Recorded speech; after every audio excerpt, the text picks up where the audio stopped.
Yeah,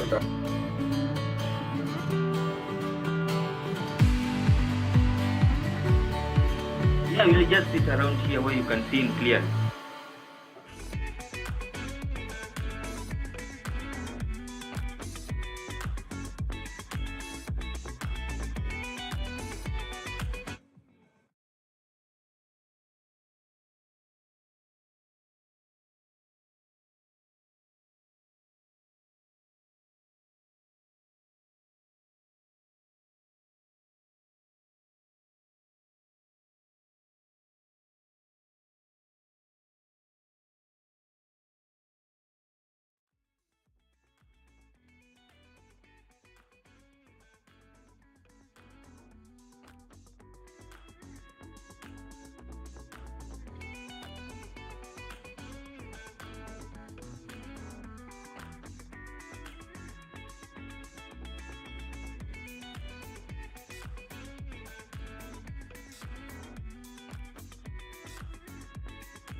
Good morning, everybody.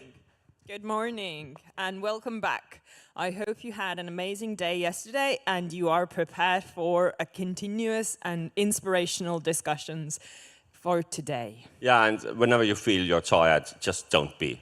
Have some coffee. Yes, or run or something. So, Kai, if you have to pick one thing from yesterday, sort of a personal highlight, what would it be? Of course, for me, a personal highlight is sharing a stage with our Prime Minister. But I think yesterday was full of really, I had a very high expectation yesterday morning for inspiration, and I got it. I got a lot of meetings and discussions with you guys. Thank you. Yeah, and I think for me, I really enjoyed that. Although we always forced people to do it, but in the networking event, we finally did the blind date version. So ask around. People will tell you that they were sent on a bilateral meeting with a twist. So you can use those scripts as well. Just go to information desk and you will be given an envelope. And so we all have a lot of meetings.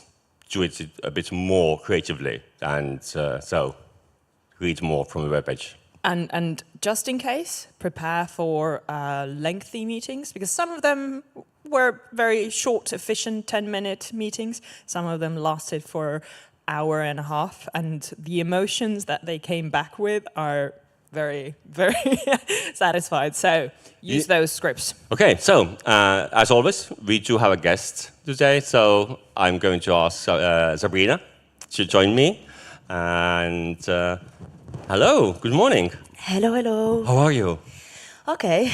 Okay, it sounds like a bit tired. It's a long day of work for me. It was? Yeah. So, but what was your highlight from yesterday? Actually, it was refreshing a bit. It's always a pleasure and comforting to know that there is success stories otherwhere, but also there is failures to share the same concerns with like-minded people. That's the best, I think, highlight for me. To know that, there is people that succeed in this area, but there is also people that are skeptical, and we keep hope and enthusiasm. Okay, so I'm just going to put you on a spot here. Okay. So you have 1 minute to explain to everybody, thousands of people watching, who you are, what you do. Okay, thank you for the pressure. No pressure, go on. So I'm Sabrina, I am from Impact for Development, and I'm here with a youth cohort by Accountability Lab. We were super happy yesterday to be a part of the awards nominee with honorable mention.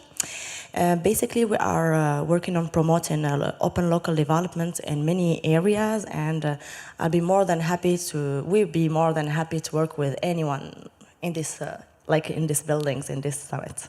Good. And actually, you're part of what we call the youth or young voices program. People don't know it, but we've had accountability lab and youth cohorts, and Estonian government, we've sort of invited 15 young people. Funny story, when we started talking about what is young, or who old is young, we started from 45. I said that, no, I'm not young. And so we sort of lowered it to under 30. It's a feeling. It's a feeling, Yeah. I know. But so we have about 15 people who have been very strategically put in different panels to ask questions. And today you are going to have a roundtable.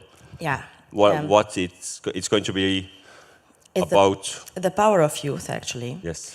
It's like the hope roundtable, and I invite everyone to come to attend it, because the format will be very innovative, very chill, cozy, and we will have the opportunity to talk about our roles, our young people in our communities, and people are coming from everywhere. Our youth cohort is from Kenya, from Spain, from Uruguay, from Morocco. So yeah. Yes, and well, everybody come, but also come early, because you will know that STL Dance Hall only has limited seating, so first come, first served. Exactly. So it's very competitive. It is a competitive event. Yeah. So, so my question now: what is the future of open governance? I only have very simple questions today. Yeah, this is not a simple question. I know. Trust me. They made a long strategy to think about it, to brainstorm it. Okay. But do you think that with everything happening in the world, can we keep up the principles of open governance? Look, when you are generally talking about the future, we are talking about youth people, the younger generation. And from my recent work, wherever youth are actively engaged, we see some hope, we see some enthusiasm. And trust me, we need it. Like working on implementing transparency and anti-corruption policies, we always need that push-up, like the push-up that you don't understand, but you need that hope. And young people bring it on the table. So first of all, wherever we are trying to implement these policies or reforms, wherever young people are on the table, they are more willing to volunteer. They have more time, they have more energy to work on building their community. So yeah, this is a plus. Also, young people have more ability to collect data, to do project validation. They are on the field. They prefer to go outside. They are more willing to engage with people, go to verify informations. Yes, and lastly, working with young people. I'm young people too, and this is the one thing that's give me a benefit. It's that we are more digital savvy. So yeah, I'm working from my background, and having being digital native is very important in this area. Yeah, well, like you said, being young is a feeling, not an age. So let's urge everybody to find the youngster in yourselves and look optimistically into the future. Thank you, Sabrina, for joining us. Thank you. Enjoy your day, and and to make a innovative and really, really interesting roundtable. I'm counting on you. Everybody's counting on you now. Please come, yes, please. Thank you. First come, first. Of course. Thank you, Sabrina. And now, a couple of things about today. So, what are our expectations for the day?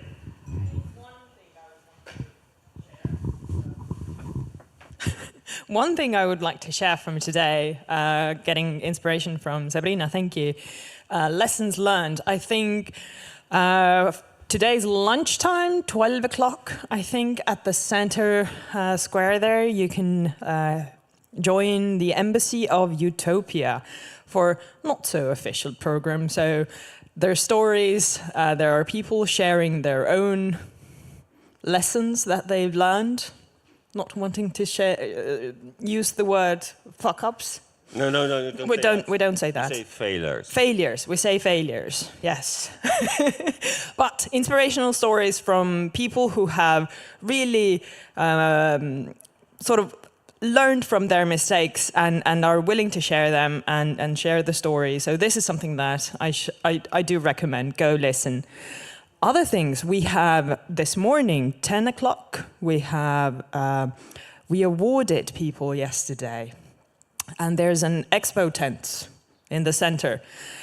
Go, listen to the stories, the experience that the people that were awarded with the Open Government Awards yesterday, hear what they have to share.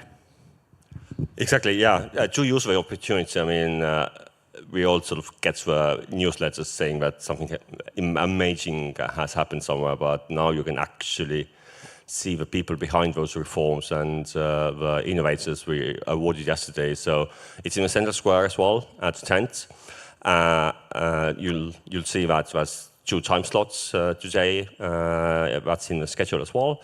And also, once you're already sort of wandering around, in one of the tents, you can learn a new skill, something to do with pickles. It's a very Estonian thing. So, do take time to wander around as well, but we do have many, many panels you should get to.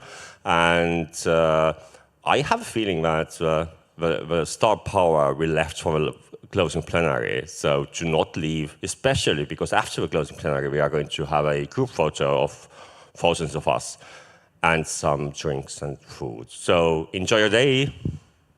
So tonight we're going to have a party. Join us. Thank you. Have a wonderful day.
Dear guests, the programme is about to start. Please find your seats now.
Where would you like me to sit, Daniel?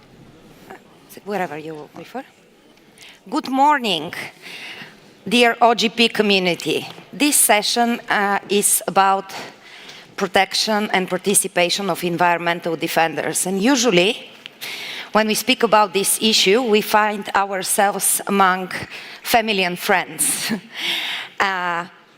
In other words, very few people are participating in these discussions. But this has changed over the past couple of years, and I'm very happy that our family is growing to include the OGP community. There have been a number of mechanisms established over the past couple of years around protection of environmental defenders. There are special rapporteurs, like Michelle Forst, sitting right next to me, on defenders. There are important regional agreements and processes, such as the Arcus Convention, the Escazú process. But what we are hearing and what we are seeing is an increase in the number of attacks and killings of those activists. Global Witness is reporting that one activist is killed every 2 days. And our partners from the Allied Coalition are reporting that killings are only the tip of the iceberg. So why does this issue matter to the climate agenda and to the open government agenda? The climate agenda, among many other things, is about inequality. Inequality between economies that are responsible for most of the greenhouse gas emissions and the societies that bear the brunt of the cost for climate change. Inequality in capacities to adapt to climate change. And fundamentally, inequality in terms of exclusion of those most affected by climate change and environmental defenders. Now, killings of defenders is morally appalling in its own right, and just because of that, action needs to be taken. It is hard to justify that governments and companies that are not taking action are pursuing socially just environmental agenda. But it is also an issue that is integral to the climate agenda in its own right. And this is because the climate agenda fundamentally, and the implementation of climate commitments, is fundamentally about behavioral and institutional change. It requires policies, it requires investment, it requires innovation. But it does require enforcement. It requires also transparency and accountability. And this is where it intersects with the open government agenda that shares the values of transparency, participation, and accountability.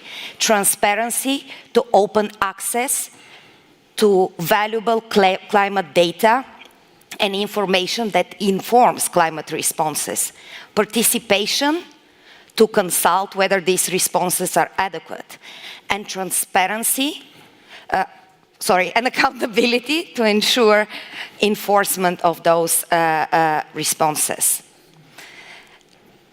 Now, this is what environmental defenders do. With their bodies, with their actions, they enforce the very rules that environmental agencies are putting in place. And when they are killed, intimidated, and attacked, the climate institutions are weakened or erased, and by implication, strategic goals around climate, biodiversity are undermined. I have a fantastic panel. I'm the least competent person to speak about these issues, obviously, and that's why we have a fantastic panel in the room. But we also have a video message from the Brazil Ministry of Environment from Mr. Carlos Hugo Soares, which we will play now, and then I will introduce the panel and we will engage in discussion. The video, please.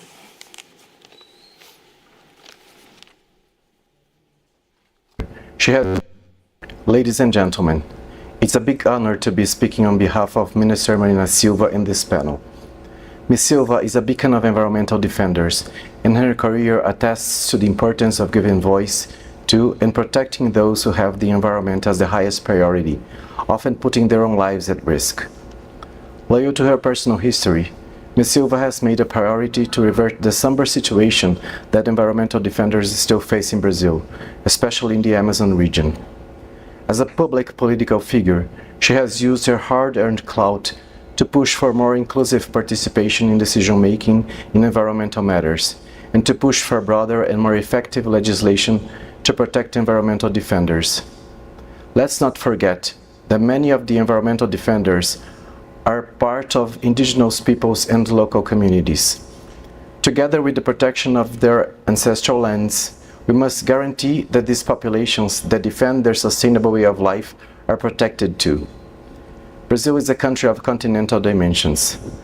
The Brazilian portion of the Amazon region alone has continental dimensions. It roughly corresponds to half the size of all Western Europe. The demand for workers in environmental institutions is far from being met, but we have started recovering the workforce of these institutions after years of neglect. Effective environmental policies help environmental defenders do their work. Increasingly in Brazil, we have seen the organized crime take on illegal activities such as illegal deforestation, illegal mining, and trafficking of wild species. This adds another layer of challenge in fighting environmental crimes and protecting environmental defenders, and partnerships and alliances must be created or increased. Brazil is in the process of ratifying the Escazú Agreement, the regional agreement on access to information, public participation and justice in environmental matters in Latin America and the Caribbean. We resumed the process that was stopped by the previous government, and we expect to have it ratified by the Congress by the end of the year, in spite of some resistance from some Congress people. Brazil was in the lead of writing and signing the Escazú Agreement, and we hope to be leading the process of its implementation in the region. Minister Marina Silva participated in the last Escazú COP in Buenos Aires and announced our renewed engagement with the agreement. Another important step we are taking, together with the Ministry of Human Rights and Citizenships and the Ministry of Justice, is to review the procedures in the program for the protection of human rights and environmental defenders and journalists, in order to guarantee more effective protection and close legal and institutional gaps. Defending the defenders of the environment is to defend the environment itself. It's an integral part of our environmental policies. We need to come together to expand and guarantee their protection at all levels, from local to international. And we must remember, we all need to be environmental defenders. I wish you all an excellent event. Thank you. Ladies and gentlemen, it's a big honor to be speaking on. It is a very encouraging and fantastic, I think you will agree, welcome from the Brazilian Ministry of Environment. And, you know, on the note, we all need to be environmental defenders. I will introduce the panel, and hopefully they identify with that. So first, we have Tom Arthur, the Minister for Community Wealth Building and Public Finances from the Scottish Government. Then we have Joa Popoca Hernandez. She represents not one but two organizations. One is Centro Mexicano de Derecho Ambiental and an organization called Terra Vida. She works very closely with communities on the ground. We have also Michelle Forst, the UN Special Rapporteur on Environmental Defenders under the Aarhus Convention. And last but not least, Tomás Severino, Director of Cultura Ecológica and a person that was part of the Escazú process before there was an Escazú process. So let me start first with Michelle. Michelle, like, you have been in this space for many years. We will not disclose how many. But before being a Special Rapporteur on Environmental Defenders, you served as a UN Special Rapporteur on Human Rights Defenders. Can you tell us, what, and you have spoken to thousands of defenders, I think I'm not exaggerating. Can you tell us what are the challenges that they face and how those have changed over time? What are you hearing from them? Thank you, Eva. And maybe I should start by clearly stating that we have a definition of environmental defenders. That's a question that is always raised when I'm meeting with governments at the UN, but also in other international fora. Who are, in fact, environmental defenders? And we have a clear definition which has been adopted 30 years ago, 25 years ago, by all states to the UN in the UN Declaration on Human Rights Defenders in 1998, which states in Article 1 very simply that any individual, groups or organs of society who are simply promoting the rights or defending the rights are in fact defenders. So you don't need to belong to an organization to be a defender, simply to act, take action. And that's what, when you are acting for the defense and the promotion of human rights, that you are a defender.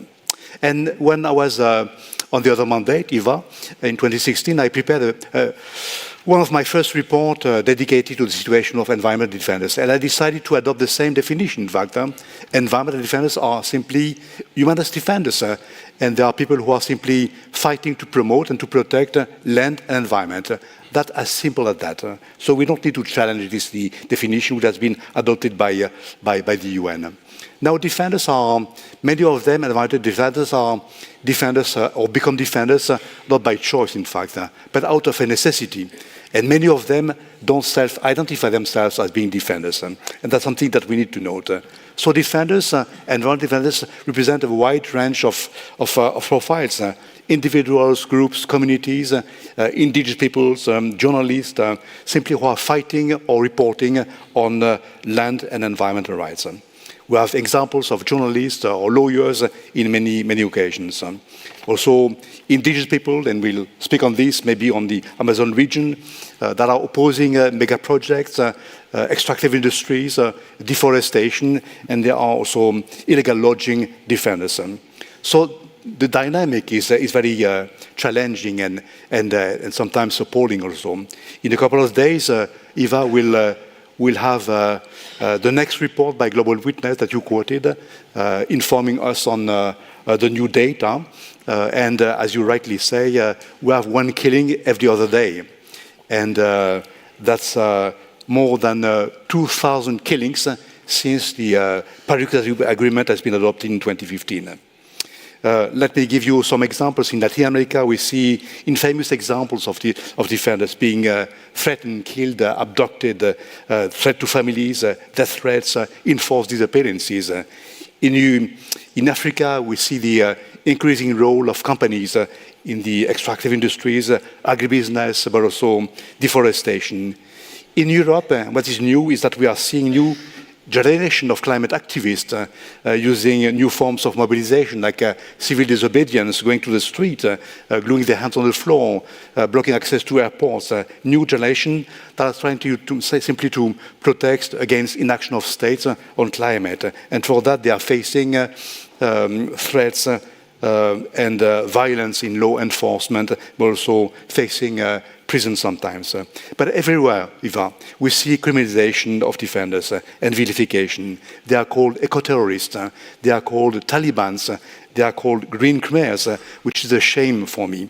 They are facing slaps, strategic litigation against public participation, and also the increasing use of social media to target defenders.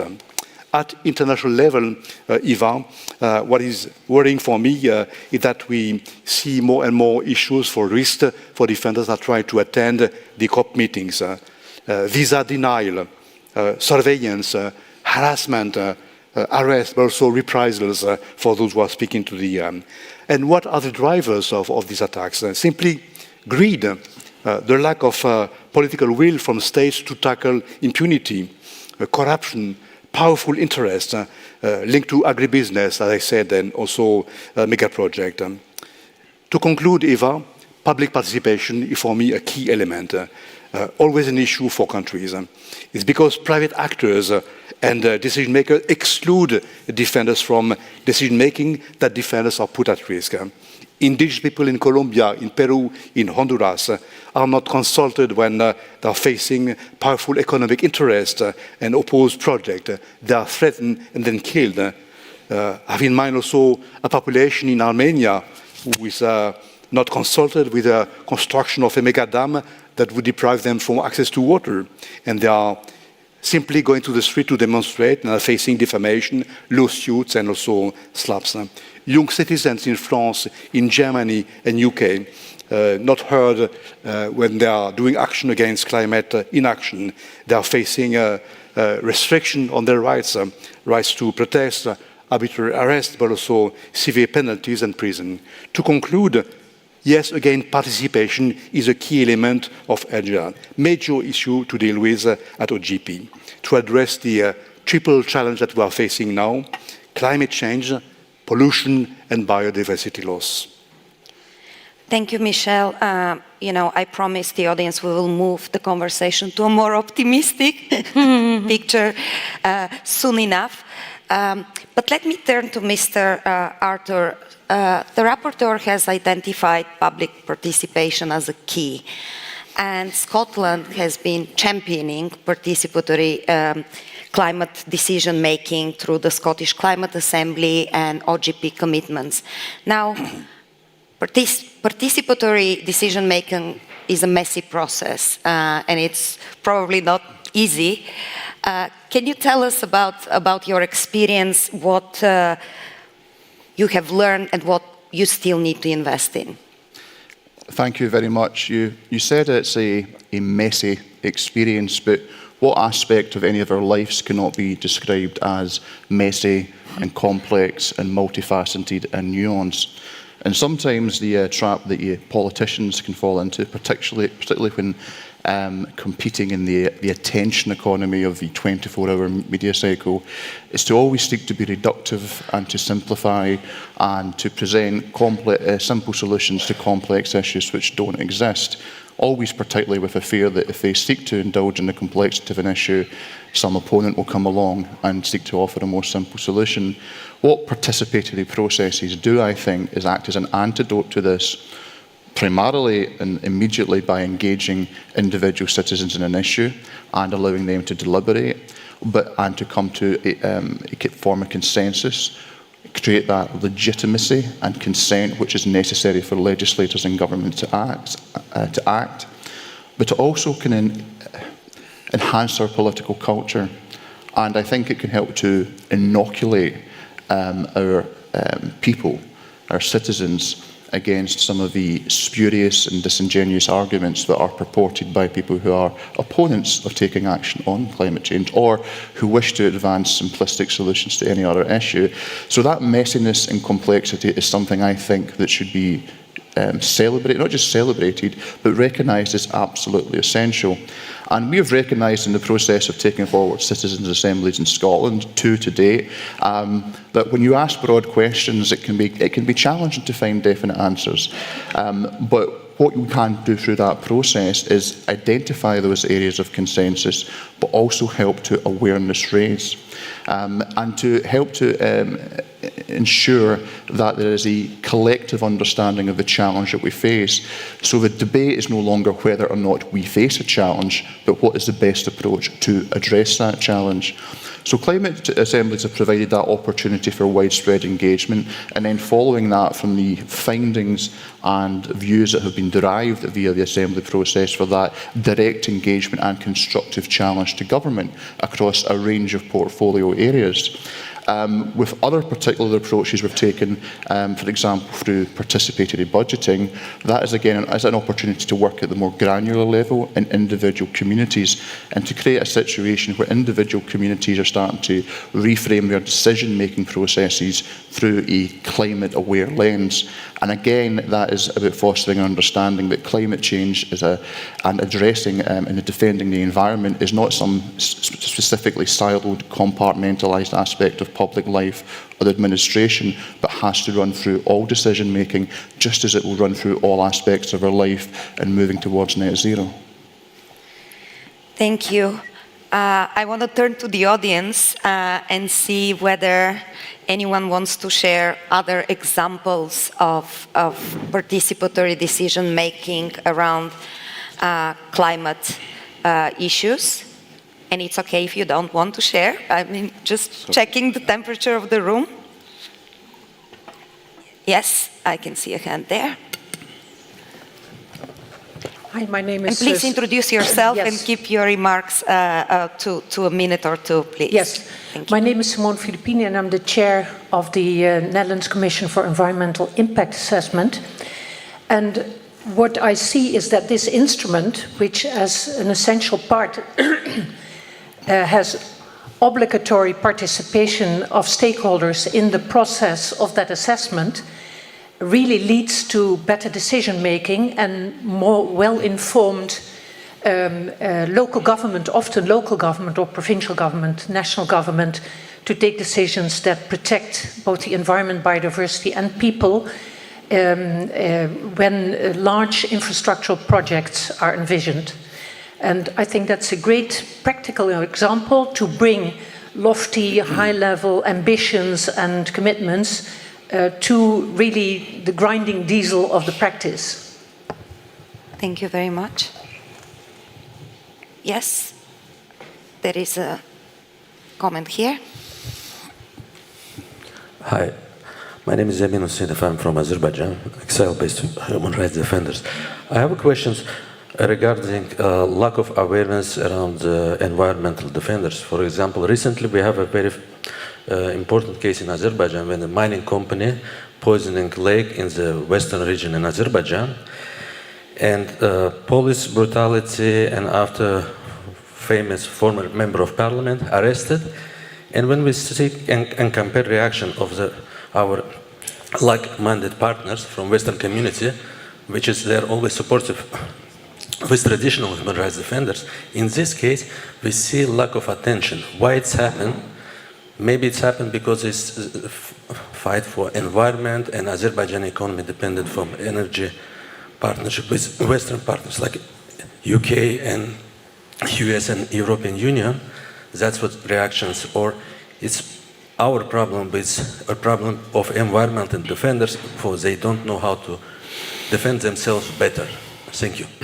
Thank you. I'll bring this question to Michelle to react in 30 seconds, and then we'll go back to the panel, and I will come back again to, oh sorry, there is another comment here, and then we will go back to the panel.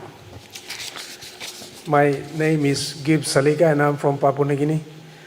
We have issues with mining companies who have been mining gold and copper in our country and have created environmental damage to one of our major rivers in the country that is usually navigable up to a certain distance by ships, and as a result of their dumping of their waste into the river, it has killed a lot of the environment, and the sediment in the river has risen up and come to a situation where ships can no longer go up the river easily.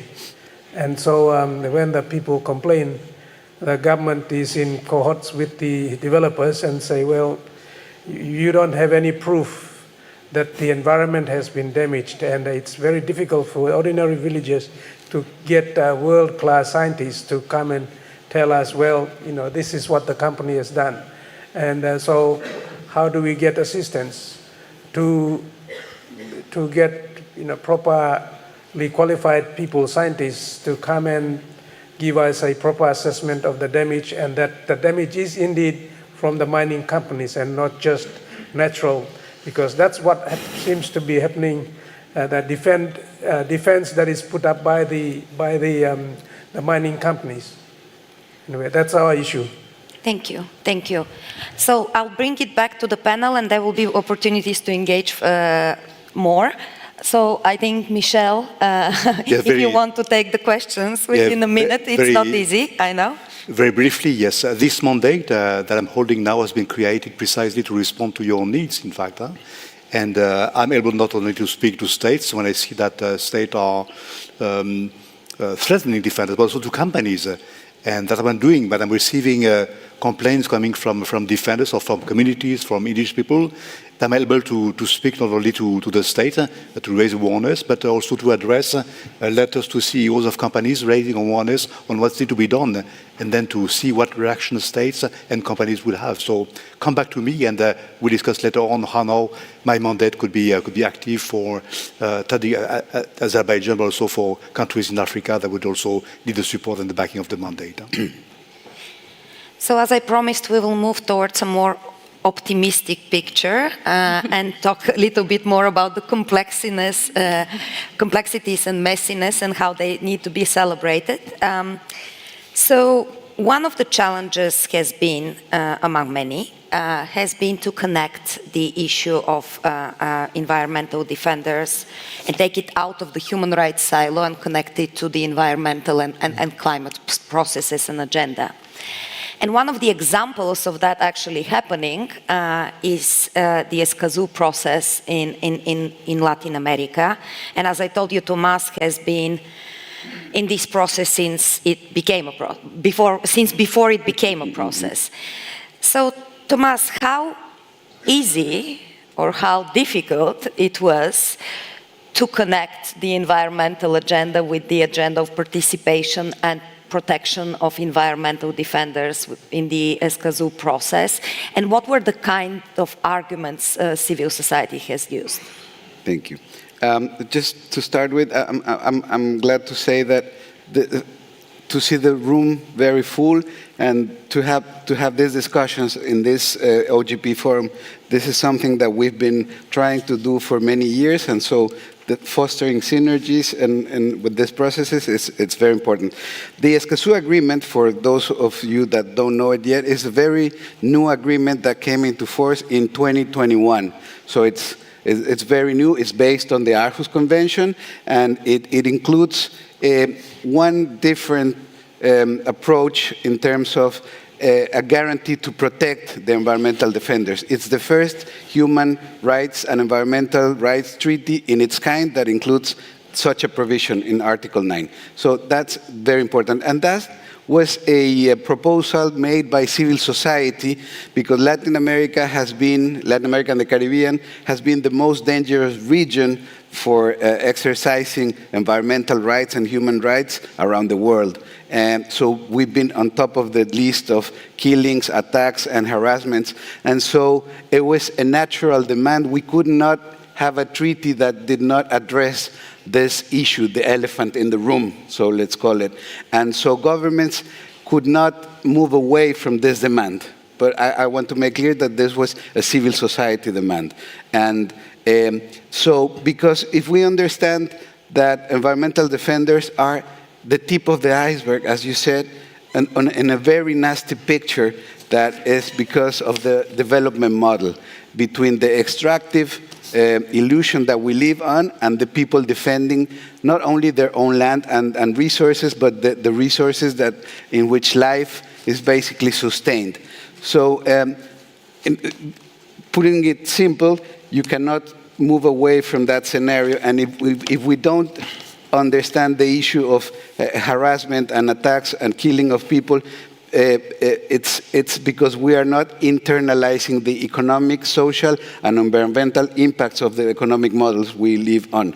So that's very important for the Escazú to try to put that on the table.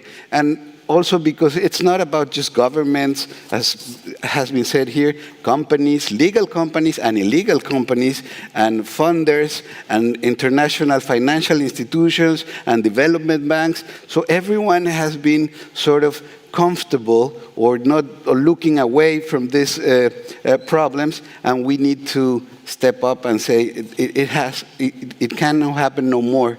We need to stop this. And so this is why the importance of the multilateral forum, and we need more OGP commitments on these issues.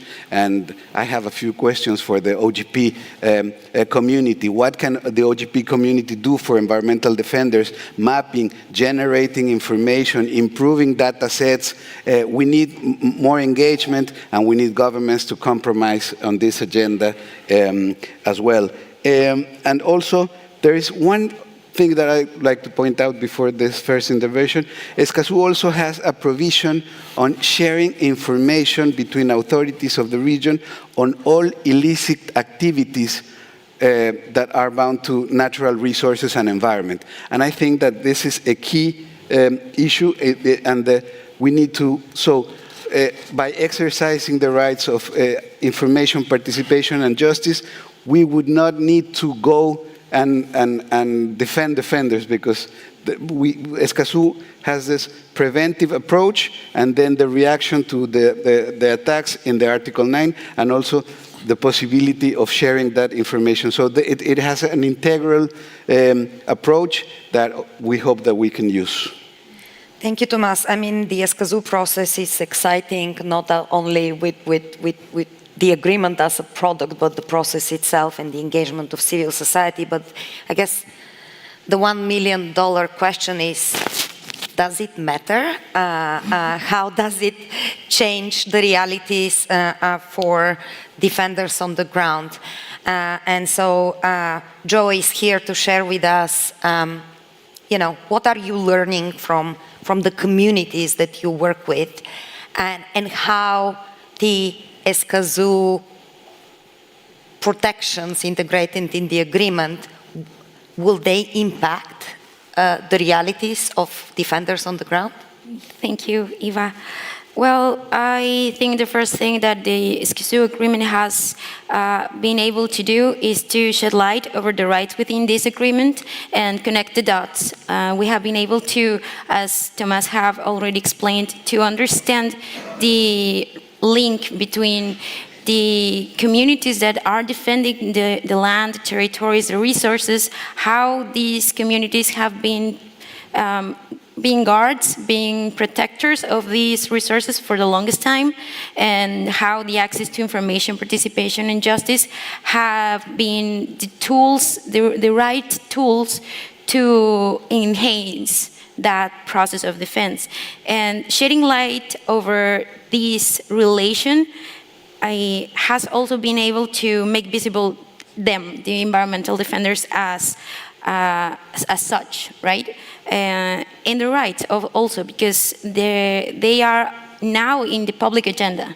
They were not, they were some unarticulated part of the problem, and now they are at the core of the agenda and must be at the core of the agenda, because now we have not only a international instrument to improve the rights and their associated rights, but we have the key moment to keep moving forward to a very preventive policy way of making decisions. We can make decisions in order to prevent further attacks, further aggressions, and to make them part of these conversations, make them part of how are we going to lessen the aggressions, how are we going to improve the rights to defend their land, to even make choices, right? Because we're talking about participation, but must be a efficient or effective way of participate, and taking into account what they think, what they want, and how are they looking at these resources, because we talk about water and soil and food as resources, but for most of the people that we are working with, they are not just something outside of their lives, they are their culture. They have encountered people that says the sea is like a mother that has been taking care of them for all their lives. That the river that they grew up by side, it's a teacher of life. That's going to be, that was there before they were born, and they will be there whenever they are gone, and they will be guarding their sons and their daughters also. So we are not only shedding light over these issues, making them, we need to make them at the core of the policies regarding environmental issues, but they have also been able to, with these tools, reposition themselves into their processes and into their communities. Being able to give a name to yourself as a defender, it gives you another way of view what you do and why you do it.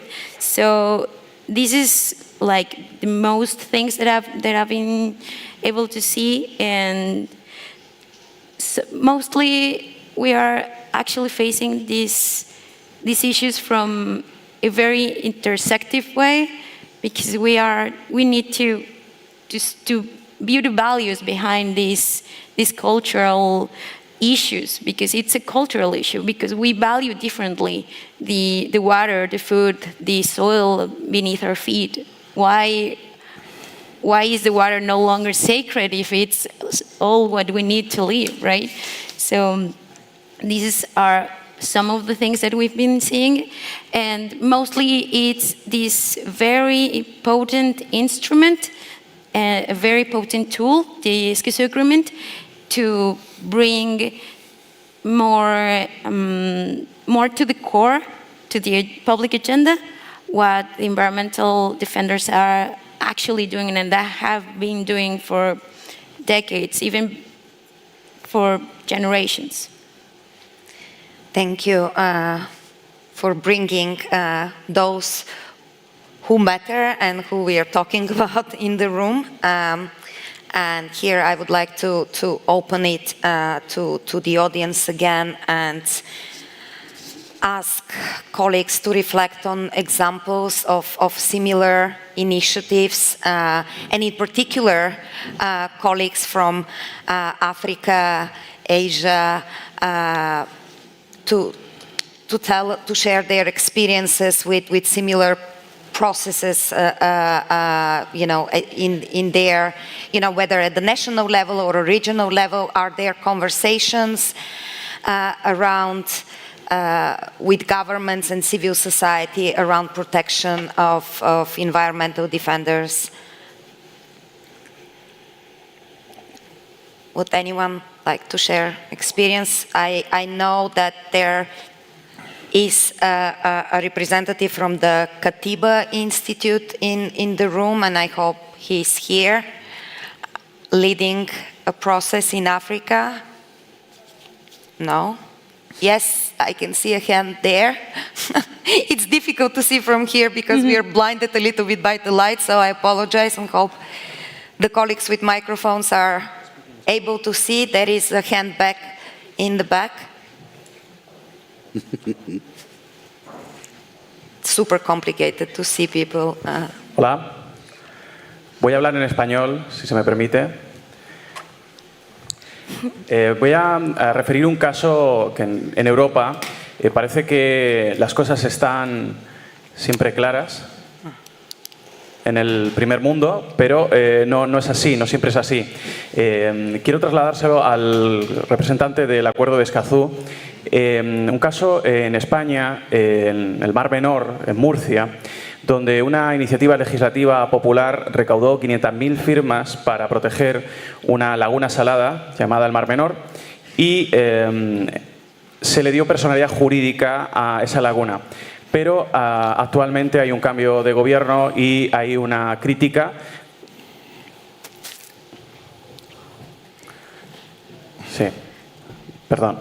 Hay una crítica a esa defensa del Mar Menor y actualmente parece que está en proceso de derogarse la ley de protección. Lo que le quería preguntar al compañero del Acuerdo de Escazú es ¿cómo considera usted que se deben proteger estas iniciativas? Porque hay un riesgo muy grande de que la sociedad civil luche, consiga avances y, sin embargo, haya retrocesos posteriormente. Entonces, ¿cuáles son los mecanismos, cuáles son las herramientas que podemos llevar a cabo desde la sociedad civil para que estos avances se mantengan, se consoliden y no involucionen? Gracias.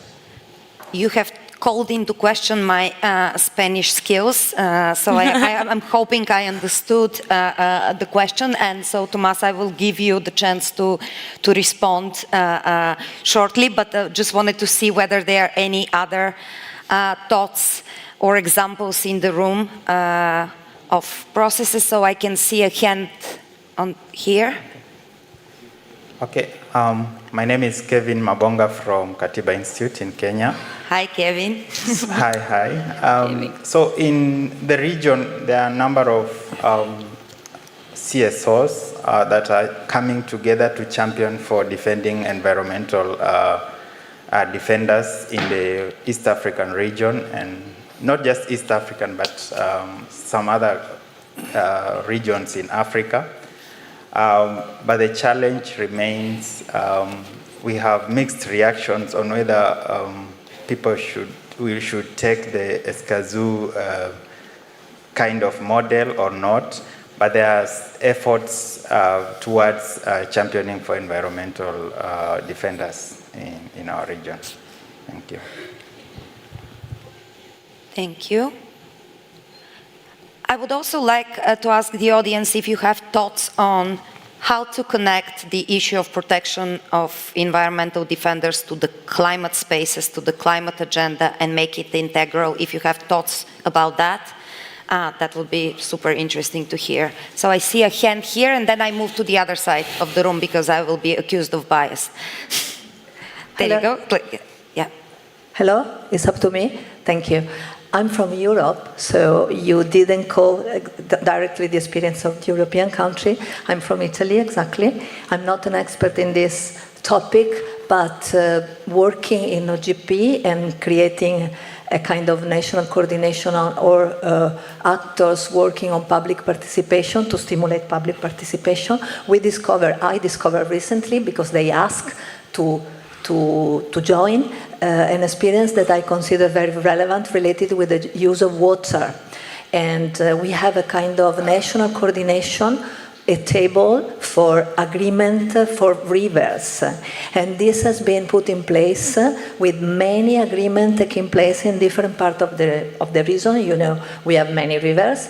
And this is a movement based on people participation, citizen participation, because even if we are using the river in a very different manner in comparison with Latin America, Amazon places, of course rivers are very relevant for the climate change problem. We are suffering already in Italy the lack of water because of the climate change, even in the north of Italy, in the region more near to the Alps, because we don't have any more the kind of glacier, and the snow is diminishing a lot. So this so-called agreement for rivers are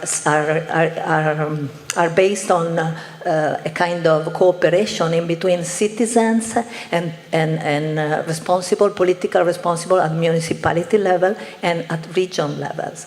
And that's very relevant for us because there are many agreements, and this is not, of course, a problem with defenders that are under accused, but on the opposite side is a matter of willingness of participating, of people asking to be involved in all the decision that has to be taken to protect the river, to protect the water.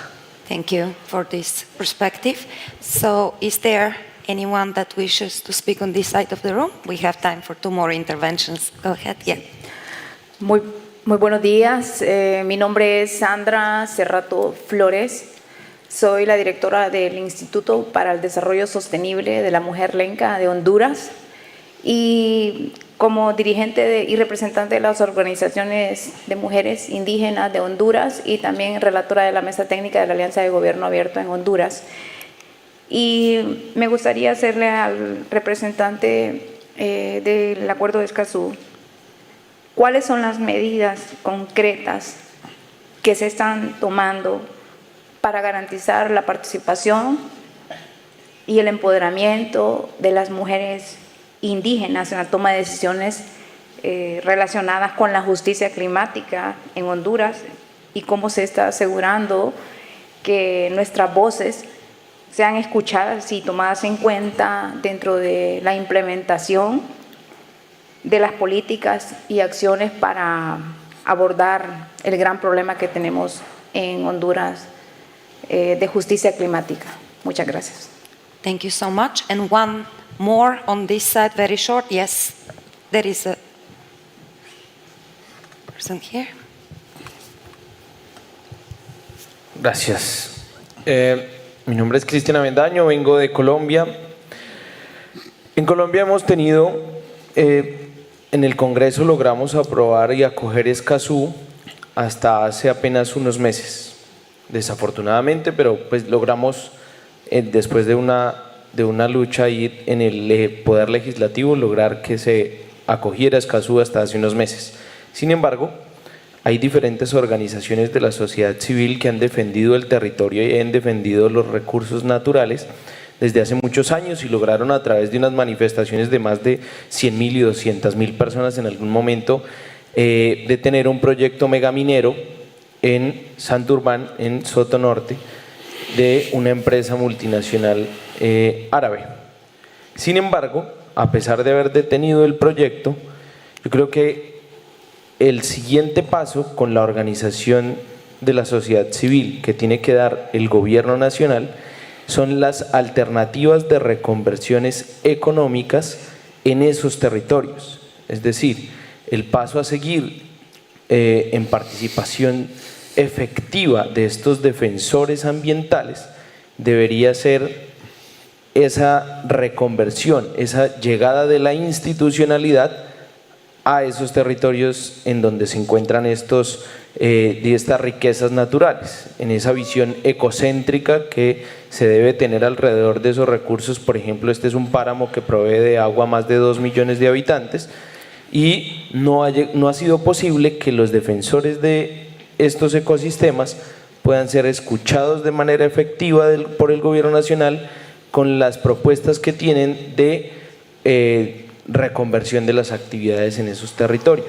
Eso es un punto que yo creo que debería ser como el avance o hacia dónde avanza por medio de Escazú la participación ciudadana y eso pues permita de manera efectiva la implementación y la protección de esos territorios. Thank you very much. And I can see there is a lot of interest in the room, and so this conversation should continue.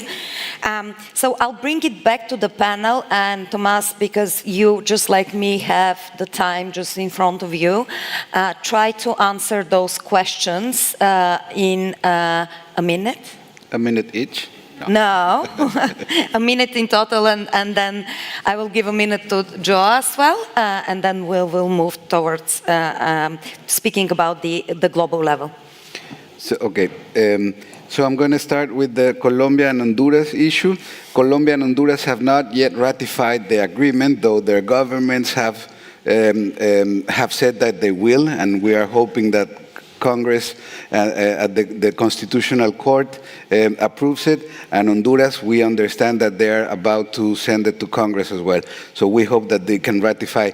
And yes, we need to have alternatives for developing the economic issues in those regions, and that's why I said that international financial institutions and development banks and national authorities have a role in moving the metrics from extractiveness to investing in peoples and territories, and that's one important issue. And the other thing about women in Honduras, for the Lenca People's Organization, from where I understand Berta Cáceres, for example, which is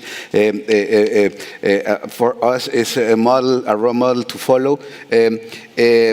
Violence against women it's the more complex, because it's not only physical but sexual, but the patriarchy, and also now the digital violence against women, because it's possible. It's very nasty, because women are subject to many layers of violence. So it's a very delicate issue. And also for the European questions on Spain and Italy on the rivers, I think that we need to raise the voices, 500,000 signatures. We need media, we need youth, we need parliamentarians, and we also need the Aarhus Agreement. So I'm going to leave that part of the answers to Michelle Frost, because as we have Escazú in Latin America, you have Aarhus in Europe, so I'll leave it to you. Okay, thanks. Thanks, Tomas. And you will integrate your response in a second. Jo, do you want to react to the questions in a minute? Yeah, mostly I would like to say that indigenous peoples, similar communities, they have the right to choose. They don't have only the right to participate or to be consulted. They have the right to choose the way they want to live, the way they want to be, or to exist in these territories, because they're yours, they're theirs. Because they were there even before the states, the nations were created. They had the rights, because that's what we want to, as a collective, recognize. They have been the subjects of systematic violations to the rights. And we, as a collective, as nations, we are trying to reverse, I don't know if that's the correct word, but we are trying to make it up to them. So they have the right to choose, not just to participate. And I would invite to exercise that right, to make choices instead of asking to the states, to the nations, to call them to choose, to make a choice. And I think that's what I wanted to add. Thank you. Mr. Arthur, you spoke about complexity as a good thing, and that complexity at the national level, manifests itself. But when we go to the global level, it's even more complex. And Scotland has been promoting participation in global climate processes at COP26 and through your OGP commitments as well. So what role do you think global multilateral spaces need to play on these issues, and what OGP can do more? How long do I have to answer that question? Unfortunately, only 2 minutes. Okay, I'll keep it concise. Firstly, on OGP, I think the principles are absolutely essential, both for securing consent, for taking some of the difficult decisions that will be difficult decisions for some administrations, both on environmental protection within specific areas, but also in tackling the climate emergency. So these tools that OGP promotes, the methodology, the way of working, the cultural change that it seeks to foster, is essential for securing that consent. That consent at home is a prerequisite to give governments the mandate to engage internationally, knowing that regardless of whether an administration changes, those principles will be sustained. And the lessons of the last 10 years in politics show us that even major, secure, stable democracies can be subject to quite significant political shocks. So the values and principles at OGP are essential. That becoming more mainstream and become more of a practice within countries, I think, can only be a positive thing in the multilateral arena, because it promotes a culture of confidence where individual states can act in a way where we know they have secured that consent at home, and that is going, of course, is a prerequisite for taking the action in the international arena it's required. I think what's also important through forums like this is for individual learning, because multilateral relations are not just about heads of state, heads of government engaging, it is about communities being able to engage with each other, many with a diverse range of experience, but a shared set of values and principles, and the learning that can be gained through that engagement will be vital and complements the work that takes place domestically in seeking to have a more participatory and engaging culture. A big topic, but I'll stop there. Thank you so much, and I hope that my colleagues from OGP are taking notes on their homework going forward. So, Michel, we've heard examples of efforts and processes to strengthen participation of environmental defenders and communities at national level, at regional level. But when we think about, global and international processes, take CAP, for example, we are hearing from activists a constant struggle with issues around participation. So how hopeful are you that this issue can be addressed, and where do you take this hope from? Do you see some initiatives emerging that can bring about more participation?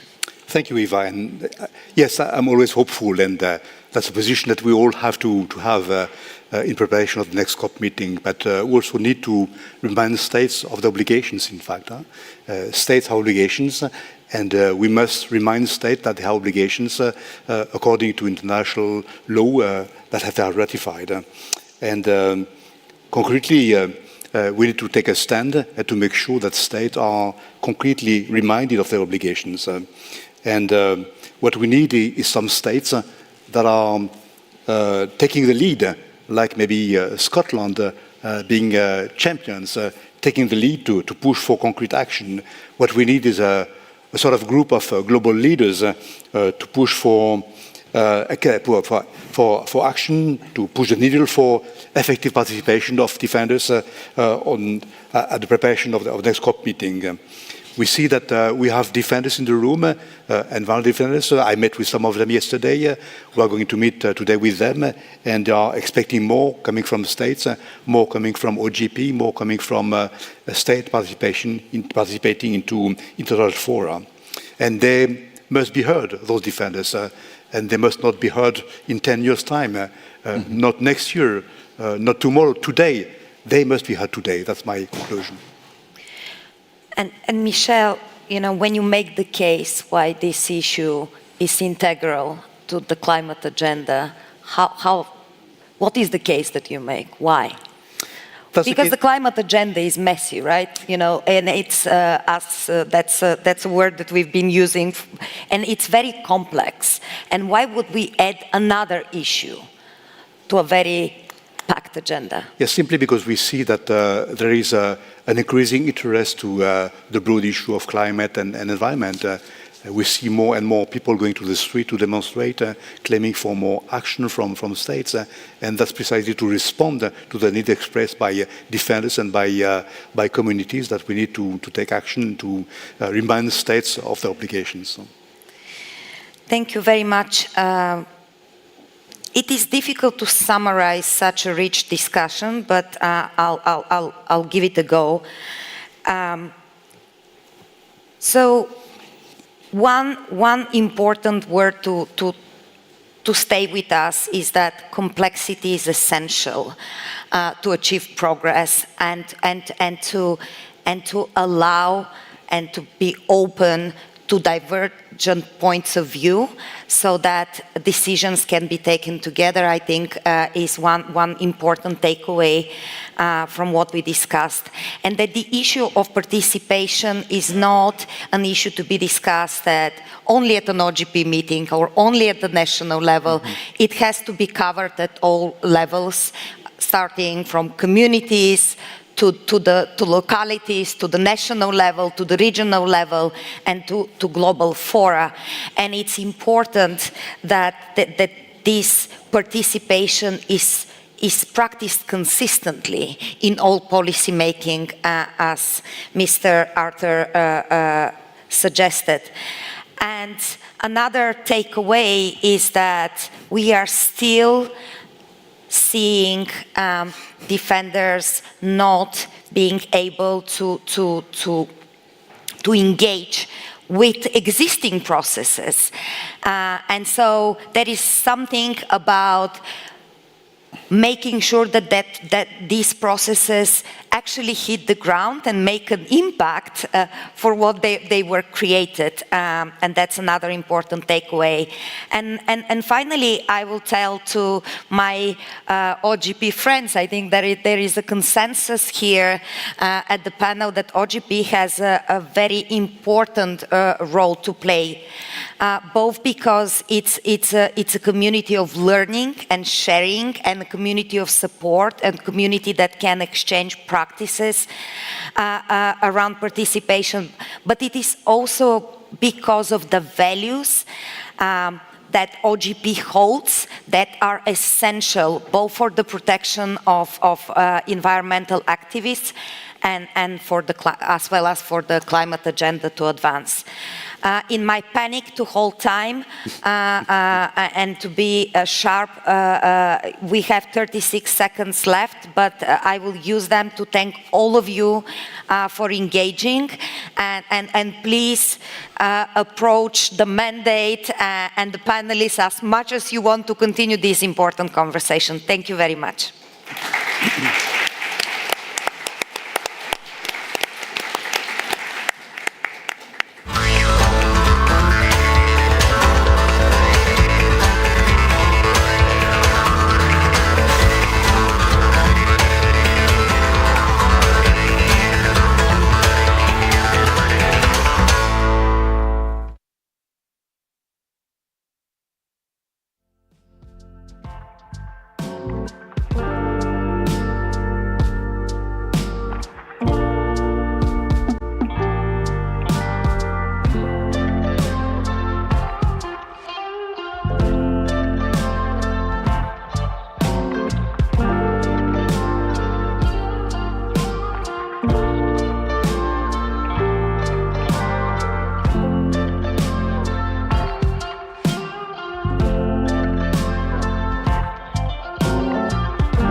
guests, welcome to the OGP Global Summit. The program will start in 10 minutes.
Dear guests, welcome to the OGP Global Summit.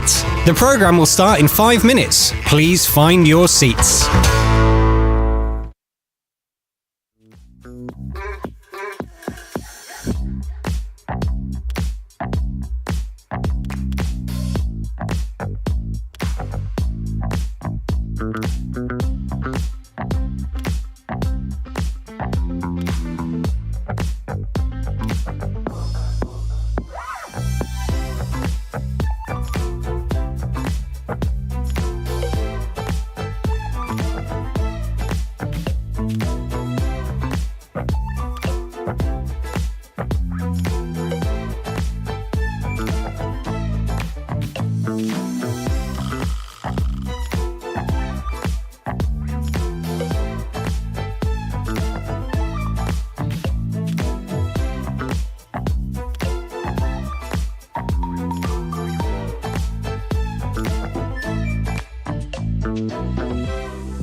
Dear guests, the program is about to start. Please find your seats now.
Good morning, buenos días a todos y a todas, and welcome to one of the most important sessions of this OGP Summit, discussing about civic space and resilient societies. Protecting and enhancing civic space and supporting a vibrant civil society are at the core, at the heart of the Open Government Partnership. It's the model. I usually say that's the DNA of the Open Government Partnership, working together, civil society organizations, governments, collaborating and co-creating policies. But as we have seen, being a country member of OGP makes not gives not immunity to significant backsliding in terms of democracies. And as you will hear in this panel from 3 civil society representatives, this has been the case, for instance, in El Salvador. In March of this year, El Salvador was withdrawn from OGP after repeatedly acting against or contrary to the OGP rules. Last month, the OGP Steering Committee resolved to permanently suspend the Republic of Azerbaijan from OGP after failing to adhere to our values and requirements. In Afghanistan, the OGP process and another reform process have come to a complete halt since the Taliban took over control more than 2 years ago. So each of these situations reflect worsening in civic space and in democratic liberties within these countries. But while these are perhaps the most notable ones, there are also other countries within OGP that are experiencing declines in democracy. I mentioned yesterday in the opening ceremony that out of 76 countries members of OGP, only 16 have open civic space, according to the Civicus Monitor, and more than 50 are categorized as repressed or narrowed civic space. So in front of this and facing all this situation, and considering that the OGP model is anchored, is a condition for OGP model, this open civic space that allows civil society to work together with governments. You will see that in the new strategy of OGP, civic space has a very relevant place. So indeed, goal 3 of the strategy is to protect and to expand civic space, and focuses on encouraging civic space action and cultivating champions, and enforcing periodically OGP reviews policies on civic space. The Open Government Challenge that is being launched at this summit also addresses civic space. And it puts us to work in 2 different dimensions. One is to strengthen the enabling environment and spaces for civil society, and also to develop and to reinforce legal frameworks that protect the rights of journalists and independent media. So we are going to hear in this panel important cases on how we can protect civic space in different societies, and how civil society organizations and governments are working to keep that space open and enabling. We have really a wonderful panel. I welcome the panelists to the podium. The moderator of the panel will be my dear friend Elisa Peter, and we have cases from Azerbaijan, from El Salvador, from Dominican Republic. Please come to the podium, come to the stage.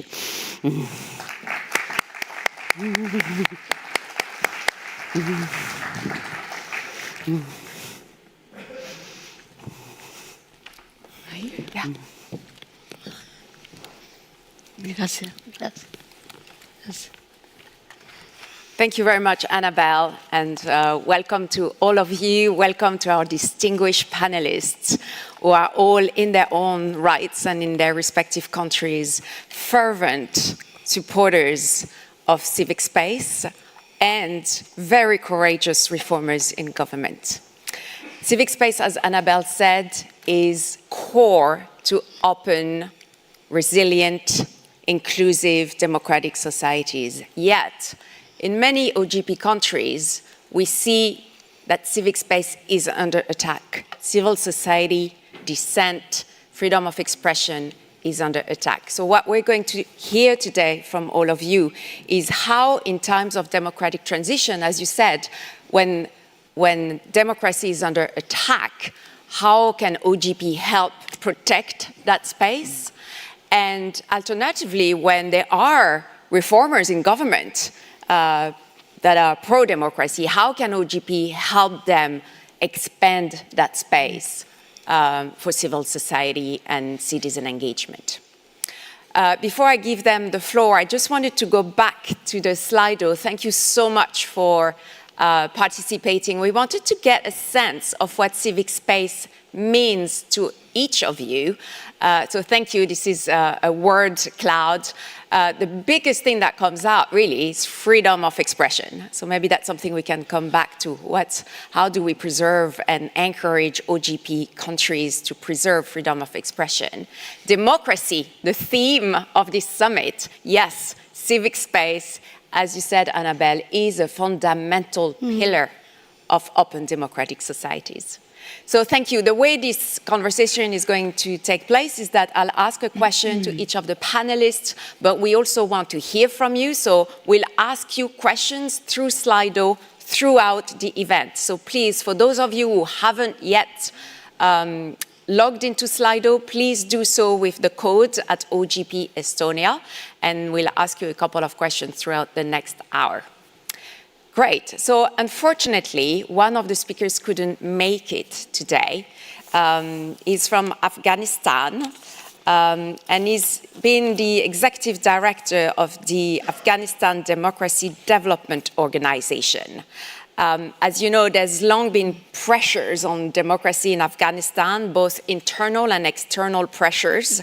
The recent Taliban takeover by force is the latest attempt to stop democratic reforms in the country. And so my question for you, Syed, is looking back, what could have been done differently in the context of OGP, and what is feasible now, if anything? So Syed kindly recorded the questions to the answers to those questions. We'll play the video now. It's about 5 minutes. Thanks. Hello, ladies and gentlemen. Thank you for your thoughtful and important question. Yes, we had made significant progress in Afghanistan, but the situation dramatically changed after withdrawal of the United States in August 2021. Before this, civil society organizations were actively involved in advocacy, monitoring, governance, and various other fields to promote democracy in Afghanistan. For instance, civil society organizations played a key role in developing the first and second co-creation action plan of open government partnership in Afghanistan with support of OGP support unit. Reflecting on the past, it is evident that there were opportunities for both domestic actors and international partners to build and strengthen civil society in Afghanistan differently. While we cannot change the past, we can certainly learn from it to guide our action in the challenging situation which we are facing today. From my idea, the gap that exists in the past and caused this situation, number one is that international partners played a major role. And most programs were planned, designed outside of Afghanistan without consulting with the Afghan and local civil society organization. While local organization only played the role of implementer of this program.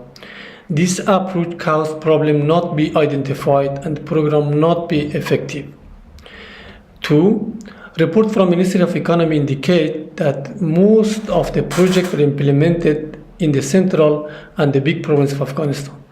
The province in worse situation and needing more attention were forgotten. This led people to stay away from civil society and promote terrorism on those areas. Number three, Over 2 decades, civil society organizations rely on the funding from donors directly and indirectly.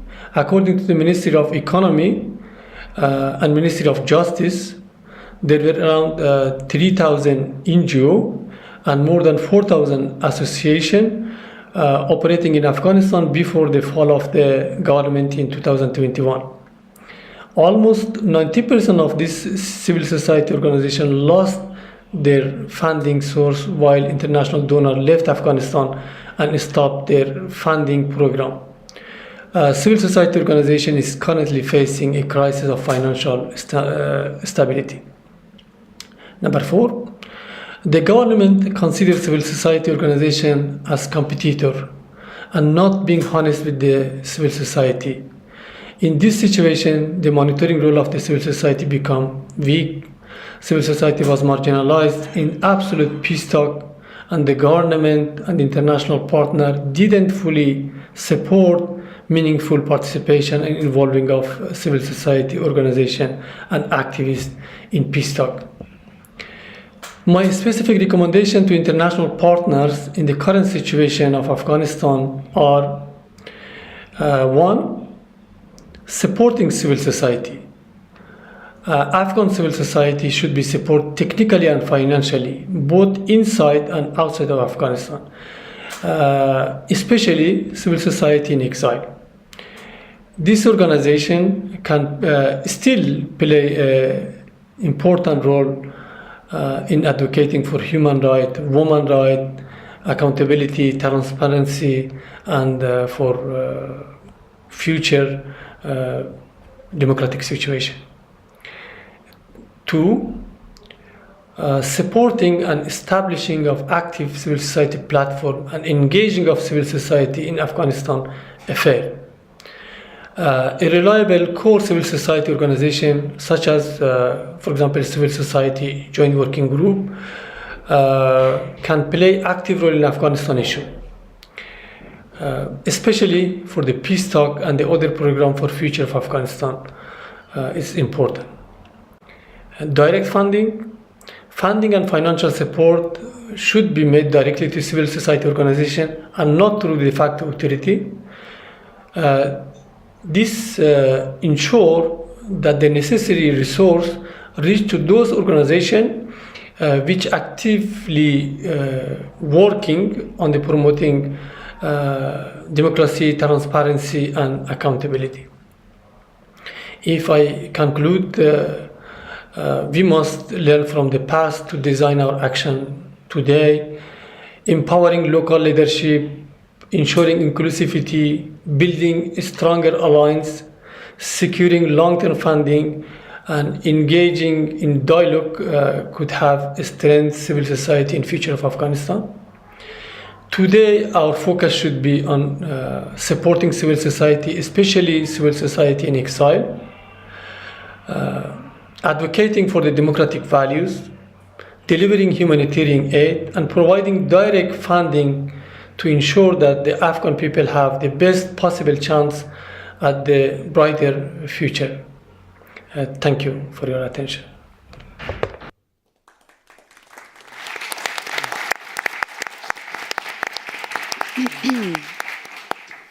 Thank you to Syed, and he sends his apologies for not being able to attend in person.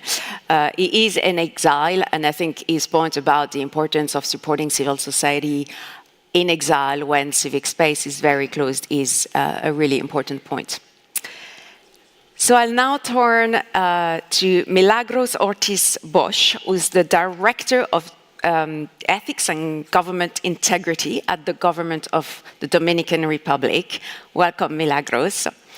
My question to you, as a government reformer, is that a lot of countries or governments are not actually that interested in supporting the resilience of civil society actors. As Syed just said, often governments see civil society as an opposant, as a threat, as a force to be eliminated sometimes. Tell us about the situation in the Dominican Republic and how you have been using OGP and other forums to strengthen the resilience of citizen engagement and citizens in general. Muchas gracias. Primero, déjame agradecer la osadía de la alianza para invitarme aquí, tanto al señor Sanjay Brown como a la querida Adela por allá, que han cometido la osadía de sentarme a mí en esta silla. Gracias por esta oportunidad. Mira, para la República Dominicana, que es una situación que quiero explicar, surge esta nueva visión de gobierno, muy democrático, en un movimiento social que estaba en las calles de Santo Domingo reclamando dos cosas fundamentales: el término de la impunidad y la lucha contra la corrupción. No hubo que firmar un pacto, se acogió lo que la gente del pueblo y la sociedad civil estaba pidiendo, y eso creó un visible compromiso de apoyo a la sociedad en todas sus manifestaciones. Nosotros, por ejemplo, en términos de los programas y llegar a entenderlos y a cumplir con las políticas de datos abiertos, del ATA, y las que son también las que tienen que ver, no datos abiertos, sino las de gobierno abierto y las que proclaman las políticas ya de datos abiertos, es realmente una actitud natural. Nosotros somos demócratas. Alguien decía, y el amigo de Afganistán preocupa, como algunos amigos de nuestro entorno que son deportados en aviones al exterior, el caso de Nicaragua. Pero la democracia es fundamental para lograr y avanzar en esta dirección. Entonces, ¿qué tenemos nosotros? Hablando permanentemente, lo decía el presidente ayer, un foro multiactor para los problemas para los datos abiertos, crear con el pueblo, consulta permanente, visita constante, escuchar a la gente, inclusive una práctica que es muy hermosa en mi país. Cuando el presidente intentó hacer de la dirección de la imposición que la Constitución le otorga al presidente de designar el Procurador General de la Nación, el presidente le pidió a la oposición que lo acompañara para que fuera una elección de país y no de un hombre. Lo rechazó la oposición y, sin embargo, se le entregó la dirección a una persona reconocida por su independencia y por representar la sociedad civil dominicana. Entonces, es la democracia la que nos da la oportunidad de trabajar en conjunto, la que nos da y nos articula con la misión fundamental que es servirle a los pueblos. Y en ese sentido, la experiencia ha sido no solamente en estos aspectos que estamos tratando aquí, sino también en el cumplimiento de las convenciones internacionales, de los compromisos internacionales. Estábamos aislados del mundo entero. Estamos a punto de una lucha sostenida. Y Anabel puede ser testigo de eso, como los equipos que están dirigiendo hoy en día la entidad con mucha eficiencia, que ha sido un cumplimiento no olvidado, sistemático, para reconstruir el diálogo con el país y también con los organismos internacionales. Es entonces fundamental que vigilemos los procesos democráticos y quizás haya que pensar que crear ciudadanía desde la escuela sigue siendo una demanda para los países que tenemos dificultades. Thank you, Milagros. Gracias. And I think your words about, let's work together. I think you mentioned corruption, you mentioned accountability. It's only by joining forces among government officials, civil society, trade unions, think tanks, academic institutions that together we'll be able to address societal issues. Pero a veces no es fácil. Eso no quiere decir que aceptemos a los gobiernos. Hay que cuidar las buenas intenciones. Hay que estar entonces entendiendo el por qué hay que hacer la resiliencia de la sociedad civil para que sea un motor, un compromisario de los avances de los pueblos. Yo nunca he sido conformista, siempre hemos venido, estos procesos se consiguen con la constancia, con la propuesta que ayer hiciera el AGA, hiciera el señor Pruden, que abarca cosas tan bellas como el espacio cívico, que tiene que ver con leyes, tiene que ver con presupuesto, tiene que ver con oportunidades, tiene que ver con la libertad de prensa, tiene que ver con el derecho, el acceso a la libre informe que tienen las sociedades y a que están obligadas a cumplir los pueblos. Es una vigilancia permanente. Había un bellísimo poema de Pablo Neruda que decía que la vigilancia muchas veces no tiene descanso. Great. Thank you.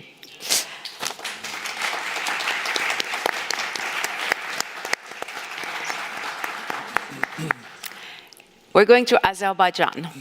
So, a different part of the world. Zia, it's a pleasure to see you again at OGP. So, in July, Azerbaijan was permanently suspended from OGP after years, nearly, I think, 8 years of a back and forth between the OGP steering committee, the first response policy case that was logged in back in 2015, and then that led eventually to Azerbaijan leaving the partnership. There remains committed civil society organizations in Azerbaijan that are fighting day in and day out for more space for civil society, for more freedom of expression, press freedom, justice. Tell us how you see the situation in Azerbaijan and how OGP can perhaps continue supporting civil society efforts in the country, even though the government is not part of OGP any longer. Thank you, Elisa, for this description. Indeed, Azerbaijan's OGP journey starts from 2011 with joining the OGP with ambitious action plan and intention to have some reforms on the agenda. And indeed, the Azerbaijan can be an example of the success on one-stop shop service in Azerbaijan, which was a result of the failure of state institutions and its functions, and it needed to have new approach to this public services. And this one-stop shop, as I mentioned from the earlier, was shown as a success story in all events and occasions, and was an example, a good example. But indeed, this journey continued till 2015, and Azerbaijan adopted the first action plan 2012 and made some efforts to implement public service reforms and anti-corruption efforts, civil society legislation, but it continued until the 2013. Starting by the end of the 2013, suddenly something changed, and government started to change the civil society legislation and restrict the space for civic society organizations by amending to the set of the legislations: law on non-governmental organizations, law on grants, law on registration of the legal entities and foundations. That all legislations have been targeted by the government. And in 2014, this continued. As you know, Azerbaijan is a member of the Council of Europe, and the Council of Europe's the legal body is the Venice Commission, reviewed Azerbaijan's attitude towards the legislative acts, and it said that these legislations and these amendments was not in line with the international and norms, as well as norms of the European Convention of Human Rights. This is the example how the national lawmaking process was not in line with international standards, and Azerbaijan's attitude in this regard was badly and harshly criticized by the international platforms. Later on, we saw the fluctuating policy programming and planning by the government towards the OGP, and as you know, the international organizations and group of the international organizations sent a letter to OGP Steering Committee in 2015 and asked to review Azerbaijan's progress on the action plan. and as well as it happened after the Azerbaijan changed the legislation in 2014.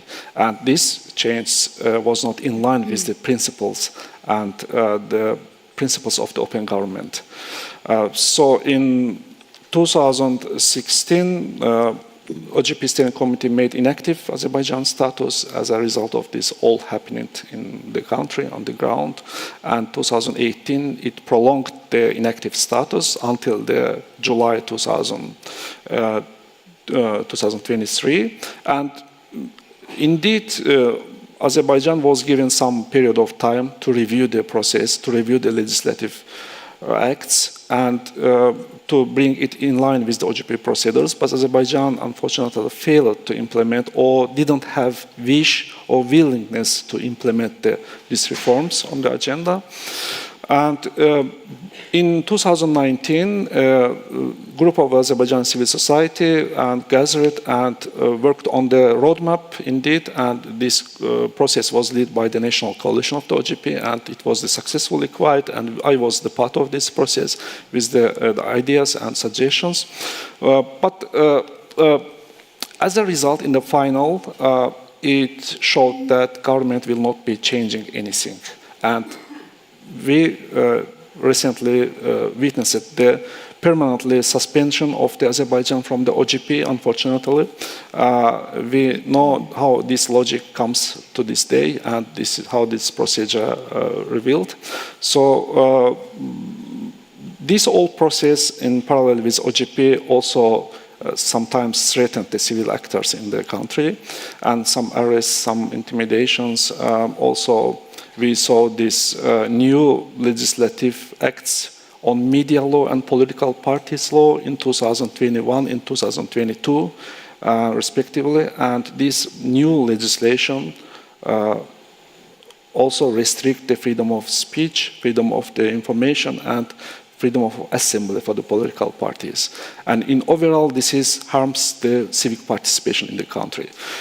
For OGP and how we can continue with OGP in this regard, I would propose, and I see that the process, the civil society actors in Azerbaijan on the ground can be engaged to the process as independent actors, and some programs and available programs can be consulted with the civil society, and they can be engaged to the panels and platforms, regional events or regional programs.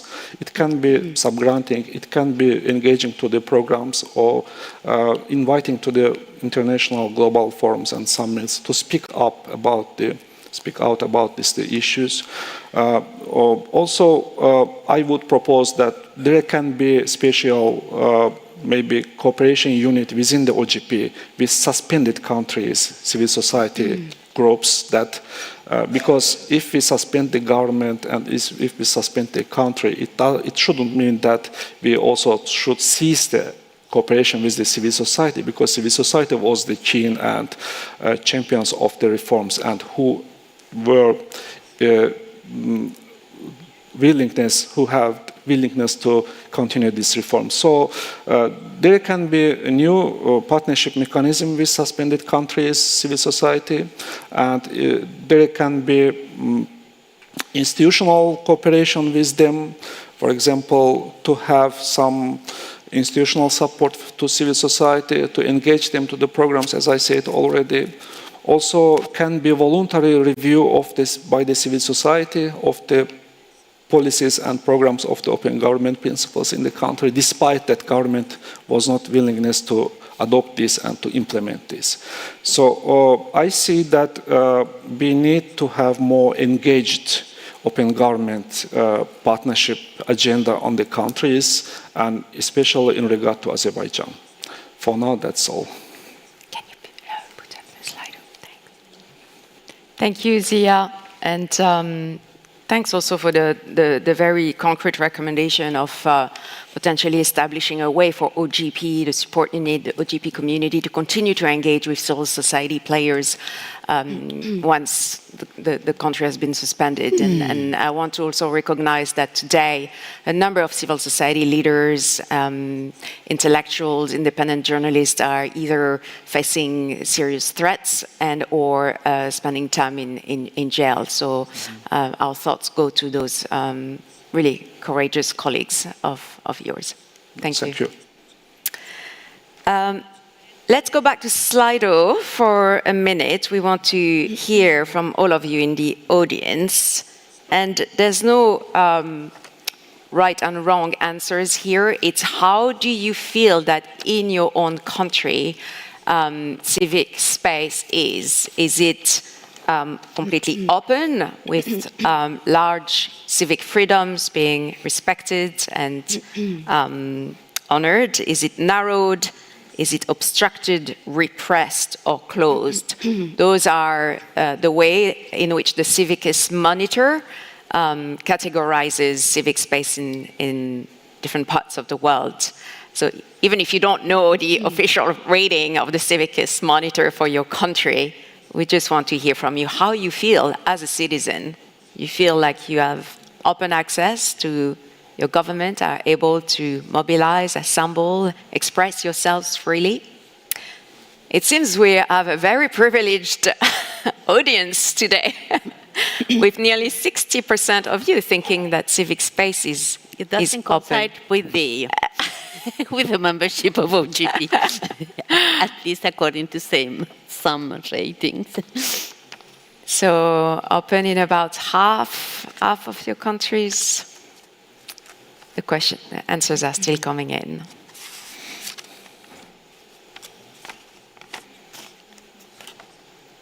So it's a pretty positive picture, maybe reflecting who's in the room. It still leaves 50%, so half of the countries represented here with less ideal situations for civic space. I mean, ideally, we'd get 100% of like open civic space. So here, about half of you live in countries where you feel you can't completely realize your fundamental civic liberties. All right. Well, thank you for that. We'll close the Slido for now. And we're going to El Salvador next. So Jessica Estrada is the Director of Transparency and Accountability of the National Development Foundation of El Salvador. Welcome. Thank you. So Jessica, earlier this year, the government of El Salvador announced that it was exiting OGP. It had joined OGP in 2011, so more than 10 years ago. And during that time, it did actually produce quite a number of reforms in a range of sectors. So can you tell us what happened? What happened? And how is civil society faring now that OGP is not part of, El Salvador is not part of the OGP family any longer? Thanks. Well, thank you, Elisa, and good morning, everyone. I'm really excited to be here. It's such an honor being part of this panel and have the opportunity to share what we have been living in El Salvador. Since we have interpretation available, I'm going to answer your question in Spanish. Bueno, ya mencionaron, tanto en la pregunta como en la introducción de Anabel, fuimos parte de OGP por más de 10 años. El último plan de acción se presentó en el 2018. El actual gobierno entró en 2019, no dio seguimiento al plan de acción que se elaboró para 2018-2020. Luego tuvimos un récord interesante de estar bajo revisión procedimental, luego puestos en inactividad y finalmente expulsados de la Alianza para el Gobierno Abierto en marzo de este año. Definitivamente ha sido doloroso para los que estamos desde sociedad civil, incluso gente dentro del gobierno que le apostaba a Open Government para generar cambios, sentirnos expulsados sin poder hacer nada. Esa impotencia que genera saber que puedes encontrar una ventana o un huequito, pero de repente todo se cierra y ya no puedes de ninguna manera incidir y provocar esos cambios que quieres. Pero esta salida de OGP es solo una pequeña muestra del gobierno que tenemos ahora. Estamos frente a un gobierno autócrata que está violentando derechos fundamentales, libertades fundamentales, que está acosando, espiando a periodistas, a sociedad civil, que está también manteniendo un discurso anticorrupción, pero que es solamente pantomima porque no es capaz de transparentar su quehacer y rendir cuentas. Un gobierno que no quiso seguir los lineamientos de OGP y que no cuenta con espacios de participación ciudadana y rendición de cuentas, aun cuando dice que todo lo que hace, lo hace porque el pueblo lo pide. Pero no existe tal comunicación. Entonces, estamos viviendo en un país donde no contamos con frenos, con contrapesos, donde no hay ya poder político y donde se está acosando a aquellos que estamos tratando de hacer algún tipo de control social a este poder. Entonces es muy difícil pensar que los desafíos que enfrentamos ahora tenemos como alguna respuesta y vamos un poco buscando las vías para lograr precisamente esa resiliencia y adaptarnos para saber qué más podemos hacer para evitar un retroceso aún mayor e identificar estos espacios, estas oportunidades de continuar apostándole a la democracia.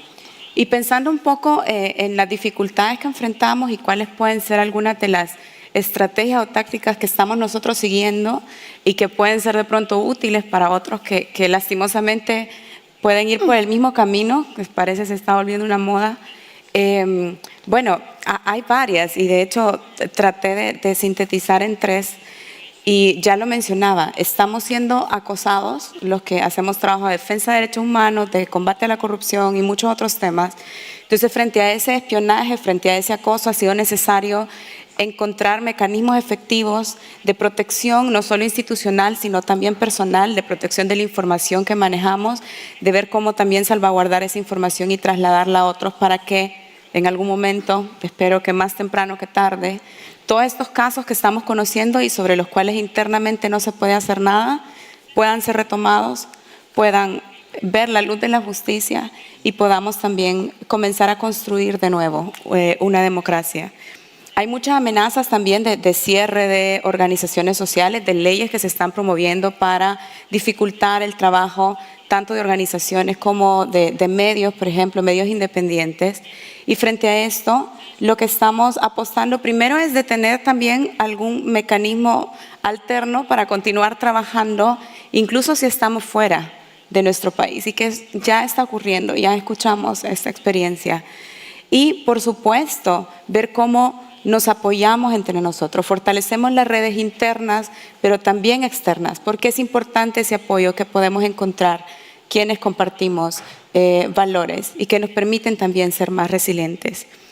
Y lo mencioné un poco, pero ante la falta de instancias locales a las que podamos acudir para que defiendan nuestros derechos, para que acepten nuestras denuncias, abran procesos judiciales, estamos acudiendo a instancias internacionales, procurando visibilizar algunos casos, aquellos que es posible, con apoyo de los medios de comunicación y apostándole a activar estos mecanismos internacionales de sanción para, ojalá, a partir de ahí aprender y sentar precedente para que la corrupción y estas violaciones gravísimas de derechos no queden impunes. En cuanto al apoyo, es muy difícil pensar en cosas puntuales cuando no existe voluntad internamente y es todo lo contrario. Pero algo que definitivamente contribuye, y pensando en apoyo internacional en general, pero particularmente el apoyo que puede brindar esta gran comunidad de gobierno abierto, definitivamente es seguir denunciando y denunciar con más fuerza lo que ocurre en países como los nuestros, como experiencias como las que estamos compartiendo. No es posible que todos estos retrocesos democráticos pasen sin pena ni gloria y que no tengan ningún costo político. Y son foros como estos los que nos permiten poder alzar la voz, denunciar y poner luz en toda esta opacidad. Por supuesto, también es importante fortalecer redes, alianzas, ya lo hablamos bastante, lo hemos visto también como parte de la estrategia de OGP, y esto es importantísimo para fortalecer la democracia, el espacio cívico y ampliar la comunidad, no permitir que esto se vaya haciendo cada vez más pequeño. Y visibilizar también el trabajo de OGP o instancias similares para desarrollar, precisamente fortalecer democracias, porque no hemos tenido la habilidad todavía de trasladar en todos los espacios por qué vivir en democracia es importante. De verdad alarma mucho que en encuestas la gente diga, me da lo mismo vivir en una democracia o no, porque no le estoy dando valor a que me puedan escuchar, que yo pueda expresarme libremente, que haya libertad de prensa y tantas cosas que acá se han mencionado. Entonces, cierro rápidamente, porque sé que el tiempo apremia, reiterando algo que hemos escuchado ya estos días, y es que no podemos dar la democracia por sentado. Y construir gobierno abierto es un trabajo de cada día. No permitamos, no normalicemos lo que ha ocurrido en El Salvador, lo que está ocurriendo en otros países. Y tampoco permitamos que esto se vuelva la norma que se está haciendo tan popular y que por eso también resulta más amenazante y peligroso. Gracias.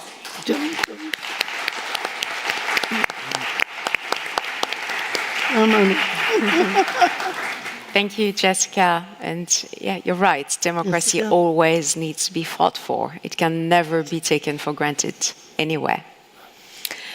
So we've heard from El Salvador, we've heard from Azerbaijan and Afghanistan.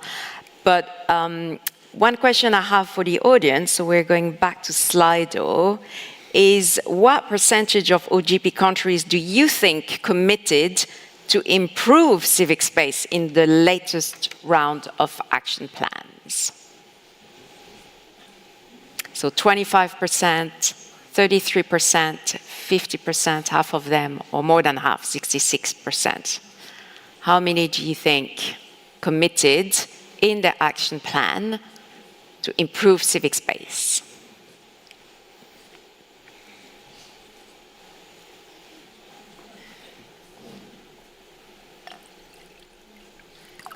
We have 31 people, 36 people who answered. Let's give it another few seconds.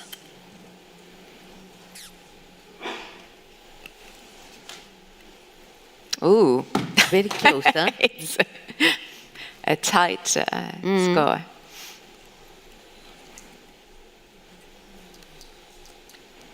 Okay, we have nearly 50 people who answered, so we'll close it here because I'm mindful of the time and we still have Mongolia to go to. So, well, you got it wrong. I think it's 33%. Yeah, 33% of OGP countries had in one way or another a commitment around improving civic space in their country. So about a third of OGP countries. Thank you. So last but not least, we're going to Mongolia with Bolo Badansandu. You are the Secretary of the National Committee of Human Rights in Mongolia. And Mongolia has been a member of OGP for 10 years, has been steadfast in staying on the democratic path. Despite these challenges are facing your government, like many other governments around the world, corruption, inequality, inflation, and that's putting pressure on Mongolian democracy. And I understand also that younger generations are perhaps starting to lose trust in democratic processes, in democratic institutions.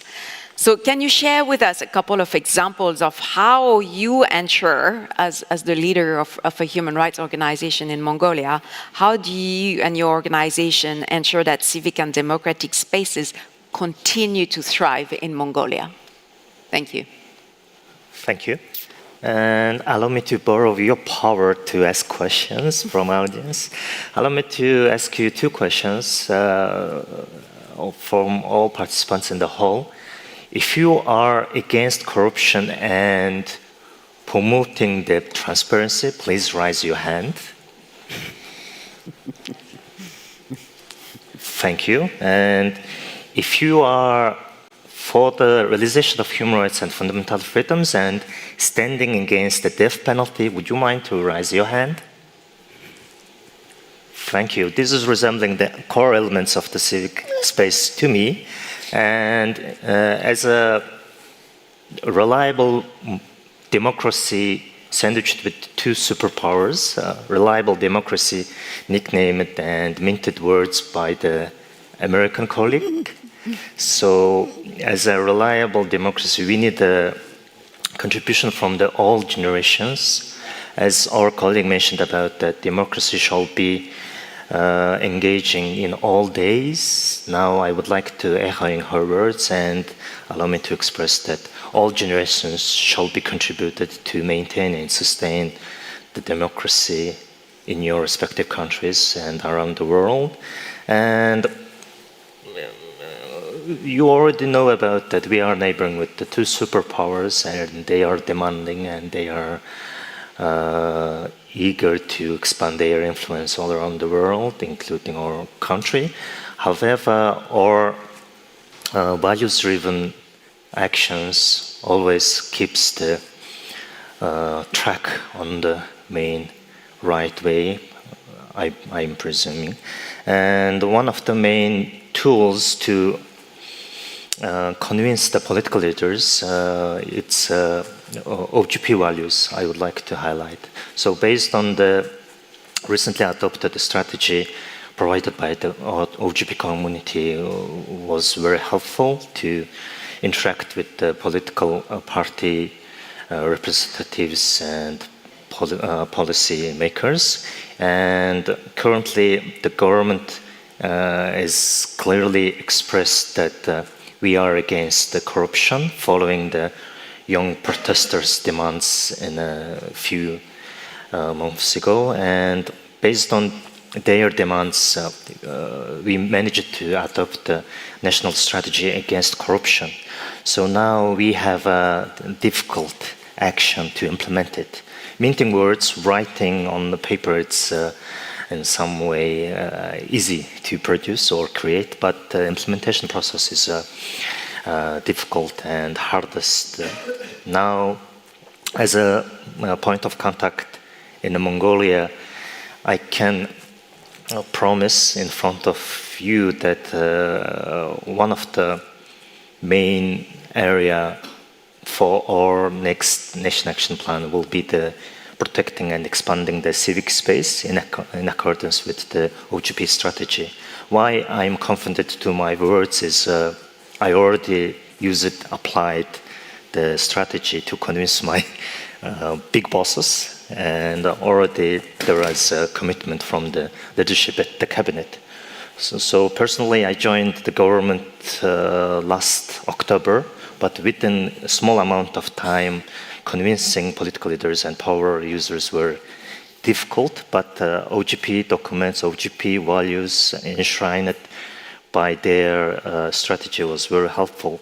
And maybe it sounds luxury to comparing with the other countries facing with backsliding democracies and shrinking civic space. However, based on Mongolians' initiative at the grassroots level and in comparison with the good examples around the world, I believe our torch can be delivered to even your countries and your communities. This is my hope. And lastly, I would like to highlight that in order to tackle the corruption, it closely connects with the transparency in the extractive industry, because we are totally dependent from extractive industry, and it sometimes causes havoc at the national level. So in order to tackle corruption in relevant sectors, we are not only collaborating with the national civil society organizations or experts in academia, we are also inviting entry doors from international communities, including Transparency International, Brookings Institute, or Anti-Corruption, Democracy, Security, ACDs already starting their partnership. And I believe involving all generations in this tackling corruption process and interacting with not only limited by the national, so international colleagues. I believe within a short amount of time we may, I cannot say abolish corruption like a death penalty we abolished in the past, but at least we will try our best to minimize impact of corruption at national level as an exemplary torchbearer to the region. Thank you, Volo.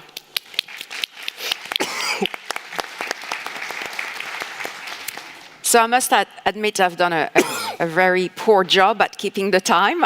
We have 5 minutes left. So maybe we'll take a couple of questions and then I'll give you each 30 seconds to either answer or conclude because we're going to be cut off. So let's take up to 3 questions from the room, please. So I see a couple, one on the front row, one in the back, yeah. And I'd like one woman to ask a question as well, because I have 2 men here. No, yeah, go ahead. Oh, me or someone? Yes. Yeah. Hi, everyone. Well, thank you for this wonderful panel. So my name is Etienne Wamba. I work for the International Initiative for Impact Evaluation in the UK. And one of the work I've been recently doing has been focusing actually on the body of evidence on impact evaluations in backsliding democracies. And what I've observed is that actually the amount of evaluation evidence that exists on the work of the civil society in those very contexts, although it's growing, it's actually quite small. So my question for the panelists today was, how do we explain this low amount of impact evaluation evidence that we see in those contexts on the work of civil society, and how do you see working on expanding the evidence on all those actors can also help bridge their role on working with governments, but also addressing democratic backsliding in those contexts? And thank you very much. Thank you. We have a question on the front row, and I'd like also the woman in the back there. And then we'll give you the floor. Thank you very much. I'm from Azerbaijan, but I'm exile-based human rights defender because it's super risky to speak about problems with especially open government issues and anti-corruption issues.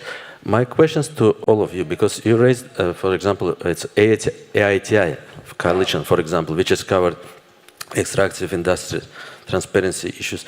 Azerbaijan kicked out from AITI because it's put too much pressure to civil society in 2016. And it's good for its open government partnership also decide 10 years after when crackdown started and not finished until today, kicked out Azerbaijan from this initiative. Why we would like to say thank you to OGP to do this? Because, you know, during the 10 years, Azerbaijan using OGP for whitewashing. Azerbaijan, I mean, dictator of Azerbaijan, Ilham Aliyev, which is one of the richest men, which is the richest kleptocrat, which is $50 billion, which is still for his 30 years power period in Azerbaijan with his father. And coalitions like this, which is supposed to make better life for people, to be honest, make better life for kleptocrats.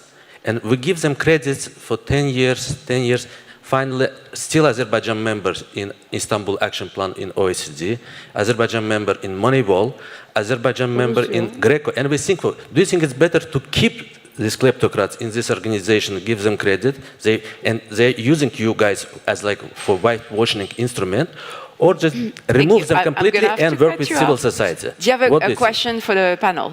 Yeah, the question is, it's better to work with civil society completely and deny to work with kleptocrats. If you know they are kleptocrats, why you bring them to this kind of initiative and help them to whitewash themselves? Thanks. Thank you. We'll take one last question in the back. And to your point, I'll also put a Slido question. Thank you. I'm from Armenia, and my question refers maybe to everyone, but especially I would like to address my question to Azerbaijan civil society representative. My question related to the countries who has conflict situations. Maybe you know that Azerbaijan and Armenia are currently in conflict situation, has dispute on territories, and every day we see killing civilians or military servants. And in spite of the negotiations in international stages on reaching security and peace in country and in region, I would like to know how the representatives see the role of civil society organizations and coalitions on reaching the security and peace. As you know, sometimes having such security issues, countries have to choose between democratic processes, reforms, or choosing security, as sometimes it demands the restrictions in data publications and freedom of expressions. So I would like to know the meaning of all, but especially the Azerbaijan representative, how they see the role of civil society organizations on supporting for reaching this peace and security. Thank you. Great. Thank you for those great questions. I'll start with Azerbaijan. I'll give you 30 seconds each. There's also a Slido questionnaire going up. Feel free to give your views on how OGP can play a better role to protect and expand civic space. So 30 seconds each to conclude. Thank you. So just answering to the question of this partner.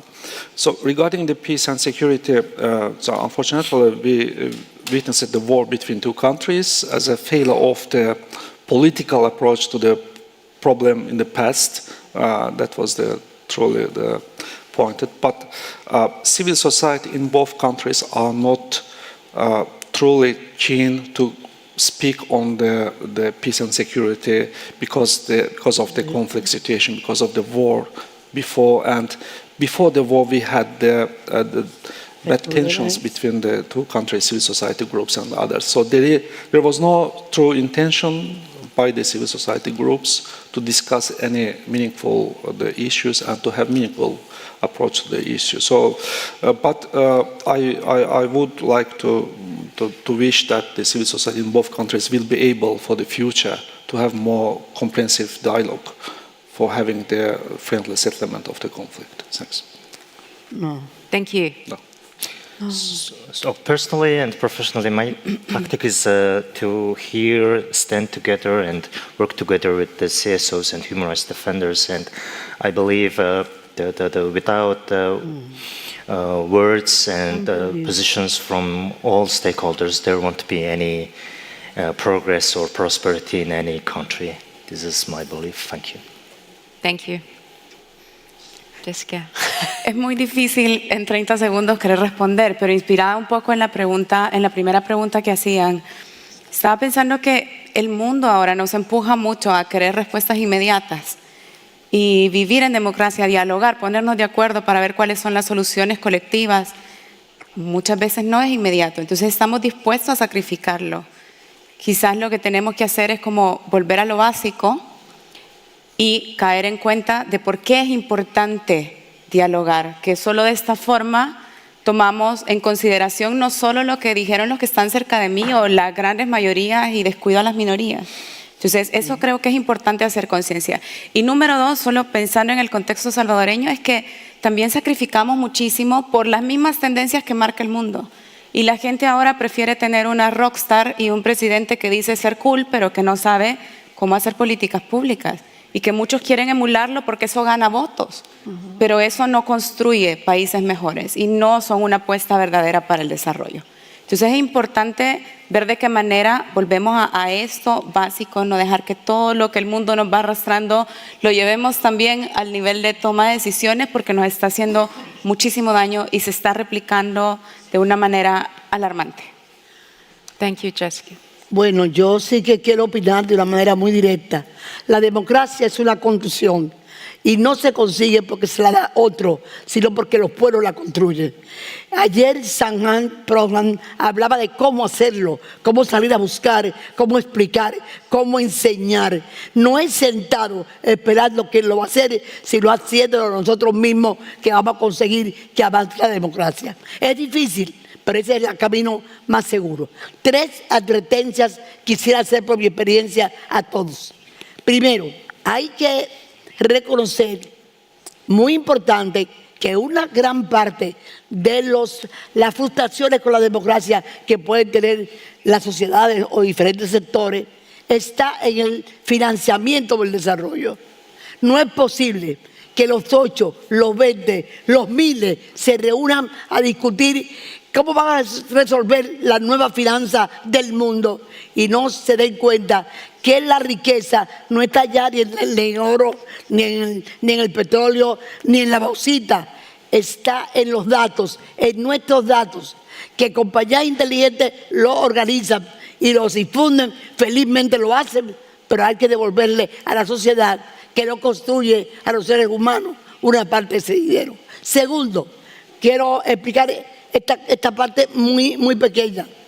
Hay que tomar en cuenta que ahí están presentes los partidos políticos. La democracia se construye con partidos políticos.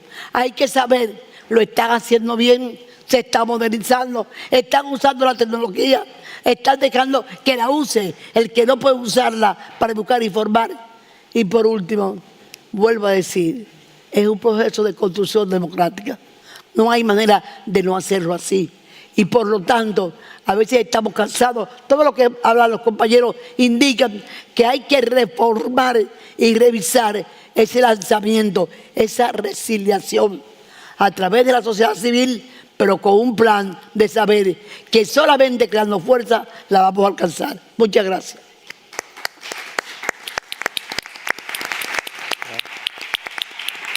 Great. Well, thank you so much to each of you for taking the time to share your thoughts. Thank you to all of you for engaging also through Slido.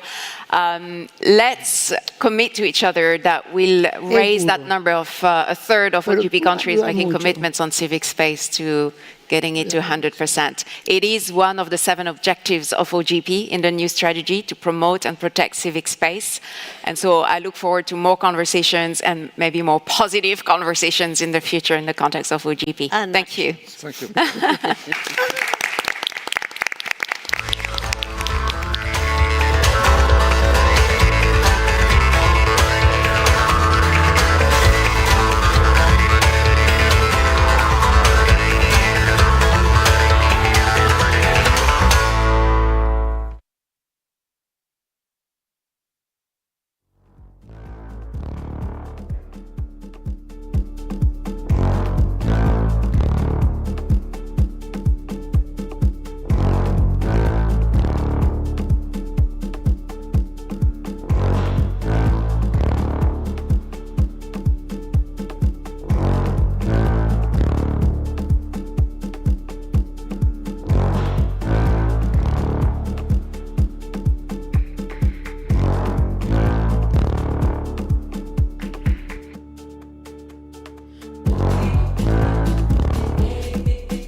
Dear guests, welcome to the OGP Global Summit. The program will start in 10 minutes.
Dear guests, welcome to the OGP Global Summit. The program will start in 5 minutes. Please find your seats.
Dear guests, the program is about to start. Please find your seats now.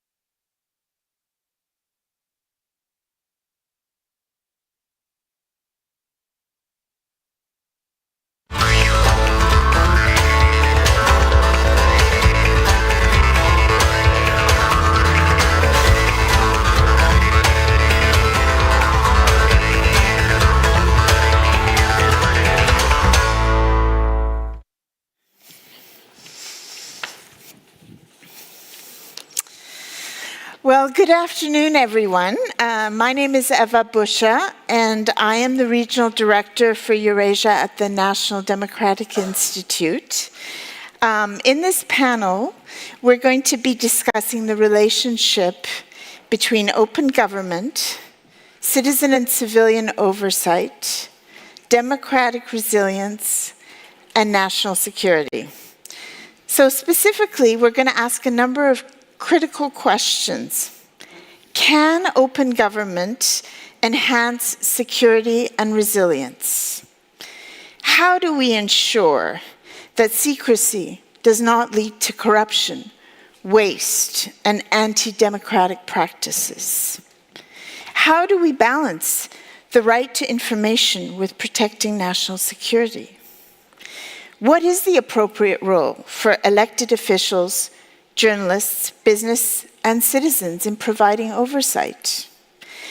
And how do we ensure that these actors have the necessary access to information and can participate in some of the most critical decisions related to security and defense? To help us address these complex questions, we're really privileged to have an incredibly knowledgeable panel who bring with them a wealth of diverse experience. And I'm just going to briefly introduce them to you, but I do hope that you'll look at your app and see their tremendous biographical experiences. So first, let me introduce you to Nobel Prize winner and journalist Maria Reza.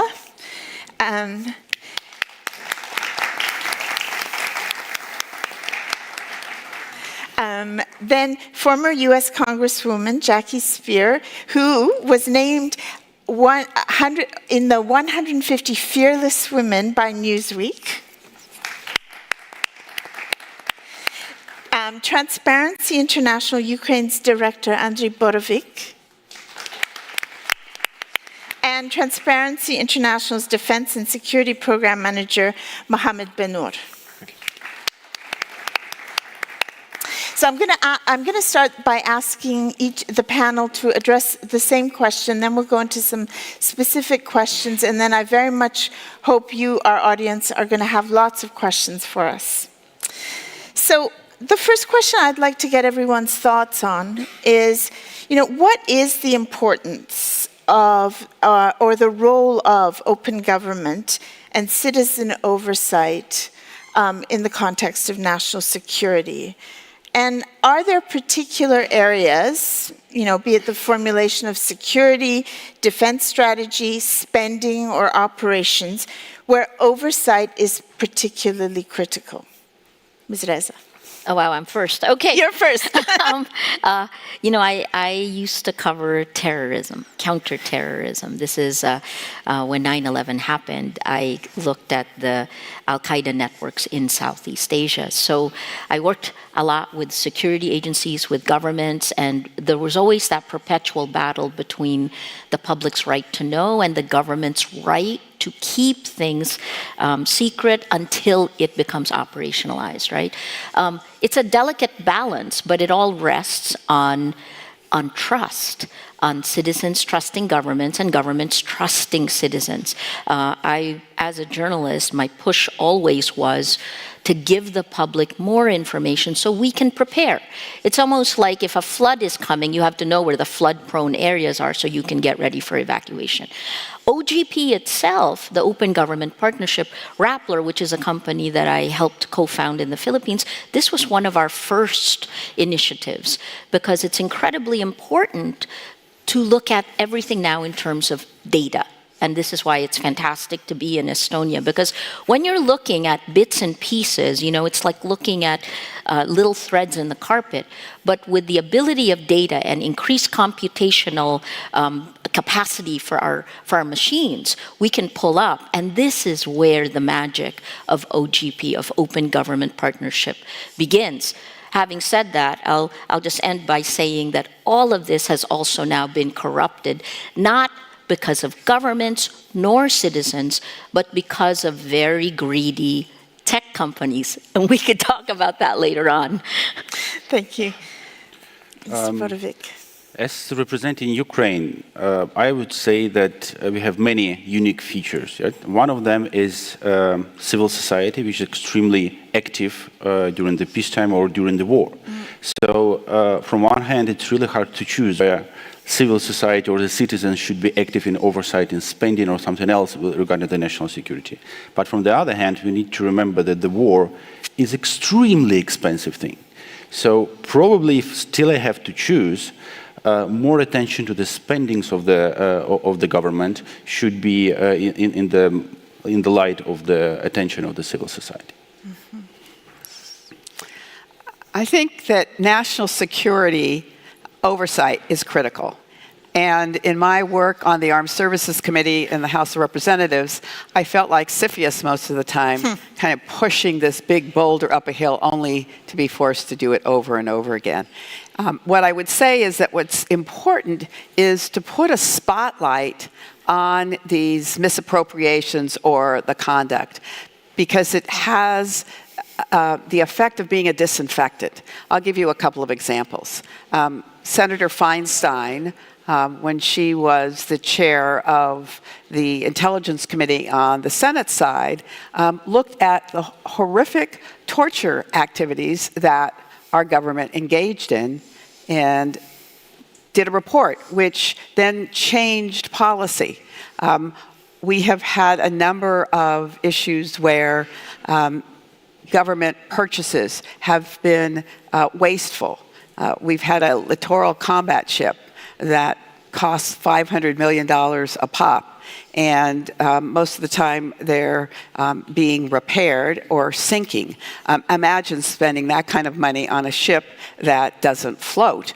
But in fact, we were doing that, and it was important to put an emphasis on it. Eventually, there was a recognition that we had to decommission them. Now, we haven't decommissioned them quick enough, but it is important to put that spotlight on those issues. And then the media becomes a very important component in being able to evaluate our national security decision-making and to make sure that oversight that we do is being heard by the public. Mm-hmm. Thank you. Mr. Benor. Yes, so I'm with the Transparency International Defense and Security, and we have developed a government defense integrity index, which actually covers all areas. So you mentioned there's a specific area that we should focus on. We believe that all of the areas in the defense and security sector should be focused on. We cannot leave any gaps because of the importance of corruption as a national security threat, and that should be recognized as well. So how is corruption a national security threat? Well, open transparency, open government, and accountability builds trust with the people living in those countries, so the communities, as has been mentioned. So they make a lot of the rebel groups and terrorist groups gain traction when there is a lot of lack of trust in the national institutions. So it's really important. And also, even within the defense sector, so sometimes soldiers on the front line will start lacking trust in the central government, and they feel that there is a lot of corruption throughout the purchase of equipment and provision of equipment, and there are budgets at the central level, and then they don't see that showing concretely. So whether on the bulletproof jackets that are not really bulletproof, the lack of rations. So all of these issues create tension on the front line as well within the defense sector, and either leads to low morale or leads to arms diversion, corruption, and other issues like that. So echoing all that has been said, it's really important to have accountability and transparency in the defense sector, even if it doesn't seem that way in the classical way of addressing national security and defining it. So as a follow-up, often we hear when there's a crisis, whether it's a war or a terrorist incident, that there should be more, that national security interests have to be protected. And it's often an excuse for narrowing the amount of transparency or civilian oversight. And I wanted to ask all of you, what are your thoughts on that? Are there conditions under which the scope of transparency needs to shrink? Or is that a spurious argument? Maybe you can start. So yes, I mean, there is a genuine need for secrecy and for national security in some areas. The issue is when that becomes the norm, and in specific situations where there is a conflict, it's even more important to be transparent and accountable, as that's when there is the biggest risk of corruption. That's where the corruption really happens, and the undue influence, the abuse of power, the human rights abuses happen when it's in a way a big mess, and there are many gaps. There are two ways to do this. One is to be prepared in the strategies ahead of time. So having anti-corruption strategies in military operations, that's a very important thing, and which is really lacking on the global level. The second is, even if there are exceptional measures, there should be a post-conflict or at least some kind of accountability and transparency measure coming afterwards. It should not be the norm, and it should really, even when there is an exception, there should be accountability retrospectively. So I think those are the two important points. But yes, corruption and conflict are really intertwined. So we think that it's even more important during conflict to have proper anti-corruption measures. Congresswoman Spear, what are your thoughts on this? Well, I'm reminded of what Dwight David Eisenhower once said when he commented on the military-industrial complex. And he said, beware of the military-industrial complex. And in the United States, the number of defense contractors now has shrunk to just a handful. And they do have overarching power and authority, in part because they've been quite shrewd.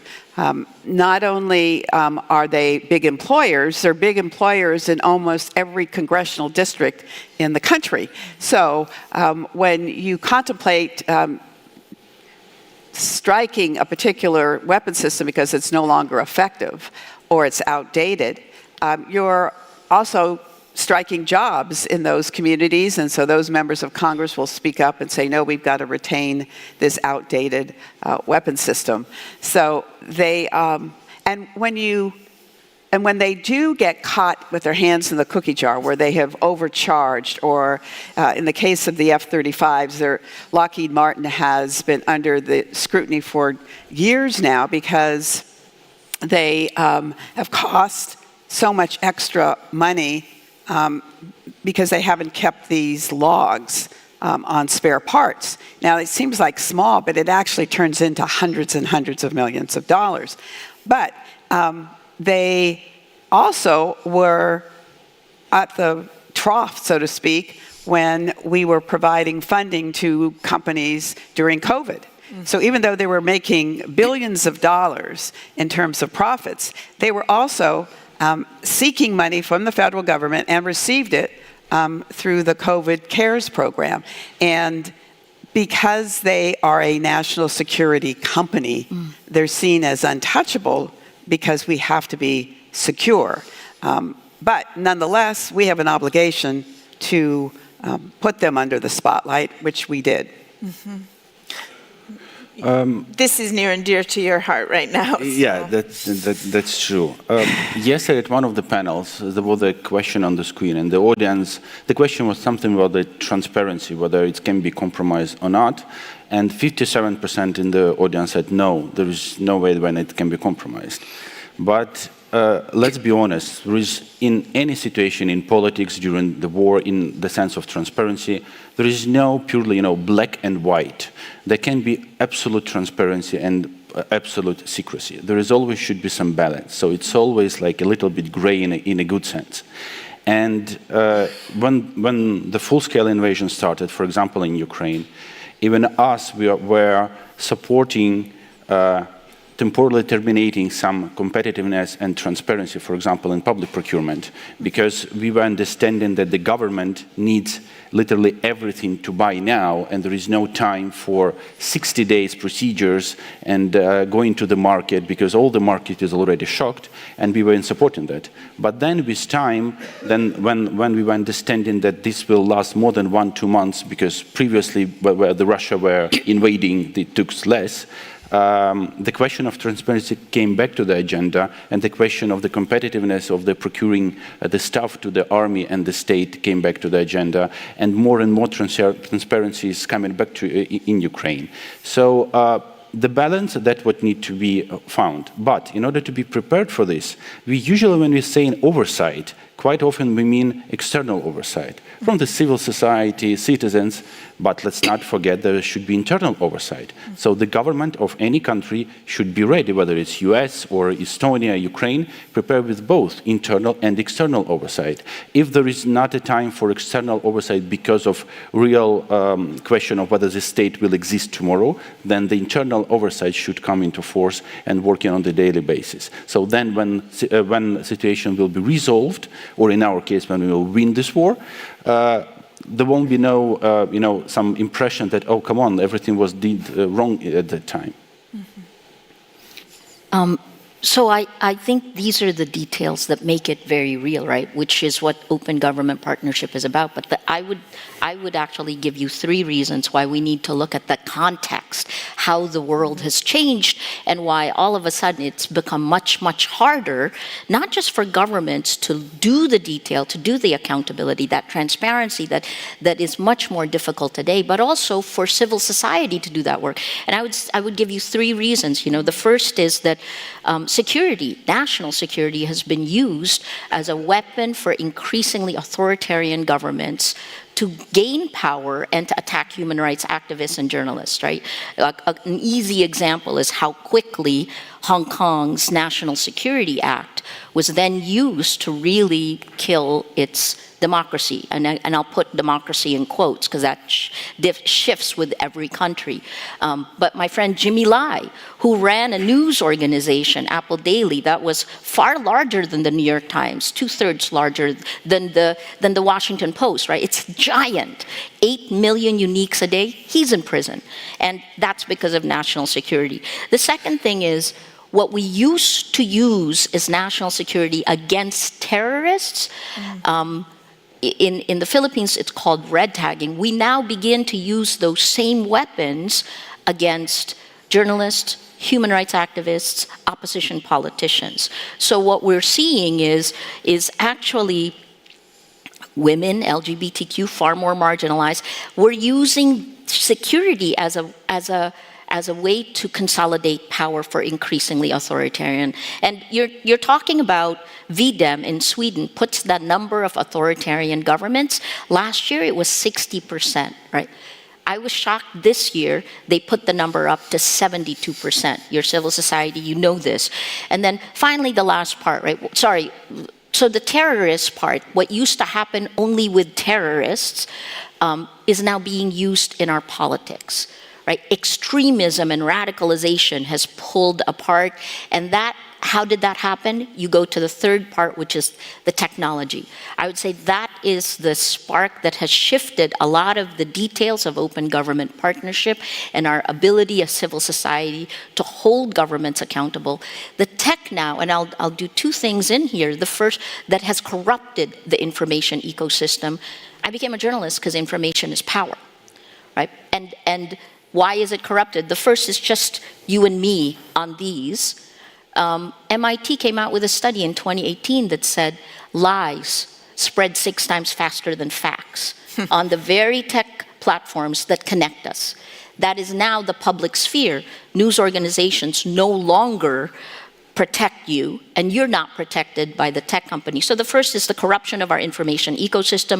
When lies spread faster than facts, this is why you have Russian disinformation in Ukraine, why those meta-narratives were seeded in 2014, annexed Crimea, and then 8 years later, Russia used it to invade Ukraine itself. Right? So Crimea to Ukraine, the meta-narratives grow. And then the last one, where we do need oversight on governments, is surveillance, Pegasus, Predator. Again, where this civil society is working on this, but we do not have oversight. Neither do governments necessarily. Yes. Can I just respond to that? You know, after the 2016 election, we had this deep dive into what really happened there and what was the extent of Russian involvement in the elections in the United States. And it was stunning to see how social media was used to suppress the vote, particularly among the African American population. And they were very effective through the Internet Research Agency, ironically Prigozhin's playground at the time. And so oftentimes we're not aware of it until after the fact, when the damage has been done, and that is quite problematic. So to your point, Maria, technology has become both our greatest ally and our greatest offender in this. I would push that it's more offender, because in that one, you have the data that it's 126 million Americans were targeted, 126 million. Who's been held accountable? Right.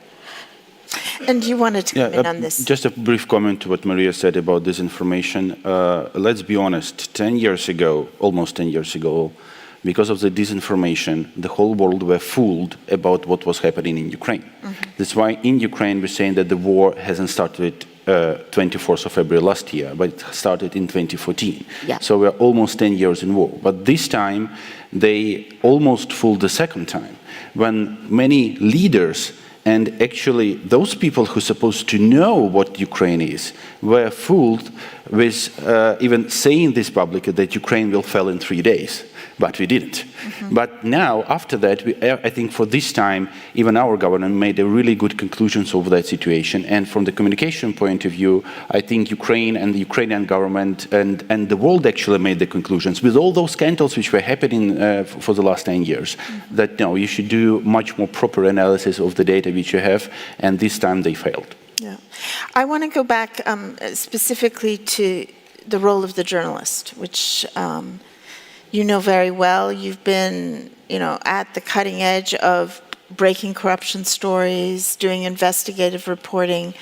Can you talk to us a little bit about, the challenges of that role, how that's changed, and what do we do about it? How do we help? How do I do this in a nutshell? So I've been a journalist for 37 years, 38 coming up, right? And I became a journalist in 1986 when People Power ousted Ferdinand Marcos and $10 billion, a kleptocrat, a dictator, almost 21 years in power. And that sparked all the pro-democracy movements around the world. Okay, how has the role of journalism changed? I think it goes hand in hand with the decline of democracy, the attacks. So if you look at like Freedom House, where they've said that democracies all around the world has declined over the last 17 years.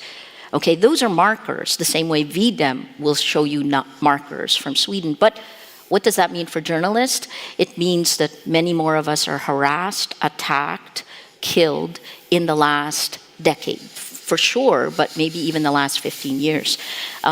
What does it mean for us to be able to do our jobs? I have to be willing to go to jail.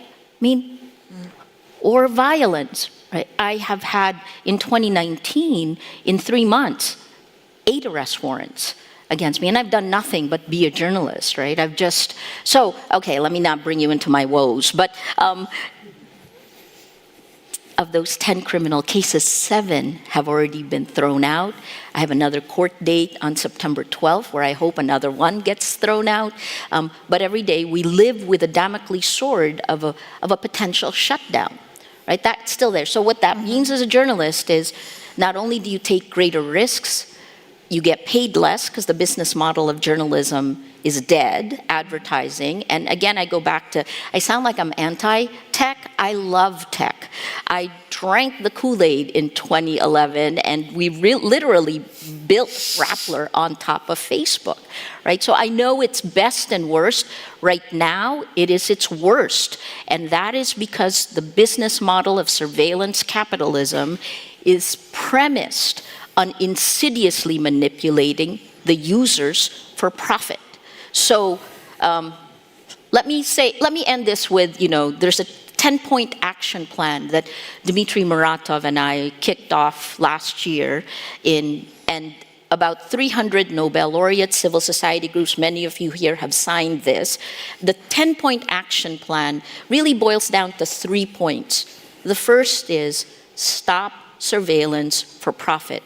Democracy is premised on the fact that each of us will make up our minds independently of each other on data and transparency that our democratic governments show us. So surveillance capitalism doesn't allow us to do that, takes away agency. The second is stop coded bias.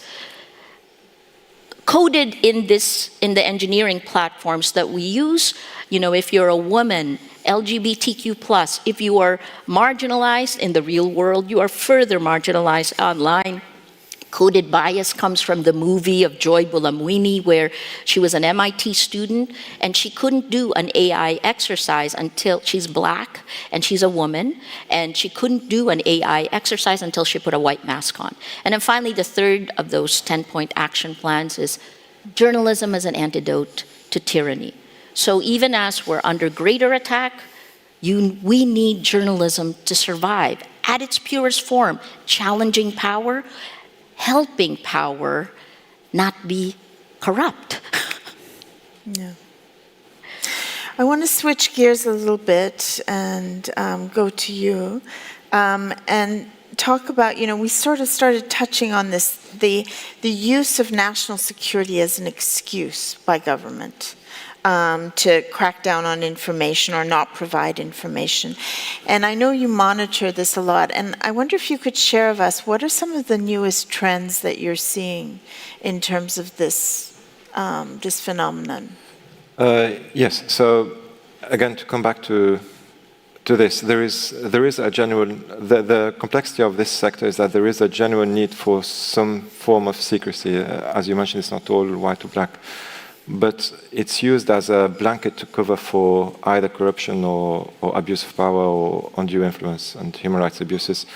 And again, to echo what Maria said, we live in a world which is full of a lot of misinformation through technology. So that's one of the biggest challenges, is not having this trust. And the main challenge now is that, and which is at the root of everything, is the narrative of national security versus transparency and accountability. So not recognizing corruption as the national threat that it is, and we've seen it happen in many places. So either the series of coups that are happening in West Africa, where corruption is put at the forefront of that, and saying that lack of trust in national governments is the reason behind the coups. We've seen it in Iraq, in Mosul, where it was the biggest defeat, which is due to a lot of corruption happening and not being able to use the equipment. So there is a lot of instances where we see corruption as a trigger for the collapse of governments and for also human casualties. Soldiers at the forefront in Burkina Faso. There was one account we had is a soldier in Burkina Faso who was shouting on his deathbed saying, "I'm dying because my bulletproof jacket is made of cobalt." So there is a lot of instances like this. So when we mention, so changing that narrative is the biggest challenge now. And this, it is invoked by governments, but it's also believed by the citizens and by CSOs as well. So when we look at CSOs in this sector, we feel that there are either CSOs working on peacekeeping and peace building, and on the other hand, we have CSOs working on anti-corruption, but putting them together, that space is not really there. And it's the same even at the institutional level. So in governments, we would have anti-corruption laws with high exceptions for the defense sector, not recognizing that there should be also civilian oversight. And when we say civilian oversight, it's not necessarily openness to citizens, but it can be through the parliament or through many other mechanisms or even the Court of Auditors. So, and a level above of that as well, even we have advocacy at the European Union as well to make sure that any anti-corruption measures go hand in hand with all of the growing military support that's happening at the EU level now. So I think that's at the root of all of the challenges that we see is really recognizing, changing the narrative around transparency versus national security. Then there is also what was mentioned is the trend of using national security as a kind of in the populist discourse. So attacks against CSOs, attacks against the journalists. So either the Cyber Terrorism Act in many countries is used, saying, okay, well, you post something on Facebook, we put you in prison. There's no proper. And I'm Tunisian, so we see this a lot now in Tunisia. And also, it's used a lot in this populist either to gain traction as well against governments in elections using false information because of all of this secrecy. So it's really important that we change that narrative and that we also recognize that this is something we should work on. The other big challenge is that it's also a complex sector. So CSOs or even parliaments, we've heard from parliaments, or even in the, so something that should be, in many countries we see that the rotation of auditors for the defense sector is so high, so auditors would stay on the sector for 2 years only. And that's not enough to understand the complexity of the sector and really to have a proper auditing. So the complexity of the sector and the need for expertise specific for the sector is a big challenge which we try to address by kind of deconstructing this information and breaking it down and sharing it more with CSOs, with activists, with parliamentarians as well. So there is also, we've also had parliaments asking for support because they are newly elected and they are in a defense security committee and in the parliament, and they sometimes ask us, well, what are we looking out for? So those are the big challenges in really addressing this issue. Thank you. You just set up the next question, which I have for Congresswoman Spear, the role of legislatures. You sat on the House Armed Services Committee, and we know that legislatures have a very important role to play in oversight, but that often they don't do a great job of it. Sometimes they do, but I'd love to hear your thoughts on, what can legislatures do to assert their role and, provide that effective oversight on national security? So I think legislatures are really critical to provide the oversight in terms of national security. We've heard how it's oftentimes used as an excuse to not be forthcoming. So the oversight committees have the power and authority to subpoena. Certainly in the United States they do. And oftentimes by subpoenaing documentation, you can find out that, for instance, a particular company was engaged in a practice that was violative of the public interest. I will say that there's ways of protecting the journalists, and that is by having a robust judicial system that isn't tainted. Yes. I would also say that creating within governments these inspector generals can also be very critical.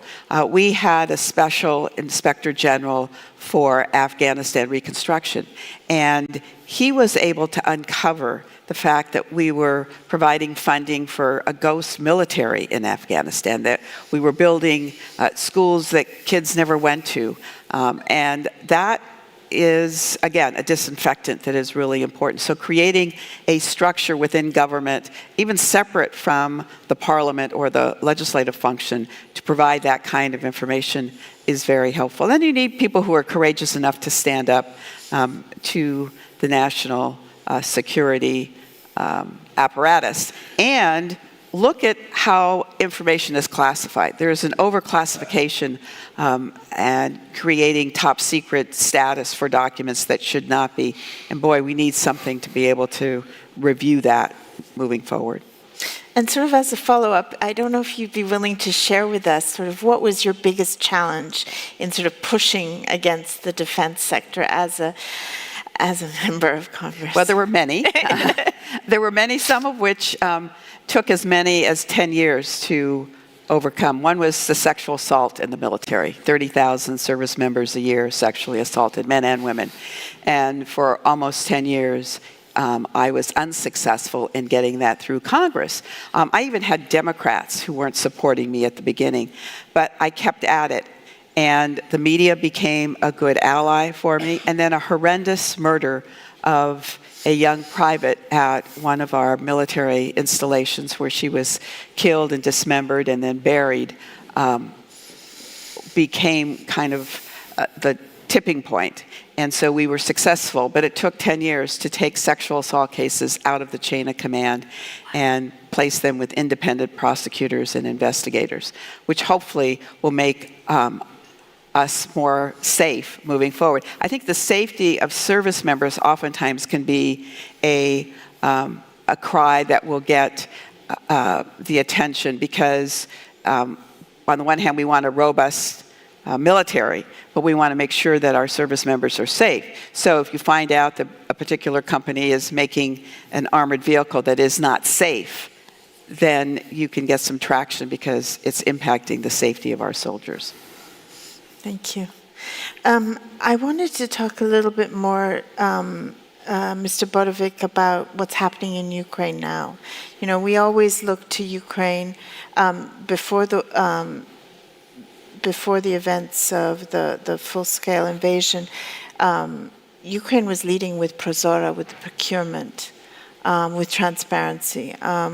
And, you know, one certainly gets a sense that's been reduced. And I wonder if you could talk to us a little bit more now about, you know, has it been reduced too much? And what are the critical steps that need to be taken, and when, to increase that transparency again? Yeah, Prozora was also one of the champions and get a reward from OGP a few years ago, but this is not the only achievement which we had for the last 9 years. In general, Ukraine is one of the leaders in digitalization of the government issues. Yeah. And by the way, on Prozora, this is one of my friend's favorite example, that I can even now use my phone and just in 3 clicks open you almost any public procurement contract just using my phone. Yeah, this is still unfortunately unbelievable in many countries, even at in the West. In Ukraine, what was happening? As I said, like from the very beginning, lots of information were just closed because everybody were in a rush. The main idea, and it's still the main idea, to save the state. The state needed everything, so they were buying everything from anybody, and there was no time for transparency, despite that it may sound weird from representative of Transparency International. But let's also be honest, transparency requires lots of resources, like time and also financial resources, publishing all these reports, but there was no time at that moment. A little bit later, and when I'm saying a little bit, I mean like in a month, civil society and even people in the government started raising the issue. Let's go back to competitive selection of the procurers, of the contractors. And from month to month, we're bringing back to the competitive field all these contractors. And later, because of, by the way, of the investigative journalists, they highlighted the problems with the procurement of food or the uniform within the Ukrainian army. There were a couple of scandals regarding this, but this also helped. That's why I'm now saying that scandals are good, because of that scandals, one of the steps was for now, it's the ex-Minister of Defense. He established with the bylaws, not with the law, and in Ukraine it is important, because if it is with the law, there is much more chances that it will work out. But if it's by law, they can change it any day. But still established a Civic Oversight Council, anti-corruption within the ministry, so there were people who could have more access to the data.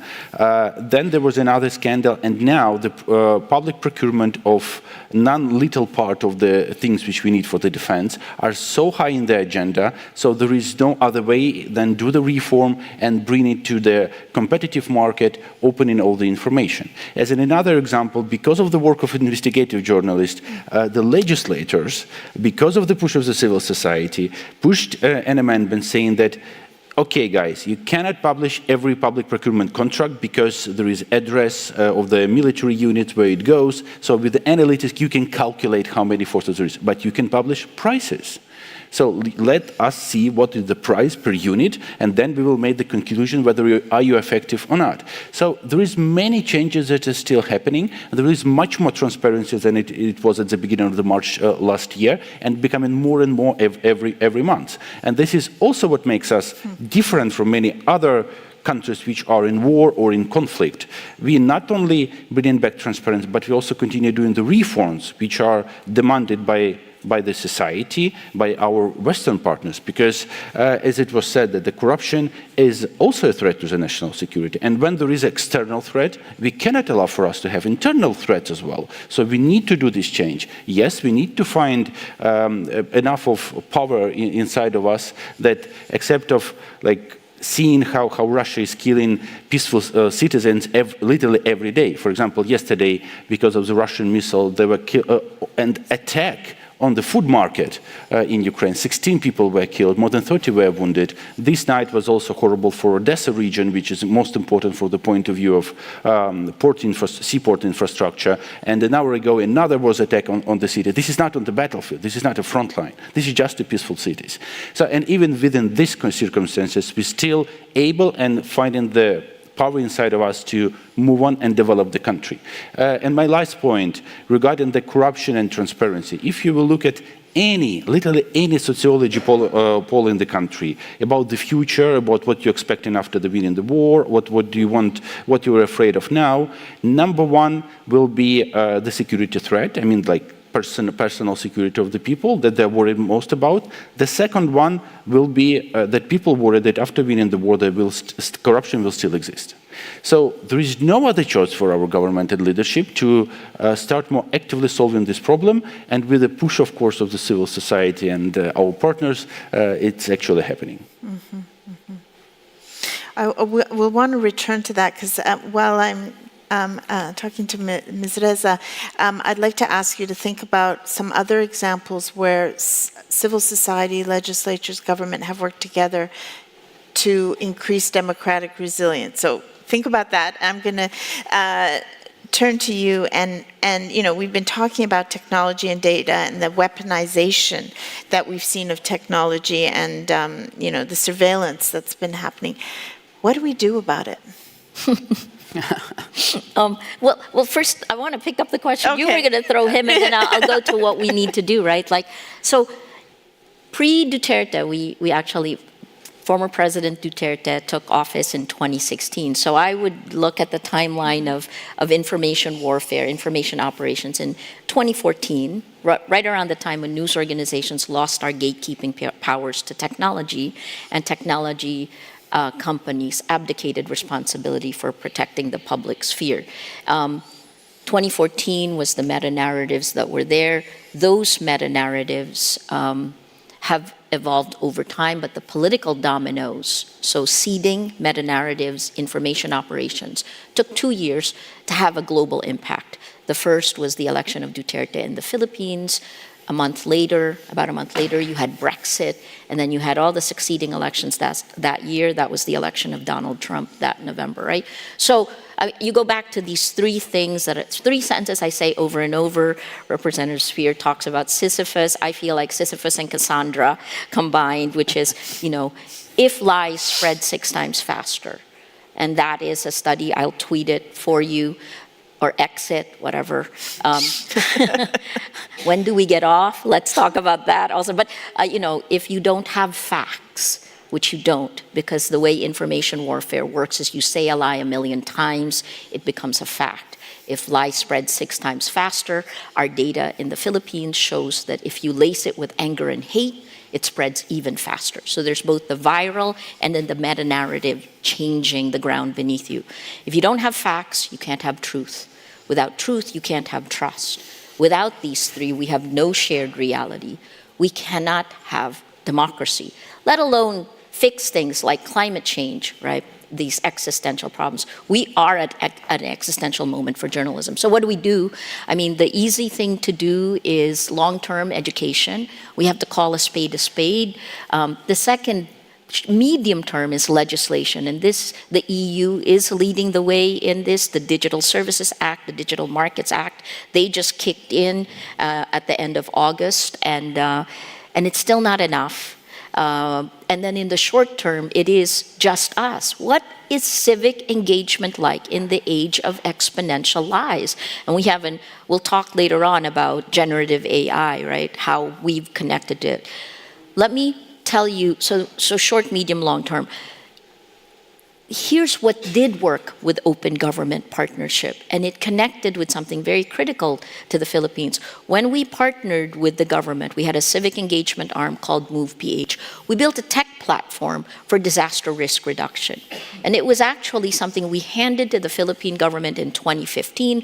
The goal was very palpable. It was #0 casualty. We're the 3rd most disaster-prone country in the world. We have an average of 20 typhoons every year. And using #0 casualties, journalists working with the government, right, news organizations, and it was every time we had a typhoon, you tweet, you post. This is before, again, the rapacious greed. I'm going to start using rapacious. This was before that. And guess what? We got the casualties from thousands to double digits. All of that went away in 2016, which is why I go back to surveillance capitalism has a cost, not only to the quality of democracy, but to the ability of citizens and governments to work. Actually, my answer will be very short, because we are at open government partnership, right? And every country who joined OGP, they have this wonderful instrument of the national plans. And it's about the co-creation. And my organization, like from the very beginning, was part of these national plans, and we still the part of, while the new one is prepared for Ukraine. So this is already a great initiative, because it shows that the partnership between the government and civil society is possible, even in the sense of co-creation. Same Prozorovic you mentioned, it was developed by like citizens and civil society, and then given for free to the government. So the idea came from the civil society. There is another idea which will also help us to gain more trust and transparency and accountability in the future reconstruction of Ukraine, called DREAM. It also came from the civil society, and the government liked it, and now it's under development jointly with the government, and then will be, believe me, will be the next great story, and will get even more rewards from the OGP in the future. So we are still developing and producing the new ideas again, and I truly believe we can do much more for democratic resilience if we working jointly with the government. Mm-hmm. Of course, if there is some red lines which the government crosses, we should go out and say it loudly. That's what we usually say when we trying to help the government. If they want to, okay, we can help you, but if you will do something wrong, we just will stop working with you. If it will be again, we will just go out and say it publicly. And everybody agree. So let's set the rules, and then everybody can cooperate and help with the country to develop. Mm-hmm. Thank you. Mr. Bennour, you are an expert in a pretty tough part of the world, West Africa and the Middle East, places where there are closing societies. Are there innovative ways in which oversight and accountability can be increased in those sorts of societies? And, is there a role for global advocacy here? Yes, so they are definitely two very difficult regions. So apart from the shrinking civic space and the democracy issues, there is also the humanitarian crisis in many of the countries, and also protracted conflict in many others, which makes it very difficult. Innovation in this area is not necessarily a technological innovation, but more on opening this space. Mm-hmm. So, as I mentioned earlier, actors, whether civil society or national actors, are usually look at it as different silos, so anti-corruption experts, and then peace and security experts. So putting them together is really the innovation here. Examples, and also the innovation as well is in building the knowledge and understanding of CSOs on how to engage with the ministries of defense, who seem very closed at first sight, but they are, so many of the civil society actors that we've worked with say they are actually the most efficient ministry to work with because they are so well organized. And also creating this relationship and trust between the communities, especially in regions where there is conflict. So when they are at the borders, for example in Niger, very far from the center, that's when there is a really important need for good communication between the citizens, civilians, but also between the military in those areas and the central level. So Niger, pre-coup, we had good examples of this. There was a civil military committee that was established in 8 different regions on the borders. Each region has its own complex issue. And this has led to more trust, an increase in whistleblowers, an increase in perception of safety and security. And also, there was in one area there was the dismantlement of arms traffic through this cooperation between civilian and military cooperation, while making sure to safeguard the civilians, of course, in all of this. So the innovation is really in that paradigm shift in looking at anti-corruption together as a national security threat. Corruption as a national security threat. And we also have, there is also a need from, you mentioned the global level, so in these closed spaces, there is still an influence from different partners, international partners. So in procurement and provision of military support, we always recommend to include non-military support as well. So when an institutional country X is providing military support to another country, they should be aware of the corruption risks that are there. Otherwise, it's like just spending or basically the support falling into the wrong hands at a certain point. So that's very important, really having a proper understanding of a proper risk assessment of corruption risk assessment is important. Also supporting local CSOs, engaging with local CSOs in those closed spaces is important as well from international partners, whether it's donors or bilateral cooperation. And then the other recommendation and innovation is also in the way that civil society engages with MODs. So governments, if we go and meet a government official and tell them, well, you are corrupt, and they will of course close off. So how to adapt the language to show that what we are working on is not necessarily accusing someone of corruption, but we are helping them to close the gap on those risks of corruption in systematic risks. So in the Government Defense Integrity Index, we do not say this is a rating of how corrupt defense sectors are in different countries, because we cannot really assess that. What's hidden is far bigger than what we can see. What we assess is the system itself. So what is the governance mechanism? Where are the gaps? So access to information, for instance, civilian oversight, the procurement, the publishing of procurement, is the anti-corruption awareness raising in the military doctrine, for instance. And this was also one of the success in Tunisia, where through engagement with iWatch, the Transparency International chapter in Tunisia, the Ministry of Defense has now updated the code of conduct and have included a 4-year-long cursus on integrity with different topics, and that's just raising awareness, because sometimes the defining corruption is also something that's important to raise awareness on. Mm-hmm. So it's not so much a technological innovation which exists, like the iArms is a good initiative where you can trace and track on weapons that have been seized. You can trace back throughout the supply to see where the gaps are, but the real innovation is really in this paradigm shift on defining corruption as a national security threat and really addressing it as such in the national policies and global policies as well.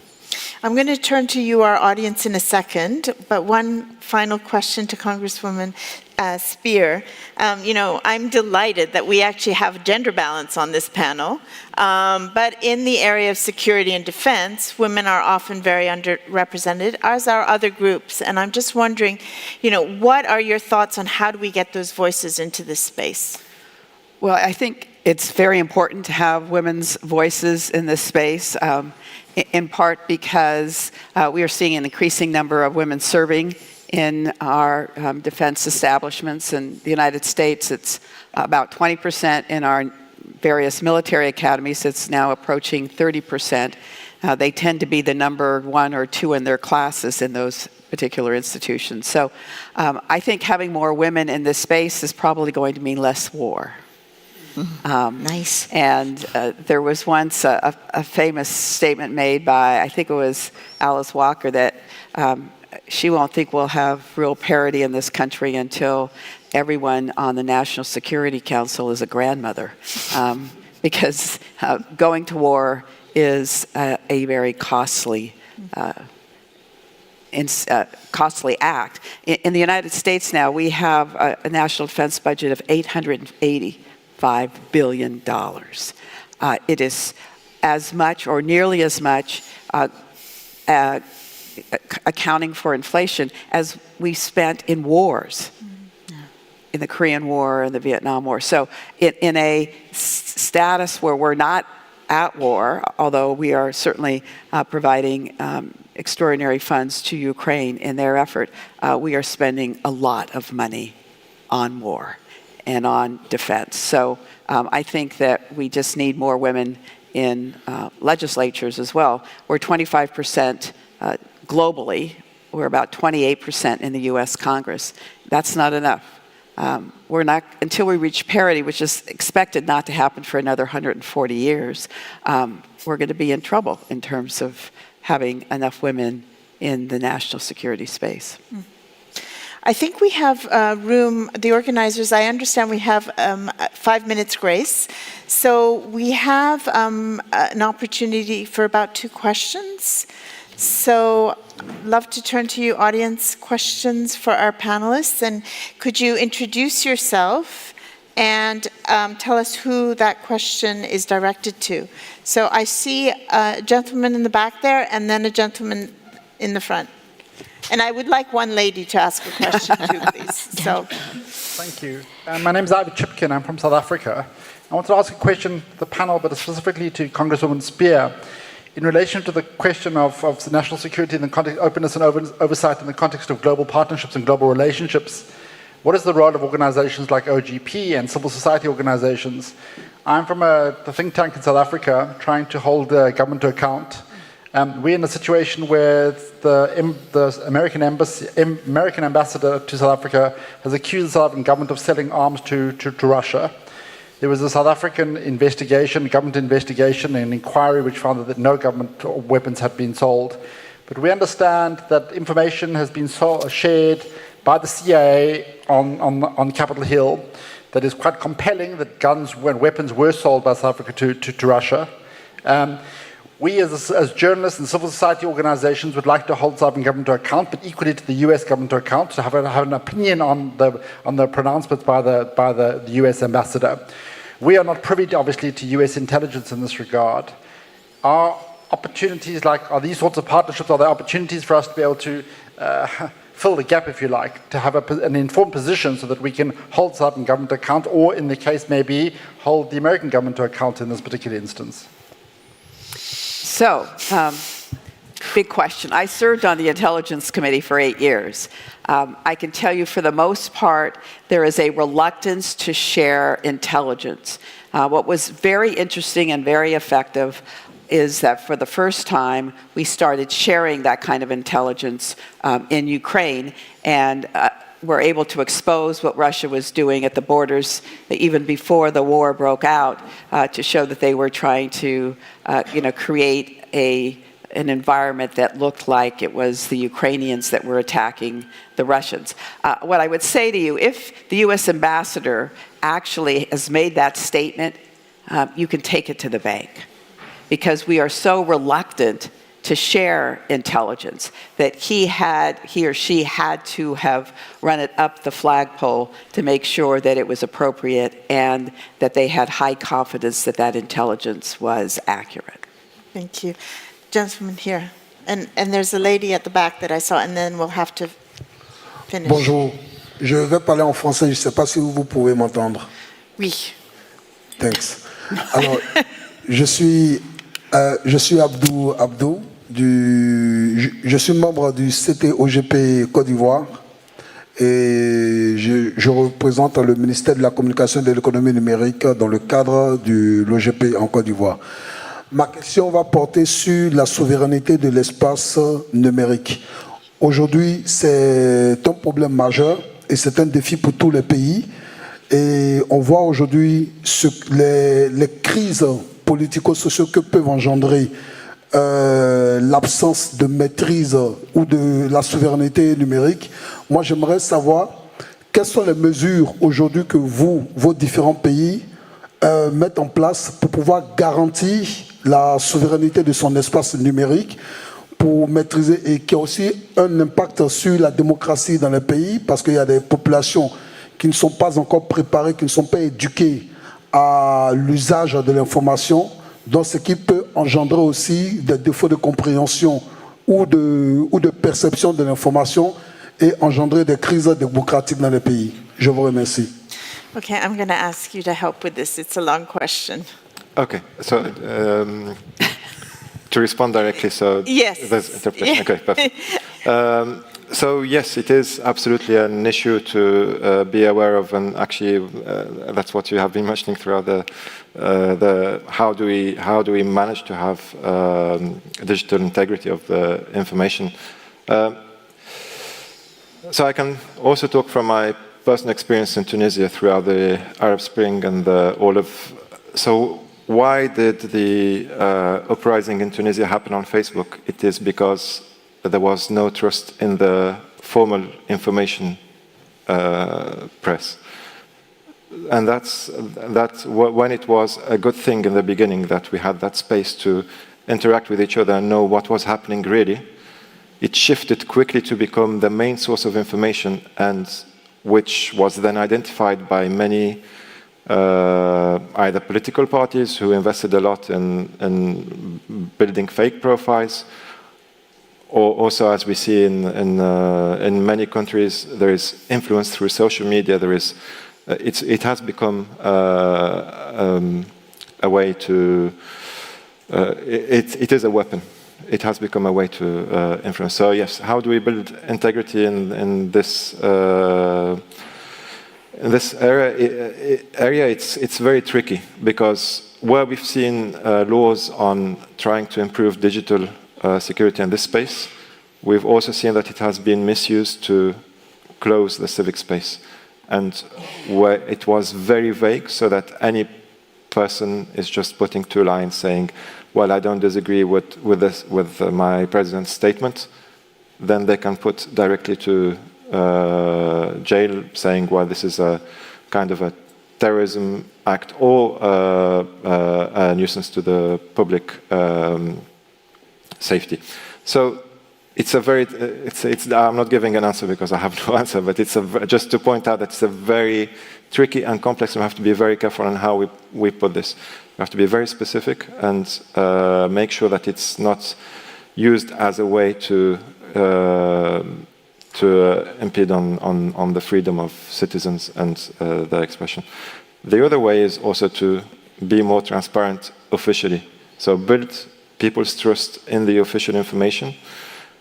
People go and believe kind of the fake news, at least in countries where we have in Tunisia, where we have a history of dictatorship and a history of propaganda through the official press. It's much more easier to believe fake news. If we had the good history, a good track record of legitimacy of the official press, then it would be much easier to spot fake news. Now, and that's not enough, because as we see in the US, in France, in the UK, lies just spread very quickly, even if there is a history of freedom of press, but still. So, no answer, just to say that it's very tricky. So I have to apologize to the lady in the back. I'm getting a little bit of a dirty look from some of our organizers. So I would like to encourage you to approach our panelists after this session. I'd like to thank all of you, but please, can we thank our wonderful panel for their interventions.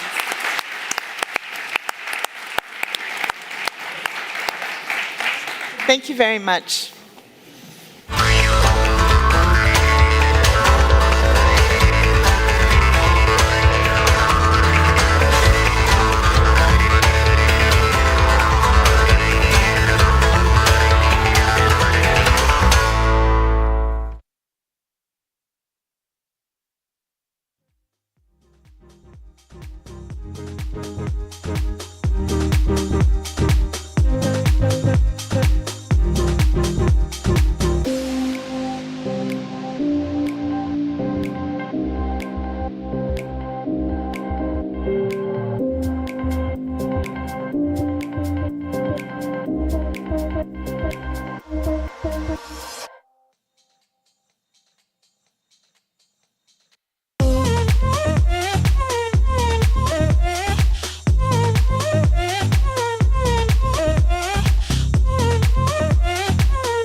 Hello and good afternoon.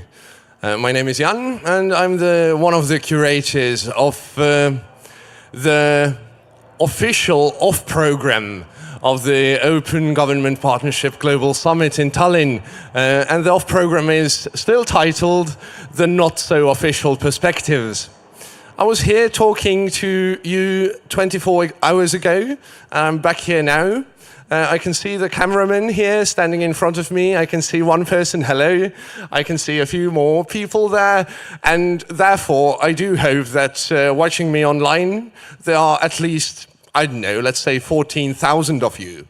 To all those that are still in their hotel rooms, you know, hurry up, come here. And to all those that are somewhere else, that are on perhaps another continent, in another country, then hello from Tallinn, the sun is shining. I don't know why you're not here. But let's talk a bit about the off-program. We're more than halfway done with the summit. We still have a few hours left. And so far, the off-program has been going really, really good. To all those who are not here in Tallinn, this is mostly to make you envious, but also to maybe inspire you in some ways, at least. I'm going to tell you a little about the different formats that we have introduced in the off-program. The first of them being, and this one has concluded already, is called the City of Citizens, which is a format of guided city walks. We've had almost 70 walks happening in the last 2 days and this morning as well.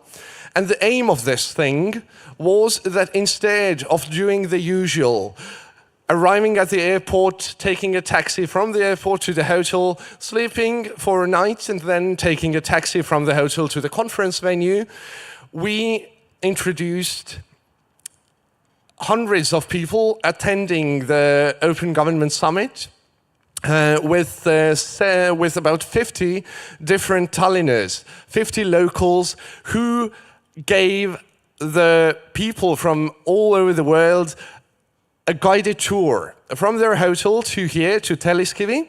But instead of telling them the official history of medieval Tallinn, of telling them about the building datums of each and every church and each and every watchtower in the city, in the old town, they gave a personal perspective. Because although every city has an official history that can probably be read from Wikipedia or wherever else, then every city also is made up of histories of all its citizens, and of course also of all the people that have ever been to the city, or in many cases also the imaginations of the people who have never been but have a kind of picture in their heads. And those 70 walks ranged from going to art galleries normally closed at midnight and seeing art in the darkness, to just having a morning stroll around the city and taking a cup of coffee from a cafe that was introduced them by a local. Besides those city walks, which have already concluded, we won't have them anymore, nothing this evening. But if you find a local, just grab them by the hand and tell them that you'd like to have a guided tour, you'd like them to show you around, and I'm quite sure that in most cases at least, those people would say yes and be quite happy to do so. The other format that we introduced, and that is still going on, is the Academy of Life Wisdom. Because besides the expert knowledge and the know-how needed to deal with the global problems and with the global challenges that we are all facing as one global community, we also sometimes need to give our brains and our thoughts a bit of a rest in order to tackle those problems later with a newfound sense of freedom of thought, I think. And therefore, we have introduced 3 stations of Academy of Life Wisdom. In one of those, you can still today, for 2 hours at least, learn how to stack fire logs.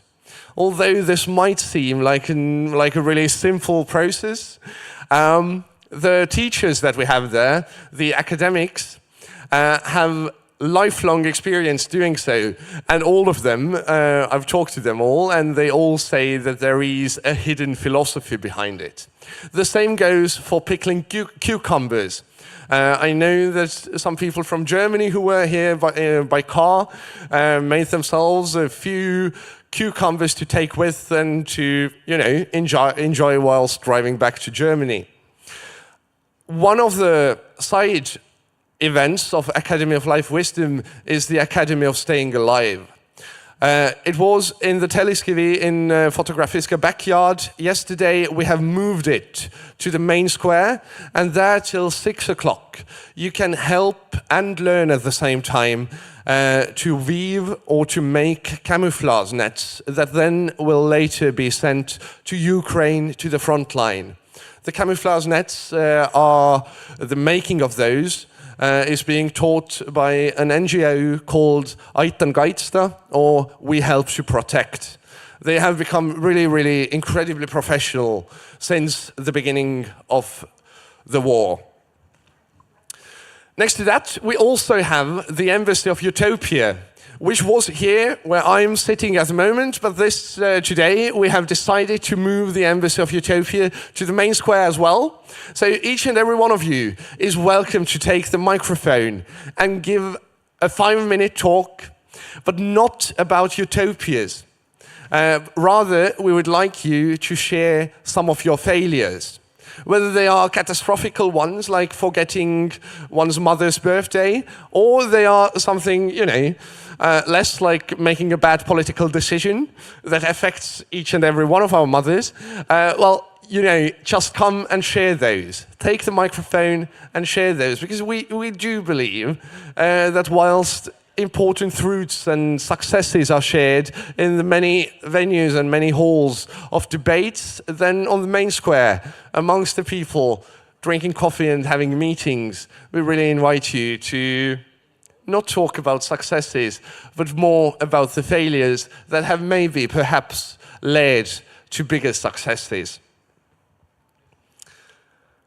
Also, besides that, if you find someone, or when you find someone that you'd like to have a meeting with, whether to discuss a possibility of working together, or just to gather ideas from their experience, or whatever else, then we have some scripts for meetings. You can find them from the information center of the summit. And those are scenarios that will still allow you to have the business as usual meeting, to talk about all the important things that you need to talk about. But at the same time, this will happen in a business as unusual scenario. So there are 5 different scripts, and all of them will take you on a different kind of journey. Whether you want those to go on for 30 minutes, for 15 minutes, or for the rest of the day, this is completely up to you. The off-program, the not-so-official perspectives, is being curated by the Institute of Meetings and Non-Meetings. It's just 2 people. We are at the same time an NGO, but also a studio, a laboratory, in order to understand what is the role of art, of contemporary art, in the contemporary society, and how can art and artists intervene in different social situations, in different social settings, and bring a new perspective. Can someone tell me, perhaps, how much time do I have left? Oh yeah, no, I can't see any Oh, I can see any numbers. Oh yeah, I have 5 seconds left. That's lovely. So thank you, and have a nice day, and see you soon, I hope.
Dear guests, the program is about to start. Please find your seats now.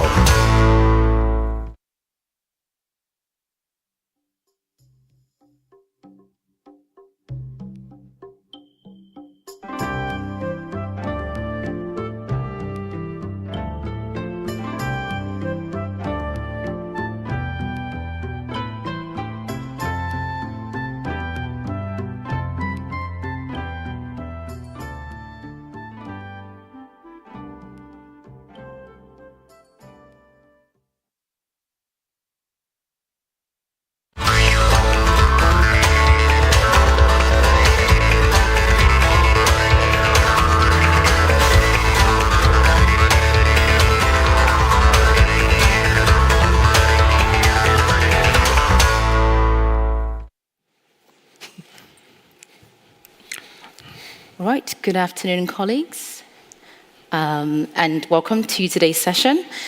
My name is Favor Ime from Open Ownership. I work as a regional manager for the African region, and it's a real pleasure to be here speaking into this really clear mic. And today we're just talking about beneficial ownership transparency. The topic is on the screen: connecting global to country action to fight transnational corruption. How can beneficial ownership transparency drive change?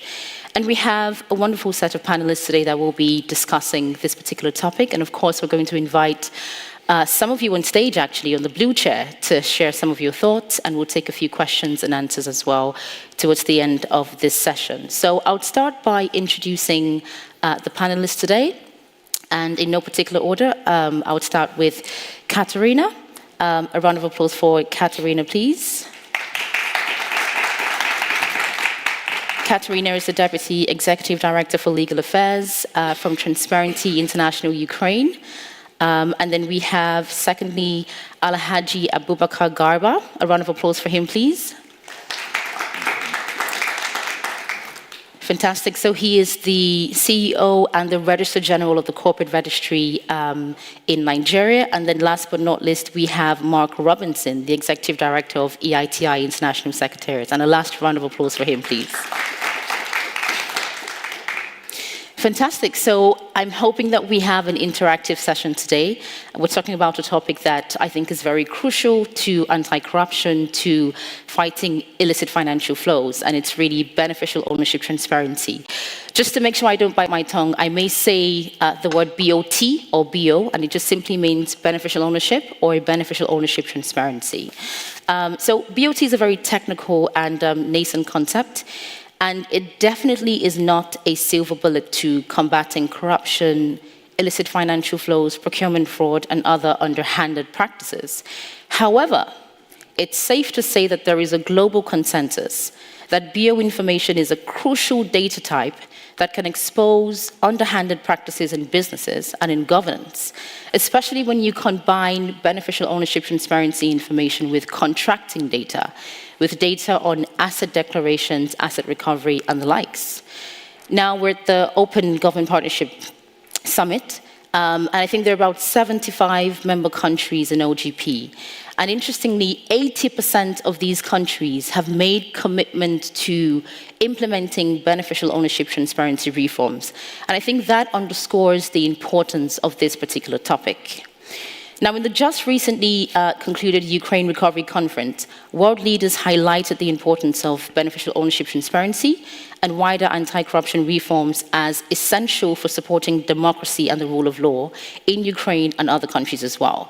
And we can also see quite a number of changes in the UK. They just recently launched a register of overseas entities. In Nigeria, a free and open public BO register was actually launched in May. So we can see that there is a global move to implementing beneficial ownership transparency reforms. And just to be clear, when we say beneficial ownership transparency, we simply mean who ultimately owns and controls companies that win procurement contracts, companies that have extractive licenses. So that's what it really means. So we have a panel here that is going to discuss this issue in depth. I'm very pleased to start with you, Alhaji Garba. And my first question to you, sir, is, first of all, why is BOT important in the Nigerian context? And secondly, we know, and a huge congratulations to you and the team back home, that you've just launched possibly Africa's first free, open and public BO register, which is honestly fantastic. And my question to you as well is, what do you think needs to be done to realize impact from having that data being available? So those are my two questions to you. Over to you. Okay, thank you. Good afternoon all. Yes, BO is important for us in Nigeria. Yeah. You know, under the past administration of General Muhammadu Buhari, one of the cardinal goals of the government was to fight corruption. And at the early stage of the government, they realized that fighting corruption will not be possible unless you have effective measures on your procurement system. Mm-hmm. Studies have shown that money laundering, illicit financial flows, and other corrupt activities are mainly carried out using corporate vehicles. There is a limit to a transaction an individual can do in his own personal capacity. Procurements are carried out using companies. Most terrorism financing are paid for using complex arrangement without knowing who the ultimate donor is. So in 2016, President Muhammadu Buhari made a commitment at the London Anti-Corruption Summit that Nigeria was going to deploy a publicly available register of beneficial owners of entities. When that commitment was made, there was no legal framework to support beneficial ownership disclosure. Mm-hmm. So the Companies and Allied Matters Act was repealed and reenacted in 2020 to provide for disclosure of persons with significant control. It was modeled after the UK system of PSC, but with a lower threshold of 5% as opposed to 25% in the UK. So we had to start the process of building the register, and an electronic register was built with the support of the OGP and the World Bank, which was launched on the 25th of May this year. For every company registered in Nigeria, you don't have a choice. You must disclose your beneficial owners. And without, you will not be able to register a company if information on the beneficial owners is not provided. You will not be allowed to do any procurement contract at present in Nigeria unless you have an active status of your company. And for your company to be active, your beneficial ownership information must be up to date. Mm-hmm. So, and you submit this information at the point of registration or when there is any change or when you are filing your annual returns. So these are mandatory requirements. And government has made it a policy that for all government transactions, you have to have an active status.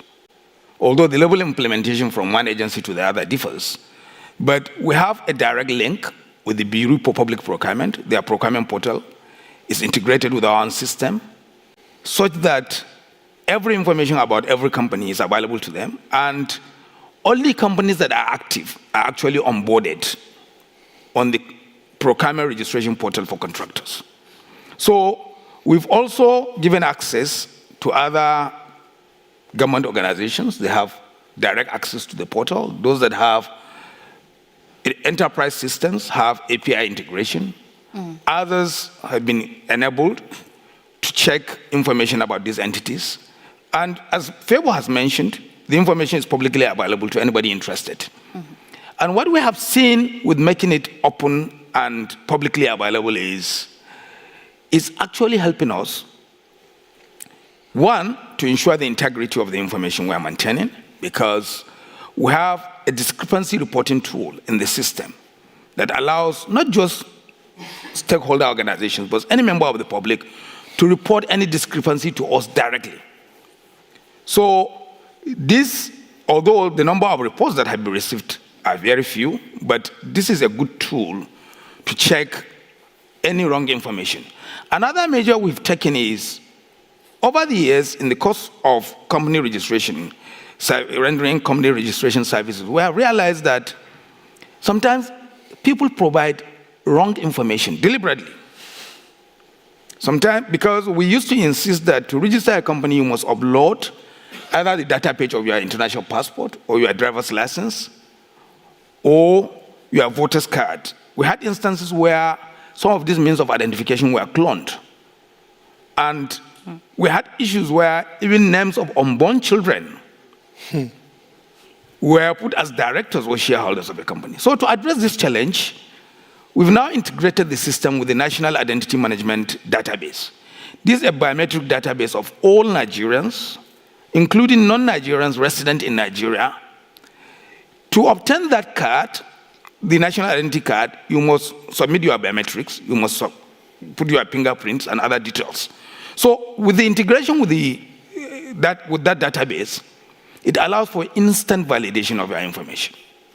Once we put the number, at the point of registration, because the system is electronic end-to-end, all you need to do is to provide your details, including your national ID number. Once you provide that, it populates every information about you, and that ensures the integrity of the information. The only challenge we have in that respect has to do with sometimes the unavailability of the national ID database. Yeah. Unlike our system, sometimes they have challenges, a lot of downtime.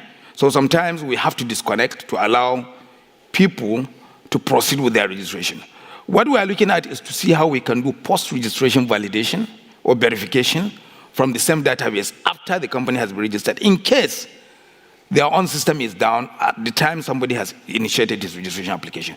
So these are some of the reforms we have introduced, the second leg of the issue, the second leg of your question. I think I'll come back to the second leg. Okay. Yes, maybe later on. But that's very interesting. I think what's worth mentioning as well from what you've said is, when you talk about implementing beneficial ownership transparency reforms, it's clearly something that the corporate registry cannot do alone. Yeah.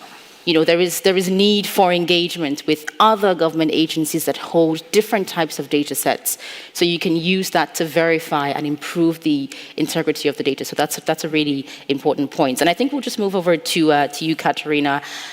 We know that it's not enough to have a commitment to BOT, whether it's in your national action plan or on an international platform. It's not enough to have legislation, decrees, laws about this. It's also not enough to have a system, to have a register. The real impact comes from when the data you're collecting is being used. That's when we really know that, this particular company has pumped in money to a particular country during an election period. And maybe someone behind that company is, somebody that is questionable, for instance. So my question to you is, I know Ukraine was the first country in the world to implement a public BO register, which is fantastic. We like to brag about it. Please, you can keep that bragging rights. That's fantastic. So my question is, what are you doing in terms of using the data at the moment? What does that look like? You've been doing this for about 8 years. What does data use look like in Ukraine? Yeah, thank you very much for the question, and thank you for the audience that you are still here even there is a lunchtime. It is a very important question for Ukraine, especially now, even though, as you mentioned, we opened the data. We not only started to collect them, as the previous speaker said, the Nigeria is at right now, we also made it public. So the beneficial ownership registry is public in Ukraine.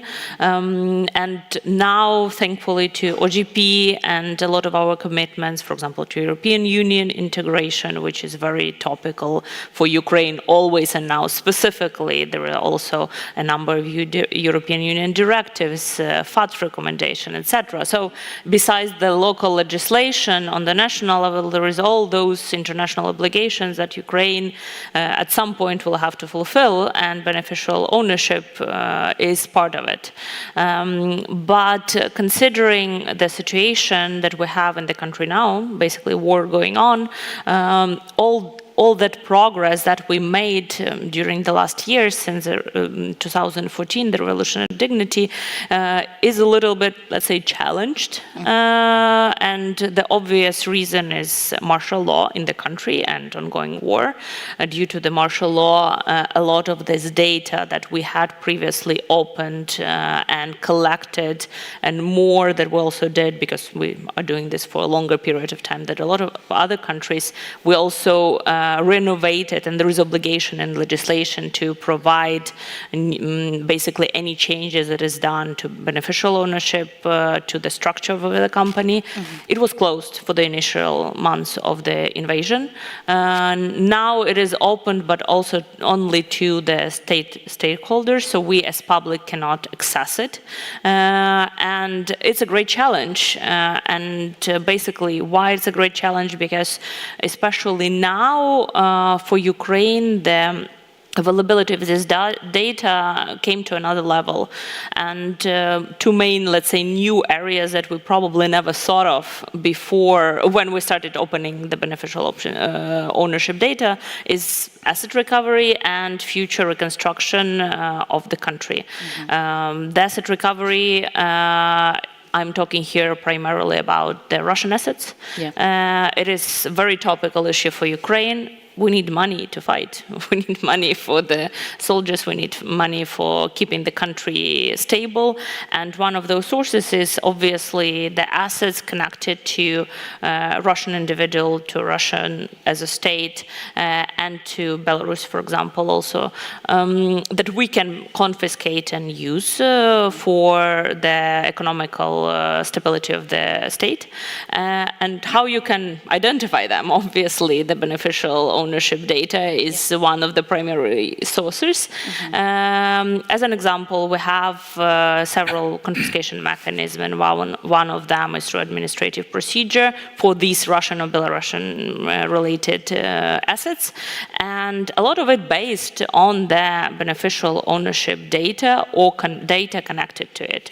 For example, probably some of the people in the audience heard famous names of oligarchs in Russia, like Deripaska, Shilkov, Molchanov. These are just the recent cases in Ukrainian court, in high anti-corruption court, where a number of assets were confiscated to the state budget, primarily based on the research of beneficial ownership and data that we managed to collect nationally, because the Russian history and influence is very intertwined with Ukrainian history. So a lot of those people have assets in Ukraine or influence to the companies and assets in Ukraine.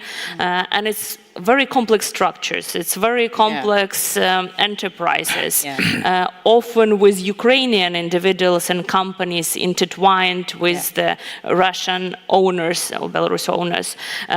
It took, for example, the Deripaska case, I think almost a month with almost every week hearings in the court just to go through the structure to identify which is owned by the Russians or which is actually Ukrainian owned enterprises connected to, not connected to the oligarchs. So that is a big deal. And it's not only on national level, but also in international level, because Russian assets is an international issue for the last couple of years. And one more point in the current issues for Ukraine connected to the BOT is obviously reconstruction.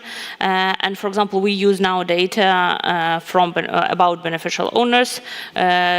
You can cancel any procurement tender if the people submitting the proposals have involvement or beneficial owners are in Russia or Russia-related, or in Belarus, or the stakes in the company is over 10% owned by them. So automatically that tender is going out, so you cannot participate. And that is based on the information in the registry that we established.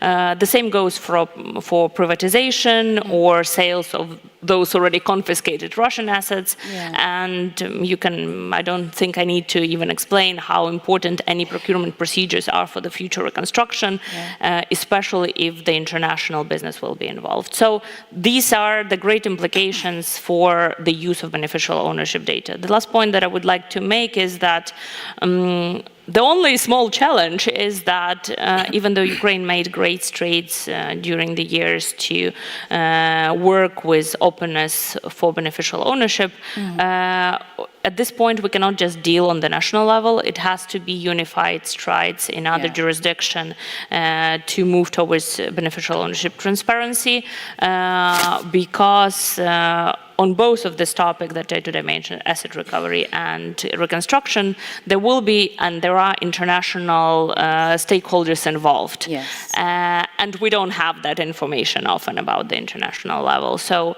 there is a great need to have the unified approach and the unified level of openness in this question in other countries, because otherwise just level of, for example, Ukraine or some other countries will not suffice. Yeah. And obviously the question, as already was mentioned, the verification, there is no solution yet. I think it's well overdue. The quality of data, the public, the policy responsibility on who is in state is responsible for keeping this data updated,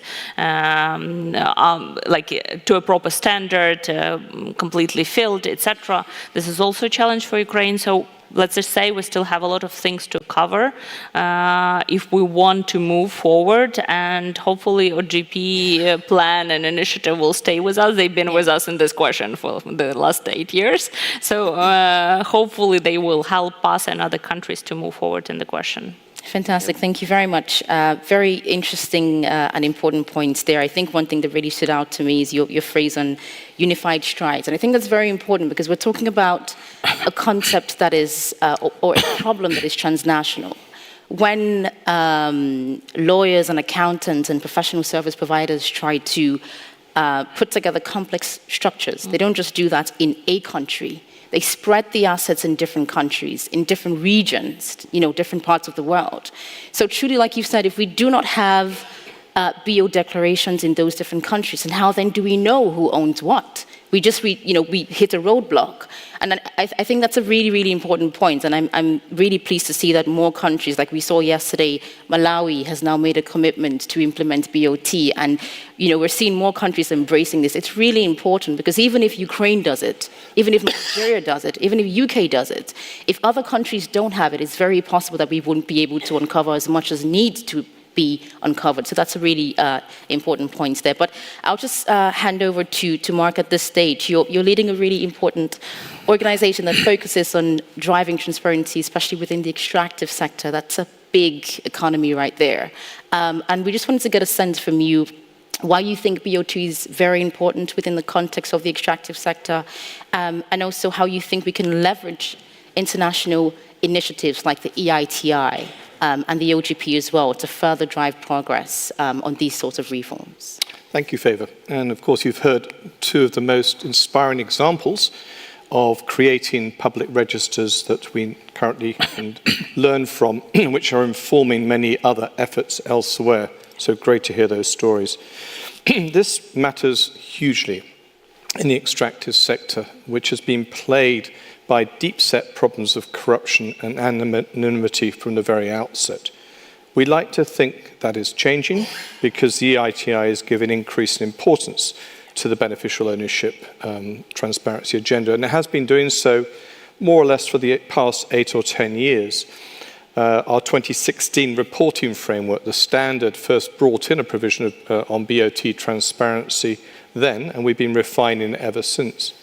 In the most recent 2023 ITI standard, we've actually reduced the reporting threshold to 10% to any single owner, and that's significant because if it's a much higher threshold, one is talking about a relatively small number of owners, and for very large companies, that's a very significant level of ownership. So that's significant, I would suggest. The second point is about why does this matter so much, and it's the sheer volume of resources which are put to corrupt uses that's at stake here, that are no longer available to fund public policy priorities and investments to benefit the poor. The estimate we have is that countries have lost about $1 trillion since 2011 as a result of corrupt or illegal deals, many of which involve anonymous companies. Investigations using this kind of data have helped inform publications in the Panama Papers, Rwanda Leaks, and Pandora Papers. So the information is beginning to get out and be reported on by international investigations through the media. For the EITI, I mentioned it's now been incorporated into several iterations of our EITI standard. The reason we believe it's important is that it helps not only close channels for corruption, but also facilitates more effective taxation, builds fairer markets, and creates a much more level playing field for investment. So these will be increasingly important, we argue, as the energy transition gathers pace. And I'll say a few words about that in a moment.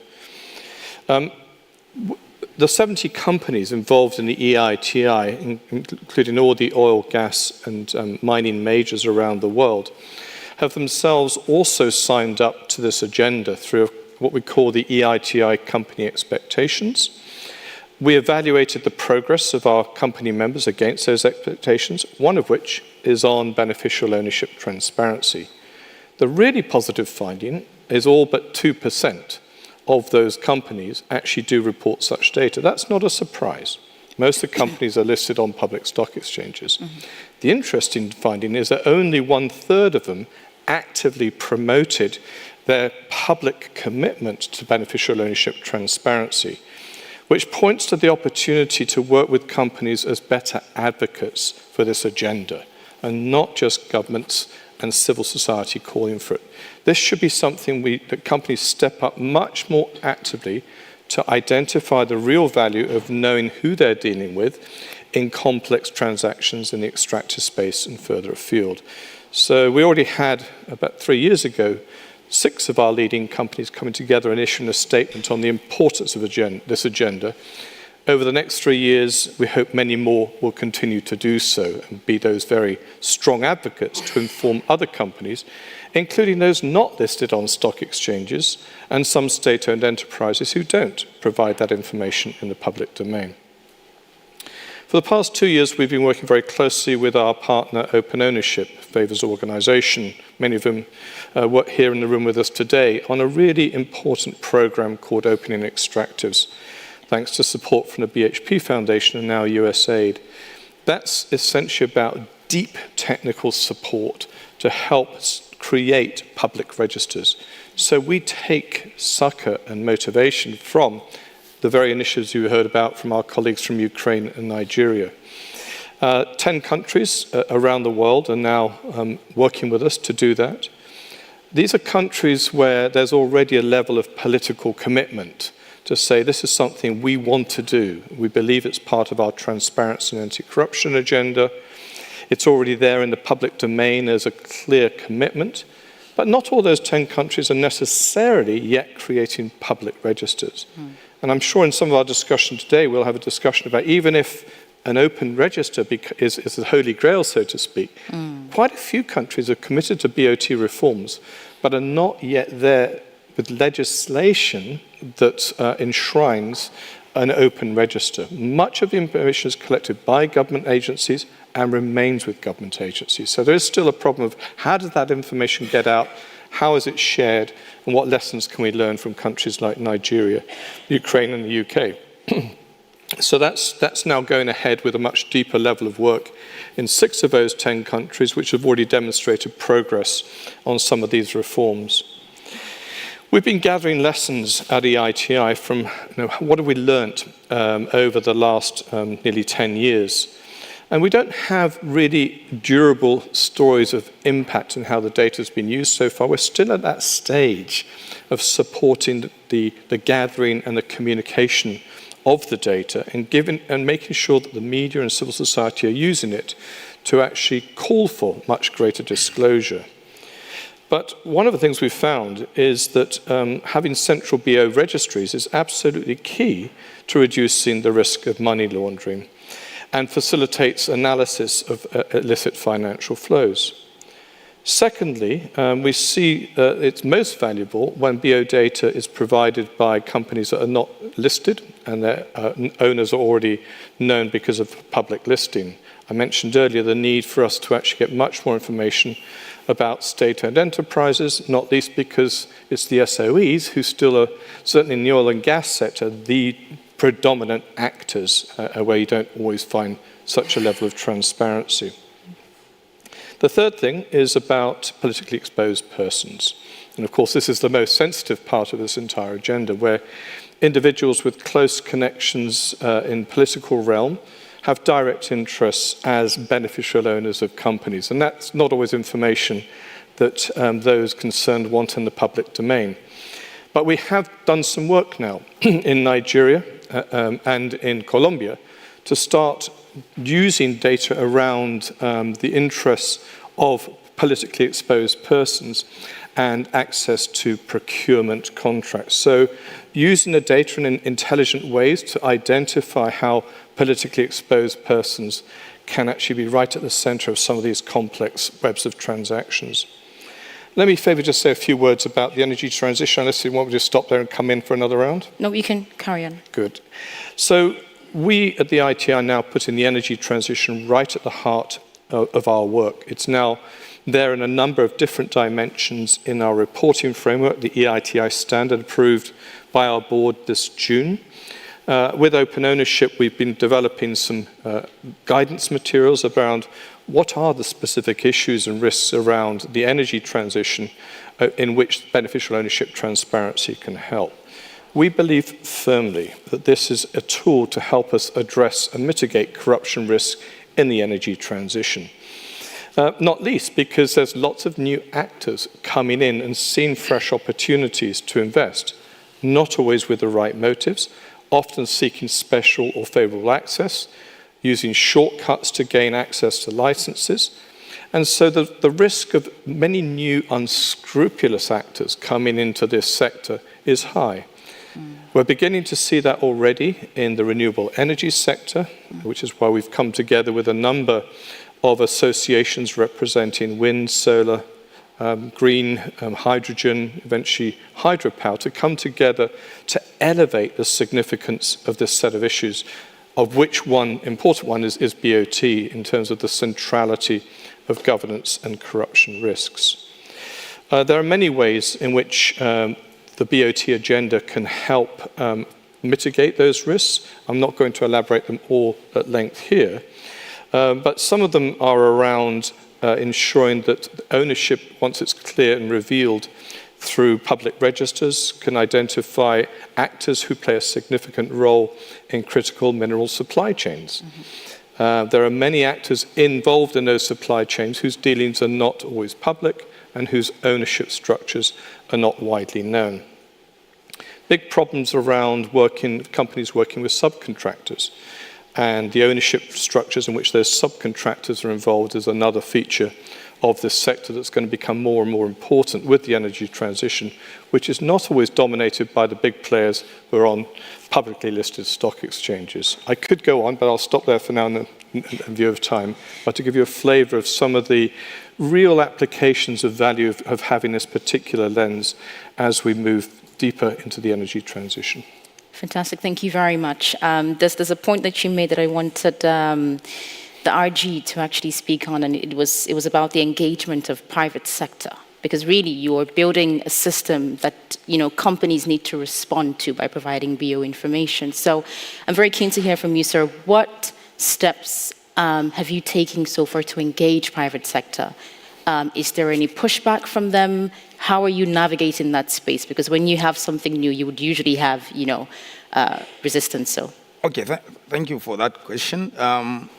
We've been working with civil society very well, and the main advocacy on BO disclosure was actually carried out by the civil society, particularly the CISLAC, more or less the Transparency International Representative Office in Nigeria. They did a lot. When we had a pushback, when the first law was passed by its assembly, it was not assented to. CISLAC did a lot by engaging the parliament, engaging the government, and eventually the bill was represented at the Ninth Assembly. BO is new. Yeah. A lot of small companies don't understand the implication. A lot of them don't understand what BO stands for. So, but the major players, they actually know. They know the implication. Only last week, a law firm approached us. They were surprised when they saw our regulations on BO. I think they had some international investors. They didn't disclose from where, And they were asking whether they could be given exemption from disclosure. So we said no, the disclosure is mandatory. Yeah. They requested for a copy of the regulation, and they were wondering, when did you do all this? Why do you have all these provisions? This is beginning to tell you that these changes are already beginning to make impact. But the small private companies, majority of the companies registered by us are small family companies that may not have any genuine reason to hide this information. But within this cycle of companies, you have those that originally were registered maybe by politically exposed persons and by persons that wouldn't want their names to appear. Yeah. So initially there was no, so a lot of them were are inactive because they have not been filing returns, they have not made their bio disclosure. We had to issue a threat of striking off these companies from the register. And in fact, we went ahead and published the list of the first 100,000 companies that we're going to remove from the register if these filings are not made. And when you come to file your returns, you must mandatorily disclose your bio information. So as of today, we have over 34,000 applications awaiting clearance for approval for returns and other things. And this is continuing. So what we have realized is we need to engage more with the private sector. They need to know what is required of them. For the regulated entities, companies that are within the purview of either the Central Bank of Nigeria or that are in the extractive sector because they already make disclosure to Nigerian AITI Yes. and the Mining and Cadastral Office. They are already aware of their obligations. For companies that operate in the insurance sector and the pension sector, those ones would have a problem. But the general companies, we did an inherent risk assessment on money laundering and terrorism financing in Nigeria. And certain sectors are identified as very high risk. The small private company, particularly those that operate either bureau de change or those that operate in the oil and gas sector, some may not necessarily be within the purview of the AITI. These are high risk, and the disclosure by some of these entities is not encouraging. And incidentally, we are in the grey list of FATF, and we're making all effort to exit the grey list. Yeah. And part of the things we're doing is to not just have these measures, but to also make them effective. Yes. And of course, you can only achieve that when you have greater compliance by these entities. So the private sector is key.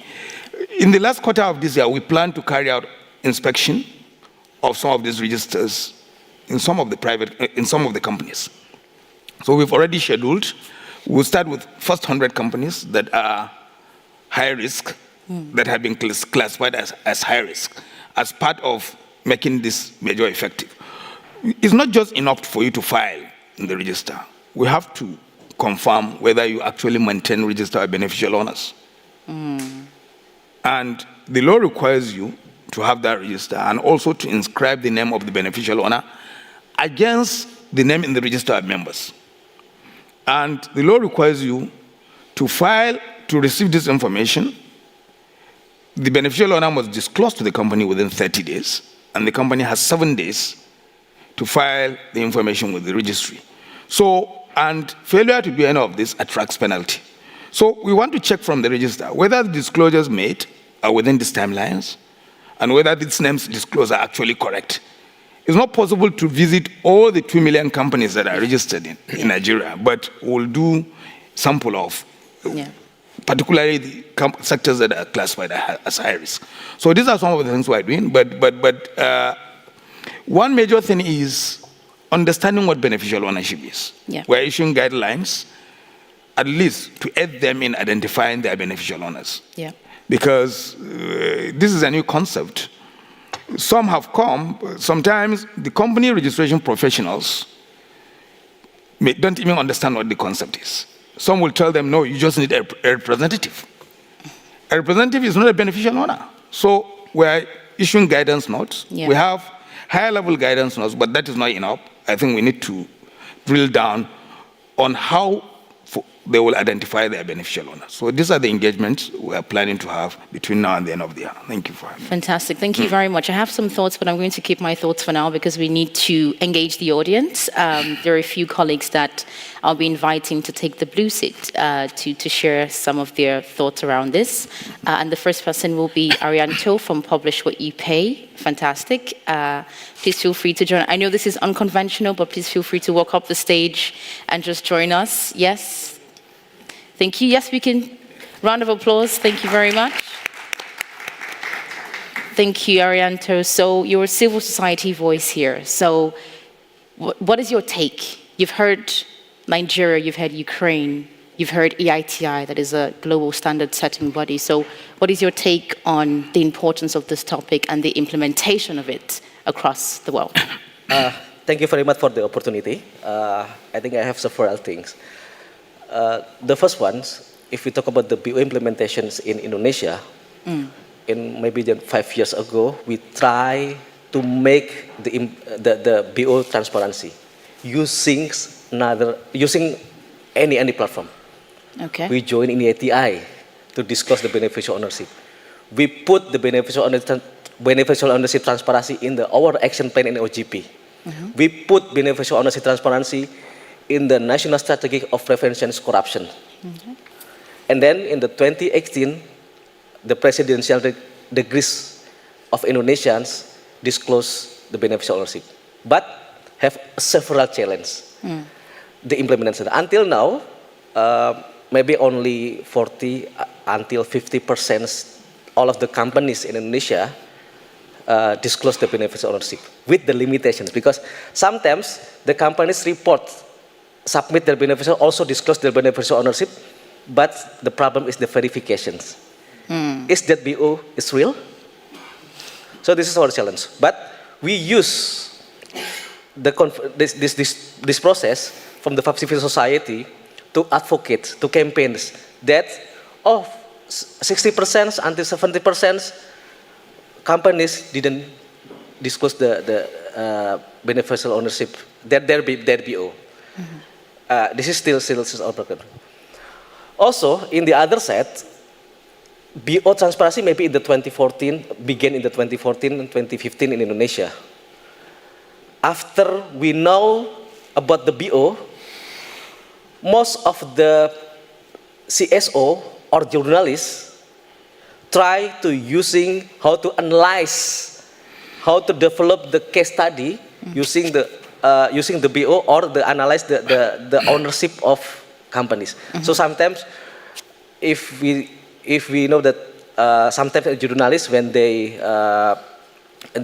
develop journalist investigations report, also civil society to develop policy brief, case study, use the analysis of BO, also the legal ownership, and this is approached by all of the CSO. Currently, all of the CSO and journalists, when they develop case study, use the analysis or tools of the beneficial ownership or legal ownership analysis. So it's more technically, but all of the CSO use the BO transparency or use it. But our challenge linked with the sessions. Our challenge is sometimes the civil society or journalists found that this is BO transparency. This is the BO, or this is the ownership of the companies which have the problem in Indonesia. Sometimes the ownership is came from the foreigner or the foreign company. It's very, very difficult for us. What would we do when the ownership came to the foreigners or for the foreigners companies? So we need the global actions. And how we have to be done in this case. For example, I just imagine that in ETF, for example, we have maybe data of beneficial ownership from all of the countries who have the action plan in the EITI, but we could use the EITL across the nations.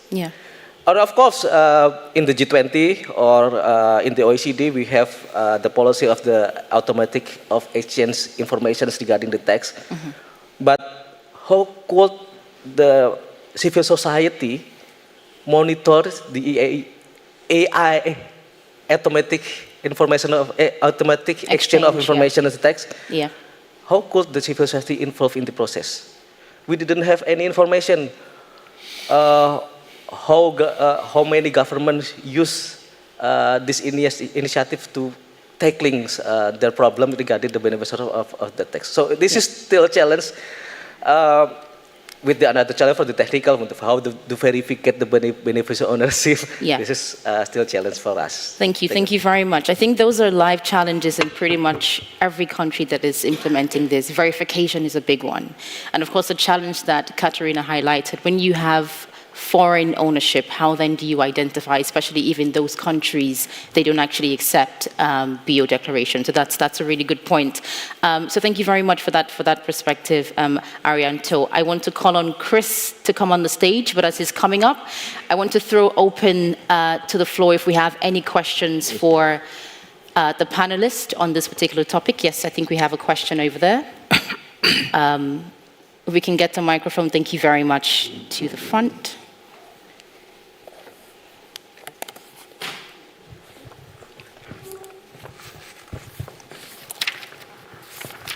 Buenas tardes, soy Sandra Cerrato Flores, directora del Instituto para el Desarrollo Sostenible de la Mujer Lenca de Honduras. En contexto con lo que está viviendo Eslovaquia y con el tema, conectando la acción mundial con la nacional para luchar contra la corrupción transnacional, ¿cómo puede ser la transparencia de los beneficiarios reales e impulsar el cambio? El tema es corrupción transnacional y seguir el dinero a través de las fronteras. Ustedes mencionan que esta sesión pues destacará las nuevas innovaciones y las necesidades futuras de la reforma sobre los beneficiarios reales para contrarrestar la corrupción. Sabemos que en la transparencia de los beneficiarios reales pueden desempeñar un papel crucial en la lucha contra la corrupción transnacional. Al seguir el dinero a través de las fronteras, se puede identificar quiénes son los verdaderos beneficiarios de las transnacionales financieras y así prevenir el uso indebido de los recursos. En el contexto actual de Honduras, la corrupción transnacional ha sido un problema bastante persistente. La falta de transparencia en la identificación de los beneficiarios reales ha facilitado la ocultación de activos y la evasión de responsabilidades. Esto pues ha llevado a un deterioro de la desconfianza en las instituciones y ha obstaculizado el desarrollo económico y social del país. Y para abordar esta situación es necesario pues que a nivel mundial fortalezcamos los mecanismos de transparencia y rendición de cuentas y pues en Honduras estamos implementándolos. Y esto implica implementar regulaciones más estrictas para revelar la identidad de beneficiarios reales en las transacciones financieras, así como mejorar la cooperación internacional en la lucha contra la corrupción transnacional. Yo creo que es un tema no de países, sino que a nivel global, y eso es lo que nos une en esta cumbre global. Y es muy importante lo que están trabajando a nivel del gobierno de Eslovaquia. Creo que es un ejemplo a seguir y creo que podemos todos tomar su ejemplo y para que a nivel global pues mejoremos y que estas cumbres pues sigan siendo un éxito. Y felicitaciones a los panelistas. Muchas gracias. Thank you very much for those comments, and I totally agree with everything that you've said. And I think that's why platforms like the OGP, EITI, FATF are very important, because we all know that a good number of countries, especially in the African region, are racing to develop registers, to pass laws in record time. Laws that we know will take 2 months, 1 year to pass are being passed in, a very short period of time. And it's very interesting to see the impact of things like FATF on the efforts that governments are making towards improving BOT. So that's a really solid point that you've made, and thank you very much. So we'll take one more question from the audience, and then we'll go to Chris. as well. So. Thank you very much. And then it's also good that we have the example from Nigeria. I mean, this is also very important to see from countries where it's almost concluded that that is the origin and springboard for corruption and also some of the things around the illicit financial flow. But the achievements and the successes will be short-lived if we don't have complementary activities conscious on the part of the global north. Because this is also looking at the whole thing about the transnational corruption. Yeah. And this is where it comes from, the global south, the major destination of transnational corruption, illicit financial flow, is to the global north. So it is important we have to start seeing how this will have to complement or be complemented from the global north. And EITI will also be very instrumental, I mean, because the majority in Nigeria, the major percentage of corruption is in the extractive sector. And the major players of the extractive sector are in EITI. So it's about also raising very critical questions about the commitment to not only the principle of OGP, but also combating illicit financial flow and transnational corruption. So I think it would also help to see how the law enforcement, unfortunately we saw what happened in Europe, where it's been decided that BO is not even going to be compulsory again for the companies to disclose, and that not only push back in terms of also having complementary effort in Europe, but I think it would be very important to start stressing this point that the global north needs to complement what is happening in those areas where we said that corruption is emerging from. It takes two to tango anyway, so the corruption in the south is also complemented in the north. Thank you. Thank you very much. And I have a strong feeling that Chris might have a good response to that question, just given the efforts that the UK government has made so far in terms of the register of overseas entities. So over to you, Chris. Thank you very much, and thanks for the opportunity to speak today. And I very much agree with the point that was just made about taking two to tango. So I just wanted to talk quickly about two reform processes that we've gone through or are going through in the UK's experience at the moment. So we've had a publicly accessible beneficial ownership register for around 6 years. So it was one of the early ones to be introduced. But as has been mentioned in this discussion, we've much more recently introduced our register of overseas entities beneficial ownership. And this essentially says that any corporate structure based outside the UK that wishes to purchase property within the UK needs to set out who the beneficial owner is of that corporate structure. And it's very early days, but there's already been some research carried out by the UN University which shows that at the time of the announcement that we would put the register in place, there was already a notable reduction in the number of overseas corporate entities seeking to make new purchases, and that reduction continued once the register went live earlier this year. So it's a real sort of live example of the impact that this can have in terms of making a cleaner market, essentially. And then the other reform that we're going through at the moment, which is about the UK's own beneficial ownership register, is a draft law which is being debated in our Parliament at the moment, the Economic Crime and Corporate Transparency Bill. And this is a reflection of a feeling that although the UK has had the public beneficial ownership register, we haven't been happy with the quality of the data on that register. And this is a point that a number of the panelists already referred to. So this act, hopefully will be passed quite soon, will give the correct legal powers to our regulator in the UK, and will result in that regulator being resourced appropriately so that we can really upgrade the quality of information on our beneficial ownership register. And perhaps I'll finish with a comment around what the utility of these registers is, because clearly they're absolutely vital in the fight against corruption, which is the main topic for today. But I think on the UK side, we would very much see there's a really significant other benefit to these registers, which is around both a level playing field for businesses, but also a much more efficient playing field. So if you have a beneficial ownership register with high quality data in it, any company that is looking to join a consortium with another company, that is looking to go into a contractual relationship, perhaps into a co-financing arrangement, that is a due diligence process that companies need to go through, a know your client process. And if they know that there is a beneficial ownership register with good quality data in it, they will be able to go through that due diligence process much more quickly and in a much more reliable way that they can have confidence in. So there's an important relationship that these registers have with the wider health of an economy, of a country, which goes beyond simply the fight against corruption, crucial, of course, though that is. Thank you. Fantastic, thank you very much. We have just about 3 minutes left. I'm tempted to take just one last question from the audience before we wrap up this panel discussion. So if we have any final question or comment from the audience. Okay, if we don't, I think we're going to take a few final reflections from our panelists. And Chris, please feel free to stay and enjoy the blue seat. Why not?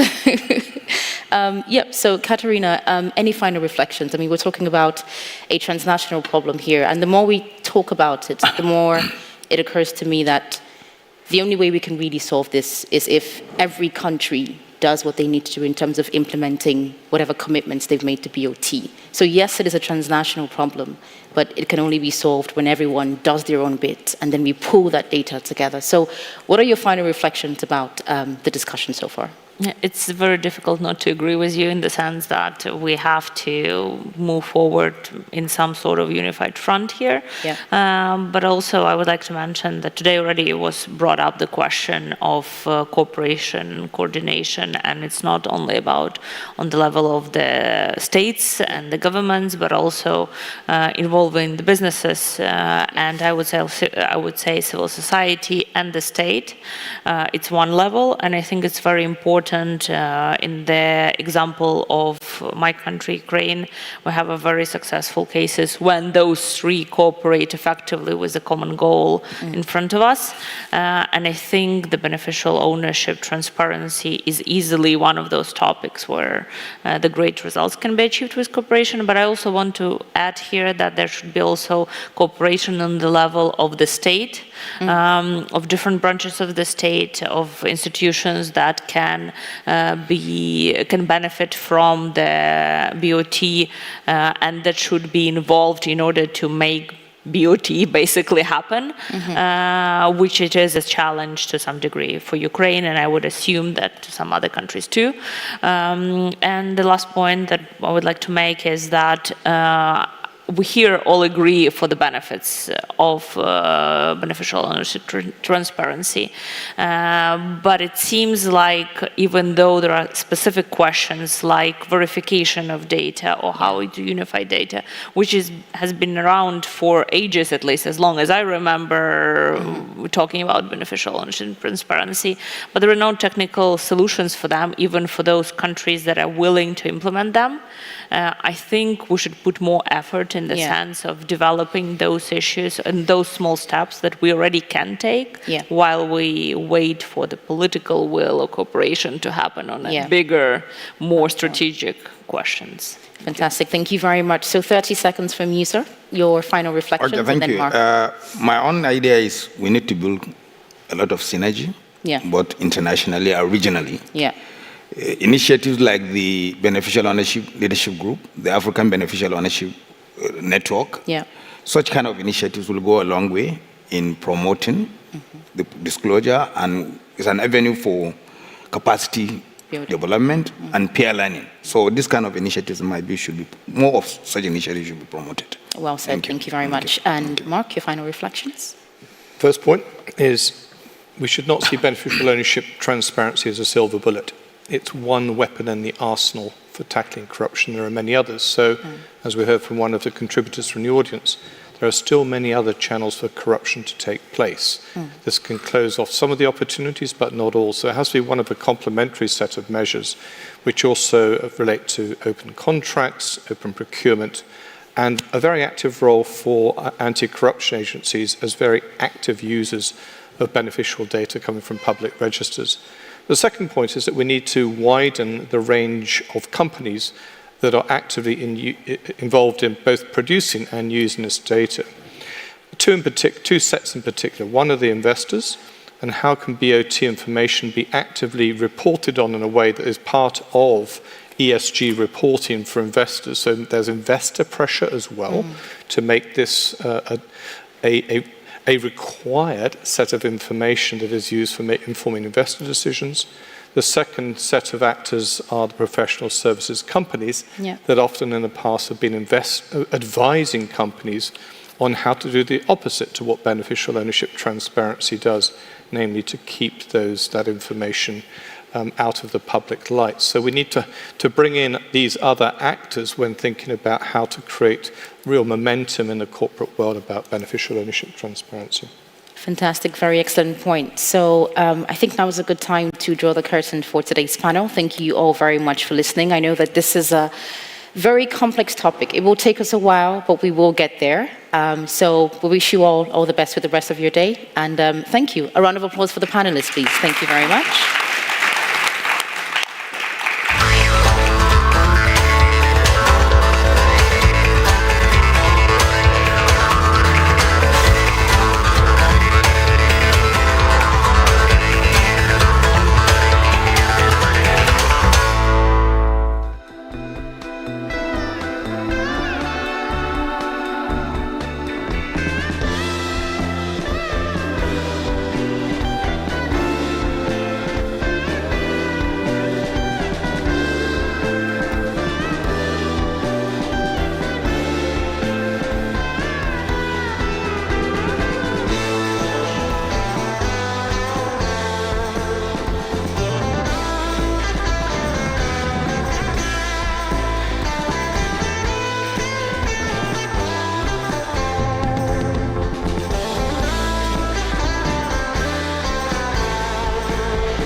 guests, welcome to the OGP Global Summit. The program will start in 10 minutes.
Dear guests, welcome to the OGP Global Summit. The program will start in 5 minutes. Please find your seats.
Dear guests, the program is about to start. Please find your seats now.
Good afternoon, everybody.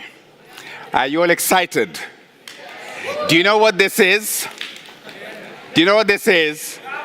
It's a smartphone, right? So, one of the films I've most enjoyed watching with my children is called Aladdin, because of the blue genie. And he does all kinds of fantastic things. And it seems to me like a smartphone is a little bit like that blue genie, can be very cool. But today we're going to talk about what this genie can do in terms of government and governance. A state in a smartphone. And we've got a very exciting conversation and presentation that's going to happen. We're going to hear from Ukraine and Estonia about their amazing platforms. Ukraine's DIA platform has been called the Everything app, right? And it's the country's best kept secret. It's not going to be secret for long after this. We have Estonia's ORIG, I think is how you pronounce it, is the highly anticipated forthcoming platform from this pioneering digital republic.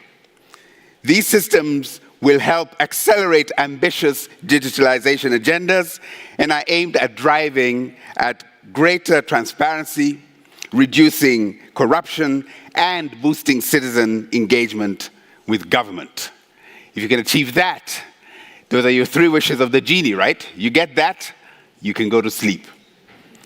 So, we're having in this session a demonstration of the world's most innovative digital government platforms, as well as a discussion of how digitalization efforts can be responsive to the priorities of civil society, where I'm from, and to the opportunities for other countries to adopt similar tools. It is my great honor and pleasure to welcome, to sort of introduce and motivate us into thinking deeply about this, somebody who is a huge supporter of the Open Government Partnership. This is the 3rd time I am sharing a stage or platform with her. It was Paris, then South Korea, and now Estonia. It's my great pleasure to welcome USAID Administrator Samantha Power. Welcome.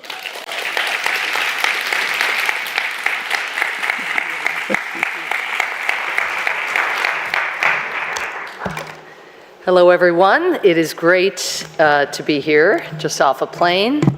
And I know I've missed some really rich discussions the last few days, but we've had USAID and US government officials and civil society colleagues giving us live rolling updates, and it sounds like it's been an incredible time together.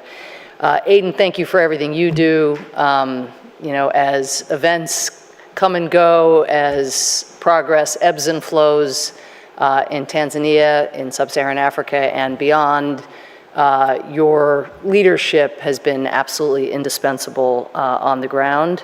And thanks also for your tireless work on the OGP Steering Committee. So we're here 12 years, I guess, almost to the month, after 8 heads of state and 1 stalwart civil society representative, door prize to anybody who can name that civil society representative, met on the sidelines of the UN General Assembly to create this partnership.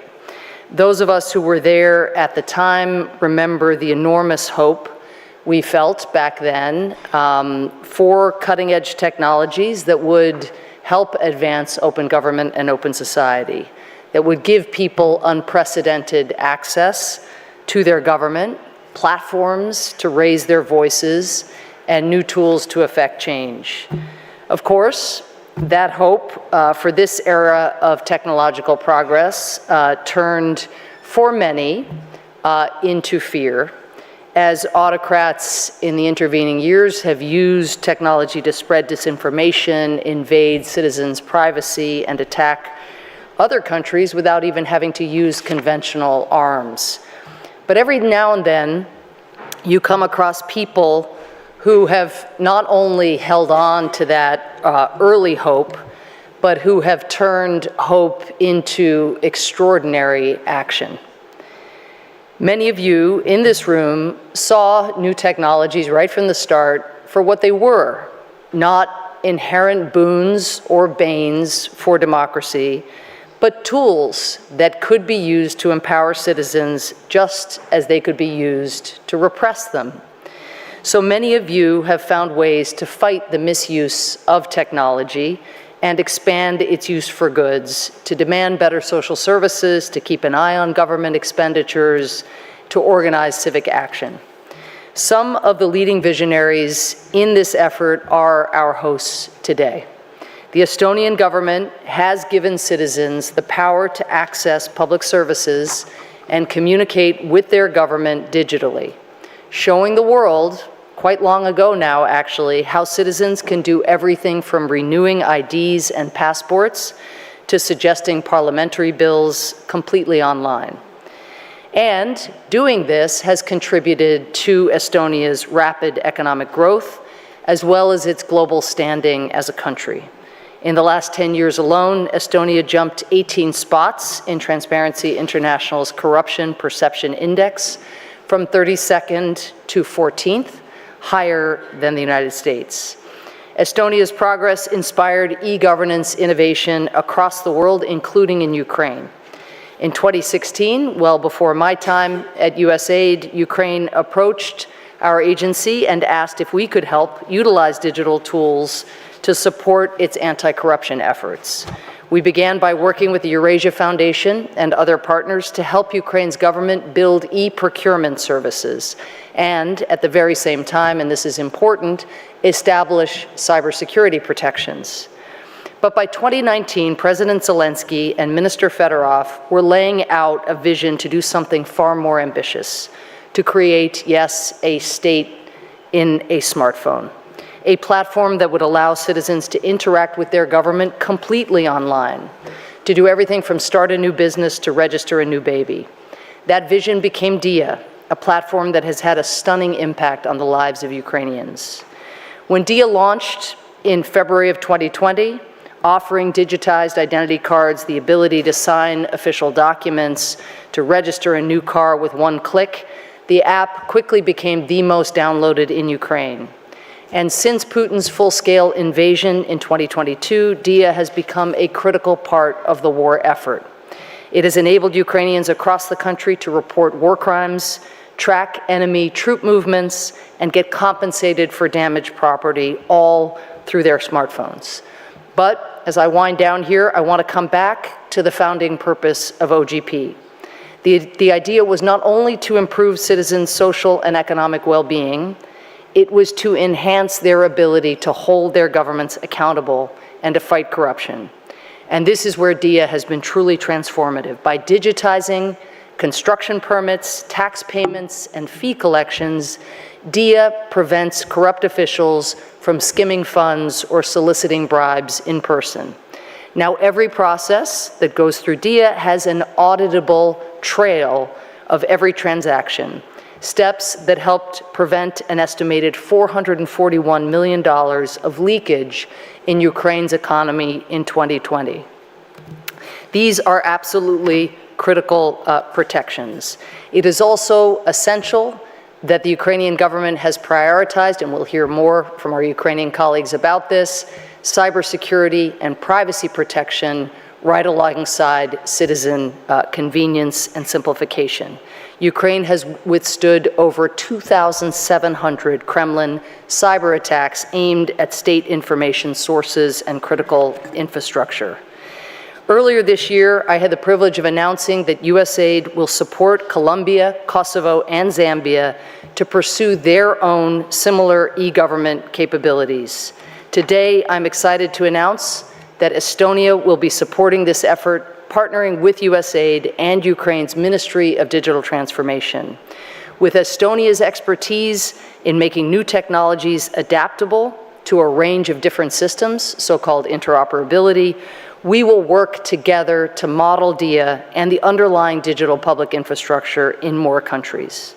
Now, I would like to introduce Lukas Ilvas, Estonia's Chief Information Officer and a true pioneer in the field of e-governance. Lukas, over to you. Thank you so much.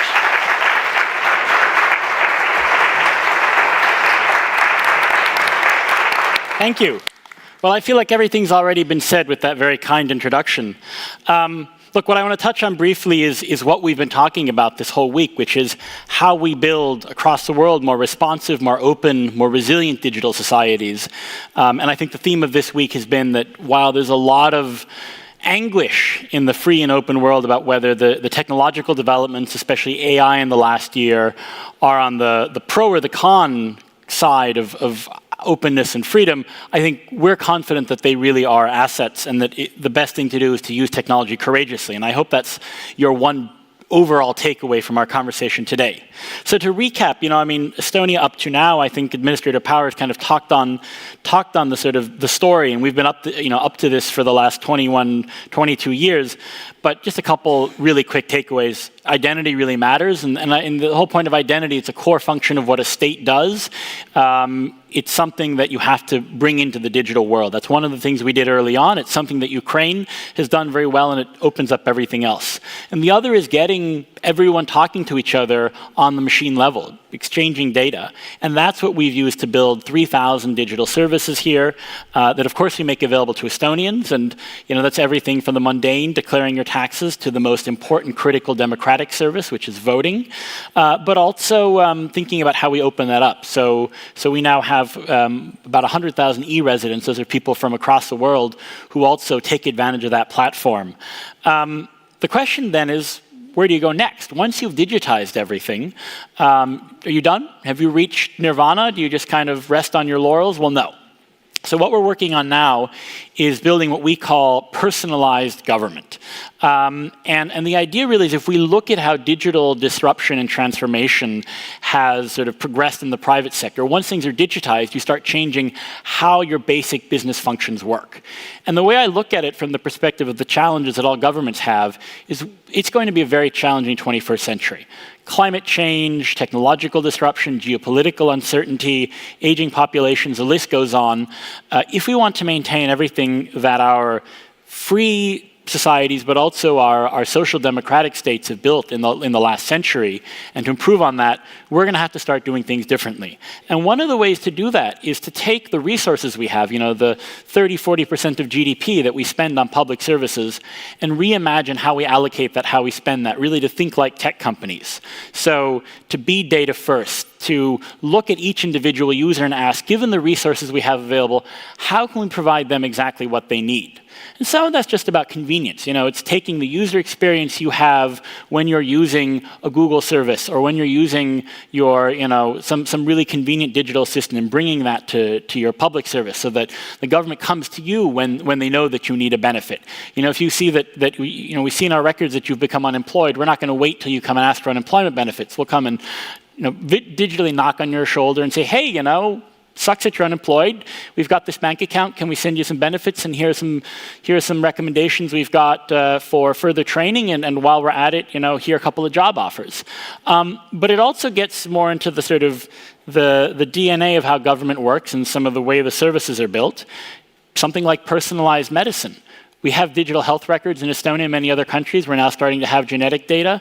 We can change how we do medical screening so that people who have higher cancer risks get, personal calls from their doctor, while those who are at a higher risk of giving a false positive maybe don't go and have that breast cancer screening if it's more likely to lead to deleterious health effects, and so on and so forth. So we can change the way we provide our services. And this is all kind of what we're going to be working on the next couple of years. This is a journey that we think we and other governments have to go through together. But it's not something we can do alone. I had a couple of slides that kind of got eaten up in the process. I only have the slide on what we're doing with USAID. But the bigger point here is for the last decade, it's been clear to us that everything we're doing, we have to do collaboratively and globally. And we have to do that for the very narrow reason of our self-interest, which is that if little Estonia is digitized and the rest of the world isn't, that's not very good for Estonian people and businesses across the world, but also because we have no monopoly on creativity, innovation, and expertise. And we have limited resources. So a lot of what we do, of course, is focused on Europe, but what we've been looking at is how we can build digital solutions together and how we can collaborate and learn from what has been done elsewhere. So, for instance, our interoperability platform X-Road, we build jointly with Finland and Iceland. We make available on an open source basis and we share with the world. We are now, with a number of other countries here in this room, working on something called GovStack, which is a global open source set of public digital infrastructures. And we're looking very closely at how we can learn from others' experiences. In a moment, we'll talk about how we're learning from Ukraine. I think what I'm particularly proud about here, talking about our collaboration with Ukraine, is it's really been a two-way street. You know, early on in the last decade, maybe it was more expertise coming from Estonia, but that has kind of gotten to a very even keel. And today, I think our two teams are making up communities that are learning from each other. Just to finish off and to say, I have a slide on what we've been up to with USAID. It's actually missing Zambia, but our work in Ukraine is not the first thing we've done together on digital. We've had a great partnership in a whole bunch of different countries, looking at interoperability, looking at anti-corruption, and looking at other systems. And I think this is really just the beginning of a lot of the work that we can do together. So I'm hoping that this list gets a lot longer. The slide that I have on our cooperation with the Swiss government got eaten, along with the slide on Europe and what we do with GovStack. So I'm sorry about that, but I'm also really proud that we've been able to work with the Swiss government on this project. And I also have some pretty good collaboration with my colleagues in Bern, talking also on how we can work together in a European context and elsewhere. So we're stronger when we do these things together. That's a very nice tagline. But now I'm going to stop talking. You're going to hear about what Ukraine's been up to, and then we'll tie it all together. So with that, I think I hand over to Deputy Prime Minister Mikhailo Fedorov, who's going to be on the screen here. Greetings from Kyiv. First of all, my sincere apologies for not attending the OGP Global Summit in person. It's an honor to see all of our partners, or better to say friends, being present here today. Special greetings to USAID Administrator Samantha Power for making this way from the US to Estonia to attend the summit. Ukraine's wartime experience has proved digital tools are the most resilient one. Online services help both governments to stay efficient during the most crisis situations and citizens to receive the support they need. We've been building a digital Ukraine since 2019, transferring 100% public services to online, starting new businesses, paying taxes, reporting damaged property. All this takes only a few clicks thanks to DIA app. It's easy, fast, and most importantly, convenient. And we keep going no matter what. Even during the full-scale war, we've launched over 50 new services for our citizens. And that's not the limit. Every day brings us new challenges, and we come up with digital solutions. In 4 years, DIA became a true landmark for over 19 million Ukrainians. Sure, all of this won't be possible without consistent support from our partners. Let me explain what I mean. The first one to mention is, of course, Estonia, world's digital inspiration. It was Estonian X-Road that back in 2020 became the basis of Ukrainians' digital transformation. This solution let us update and digitize the state register system. Interaction between the registers is the core of launching services online. Later, the decision took us to what now we call the state super app DIA. Secondly, I proudly call the Ministry of Digital Transformation kind of the most successful state startup. We managed to engage international partners in all our projects. I'm grateful to everyone who believed in our ideas. USAID, the Swiss Development Agency, UNDP, and a lot more others. We do our best to ensure that every dollar you invested works 100%. Jointly with you, we have created the best tool to serve and care about citizens, DIA. And I'm sure it's only the beginning of Ukrainians' digital story. More cool projects are ahead. And now let me invite Deputy Minister Valeria Ioannan to deliver a comprehensive presentation that will make you fall in love with DIA. Slava Ukraini!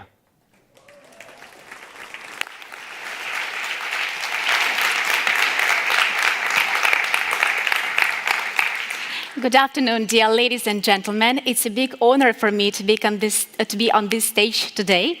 So in 2019, when the Ministry of Digital Transformation of Ukraine was inaugurated, we started to build the most convenient digital state in the world. And just in a few months, Ukraine became the first country in the world where digital passports became totally equivalent to paper and plastic ones. And then, just in a few years, Ukraine has been called a European digital transformation tiger. And that's because everything we do, every service we create, every product we create, we put citizen in the center of everything, on every process. We build user-centric, human-centric products. And that's why and how DIA was created. DIA is an ecosystem of digital projects, which consists of 5 different projects where our State Super app is the core product. So, what is DIA? What is DIA? DIA is a state in smartphone. It is a useful tool that cares about millions of Ukrainians on a daily basis via DIA app.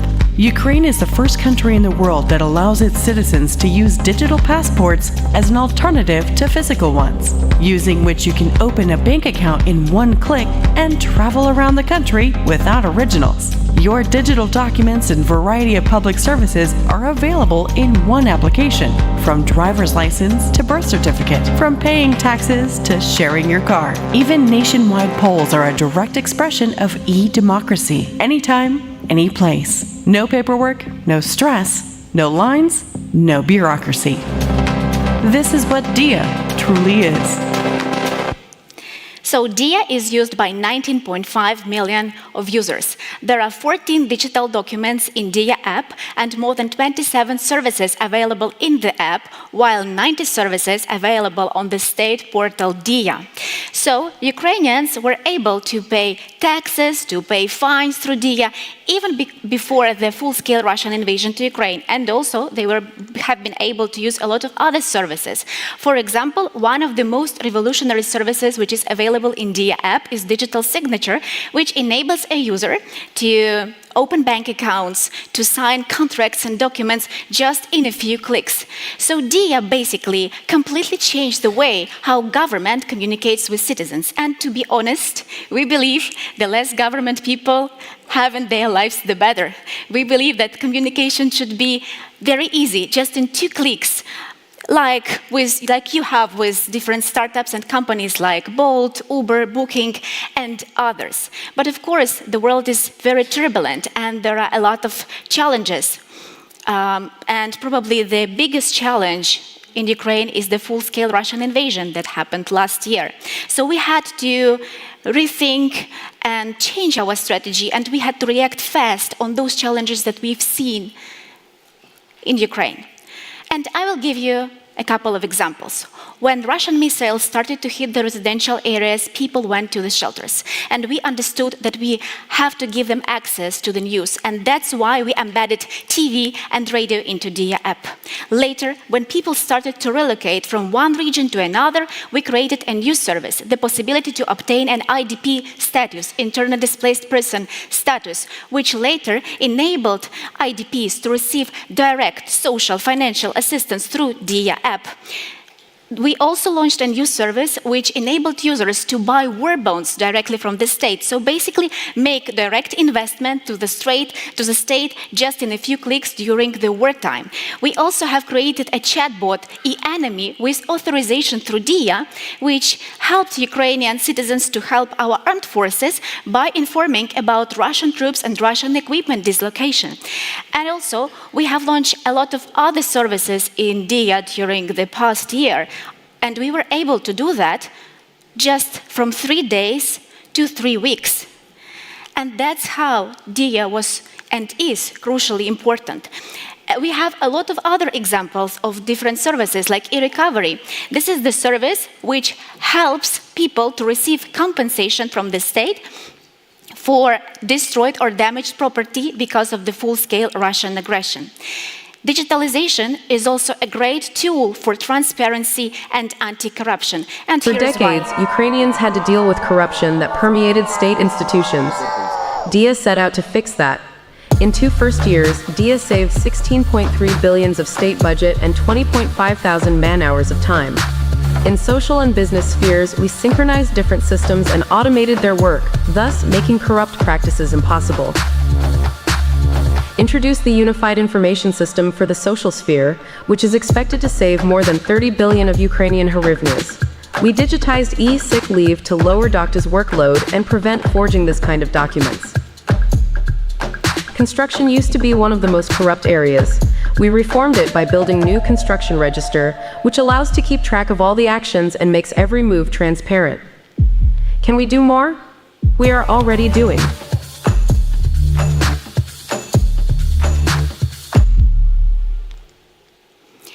DIA is safe by design. DIA uses the approach data in transfer. So DIA does not store any personal data. It connects directly to the state registers and shows the data which is needed. We have our own red teams who are working on a regular basis to find even minor vulnerabilities. We conduct bug bounties with the support of USAID on a regular basis, also in order to keep our solution secure. But DIA is not just an app. As I've mentioned, it's an ecosystem of national projects. So we have a project which is called DIA Business, which is a national program for the development of SMEs, DIA City, a special virtual framework for IT companies and startups to develop our digital economy, DIA Education, a national edutainment platform for reskilling and digital literacy, which helps users to reskill fast, which helps to receive personalized learning trajectories, which helps to receive an absolutely new way of learning by using interactive simulators on the platform and by watching more than 150 series which are done in edutainment format. You know that there are a lot of challenges in Ukraine, including the high level of unemployment. So that's why there is a big demand on reskilling, and this platform really helps a lot. And we, of course, have a lot of other plans. We are planning to digitize all of the major public services till the end of this year, and we plan to launch big digital reforms. We plan to digitize customs, tax administration, and many other reforms, which you can, and only some of them you can see on this slide. And of course, as Lucas said, we are very lucky to have such a mentor in digital transformation as Estonia. We have been learning and working a lot with our Estonian colleagues. We have been using a lot of Estonian GovTech products, and that's why we are extremely happy that last year we started the cooperation both ways, and we started the cooperation on ORIG. And before I will pass the mic to Lucas, I just wanted to say enormous gratitude to USAID and especially for Administrator Samantha Power for tremendous support of Ukraine and for the digital transformation and DIA, and for all that you and your team are doing for Ukraine and for us, and for our partners from SDC for supporting a lot of services which are available in DIA and also the DIA ecosystem. And now, probably the most important part of this event, and I will pass the mic to Lucas, who will do the premiere on what we have done together.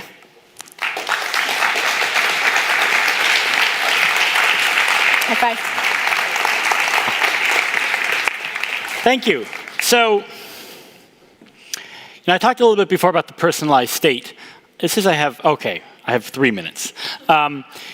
We were last year, at the beginning of the year, we finally got to the point where we said, okay, we really need to build our own government app in Estonia. A couple of other countries have done it, Ukraine and some others, and we're maybe a year or two behind on building a government app. And so we thought, well, we could just build it in Estonia, but we should also bring in the best of the knowledge that the rest of the world has. And my team looked around and we said, well, who's got the best one? And Ukraine's got the best one, also because they learned a bit from us, as Valeria said, so there's a reason for that. No, but they've built something incredible. And what we kind of set out to do is to build a government app, in particular to solve this one last sort of physical thing in Estonia, which is that physical identity documents aren't dematerialized yet, and to take advantage of some of the unique capabilities of mobile platforms. Because people ask, well, do we need an app if we can just use mobile webs? Well, you've got notifications, you've got the advantage to take advantage of location-based services, and also increasingly important in the years to come is going to be on-device computation. All the things that we want to do with AI, that we want to do with a lot of very sensitive personal data where you don't want to share all of that with the government. To do that, you need to have software and a footprint on the app. And so what we set out to build is an app that brings everything together in a really convenient one-stop shop that works consistently across mobile platforms, and that ultimately then gives us a roadmap to deploy what we've done here in Estonia over the years to come. And so we realized that, Ukraine's got a thing or two that we can also learn from. So last year, this is now my previous minister, meeting with Mikhailo in Kiev. It was a wonderful trip to sort of agree on this. By the way, if you have not been to Kiev in the last year, go. It was an amazing city before the war. It still is. We sort of set up this great collaboration, and this is really important. This is a picture of the teams working together, because one thing is the app and all the kind of, the software side, but actually the real learning has been how the teams work. And I would just also say that one of the things that kind of comes out of Valeria's presentation is that Ukraine has also built incredible soft capacity in addition to the services and the technology they've built. They've really changed, at least in their ministry, and I think increasingly across administration, how government works. I mean, your ability to just do agile and to do new services in weeks is incredible. And everyone in my teams and in our digital agencies who work with you has gotten this incredible charge of energy from working with you. And I hope that's something that you guys keep. We used to joke 10 or 20 years ago when we were starting that all those Western Europeaners and the Scandinavians, they're so slow. And now when we've been working with you, we're thinking, wow, we have become them. So it's always, it's good to have some pressure to keep you on your feet. So where we've gotten to, a couple of conclusions, what we've learned in terms of lessons and where we're going next. So first of all, what we've done so far, we've built an MVP app. It's been tested by several thousand users. It works really well. It's popular with the users. It covers the following basic functionalities, so the dematerialized documents, a bunch of information services, and there's a little bit of Estonian here, but we've connected some outside services, a local government notification service, some of our mapping applications, and Bureaucrat, which is the pilot of our government AI. We got a lot of feedback from users too, and this is really important. Our users told us how to make some of the services we put into MRIC better, and they also told us what they want and what they're looking for. So these are kind of some of the things we're working on now. Again, some things here are around location-based services, like an SOS button, an emergency button. There's stuff here around using other capabilities that phones have, location-based permission. So phishing is a good example. You walk up to a body of water and you get a notification saying, hey, you look like you might be going fishing. Would you like a fishing license? You press yes, and then you start fishing. And of course, what's not here, but what we're going to be rolling out in parallel is our government AI in the next couple of years to come. So we have a little bit more product development to do before we launch this. The comprehensive personalized state we're building has a few little tweaks that we need to do, and one of the things that we need to work on also is making sure that those dematerialized documents have a proper legal status. Otherwise, people are going to walk around showing their ID card, and maybe the police is going to say this doesn't yet have the legal status of an ID card. So give us a tiny bit of patience. I'm sorry I can't make the announcement just yet that it's live, but it's coming soon, and it's going to be awesome. And then we're going to be in the stage of healthy competition. Because this is what we've got going now, right? Which is, as Valeria said, they still have a few services to digitize. We still have an edge on you now, but given how quickly they move, we'll see how long that lasts. But I think this is going to be a really friendly competition. I mean, this is the point, right? Which is that we're actually better when we're kind of pushing each other and shoving each other to be better. And I guess my call to action to everyone in the room who isn't Estonian or Ukrainian is to say that it's an open club. You know, there is no reason you cannot be one of the best countries in digital government, and it doesn't take 20 years. So come talk to me, come talk to Valeria, let's set something up. You know, we also have our Swiss and American partners. I would say that we also have a lot of work to do in the US and Switzerland, so we're going to work on that too.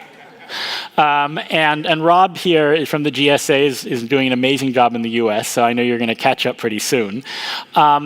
And to come back to the big point, you know, this is about all of us being really good at our job of providing public goods, helping our citizens move across borders. We haven't talked about this today, but a big part of this is how we pull Ukraine into Europe and make it easier for Ukrainians in Europe, make it easier for European businesses in Ukraine and Europeans to come to Ukraine. So I'm optimistic. We have a lot of work to do, but let's keep at it. And with that, I've spoken long enough. Do I come down? Do I stay on? I come down. All right. Well, thank you. And in Estonian, as we always say, aitäh. Here. Thank you. I like that healthy competition, and coming soon to a smartphone near you is all of this stuff. Are you excited?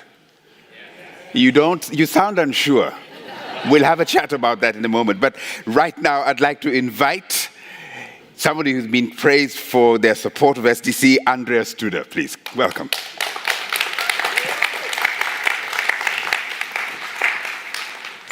So I learned already two things. First, I'm from a very slow country, I have to admit, and the sky is the limit. And I think in this regard, thanks a lot that I can be here and that we have been also listening to this inspiring information and speeches. What we discussed today, and I'm still in paper, but at least I don't lose my slides. I think it is very essential for now and very critical also for the future of our everyday life. So Switzerland has been one of the first partners in Ukraine to support digital transformation, and I think it was a journey for us as well, and in particular a learning journey.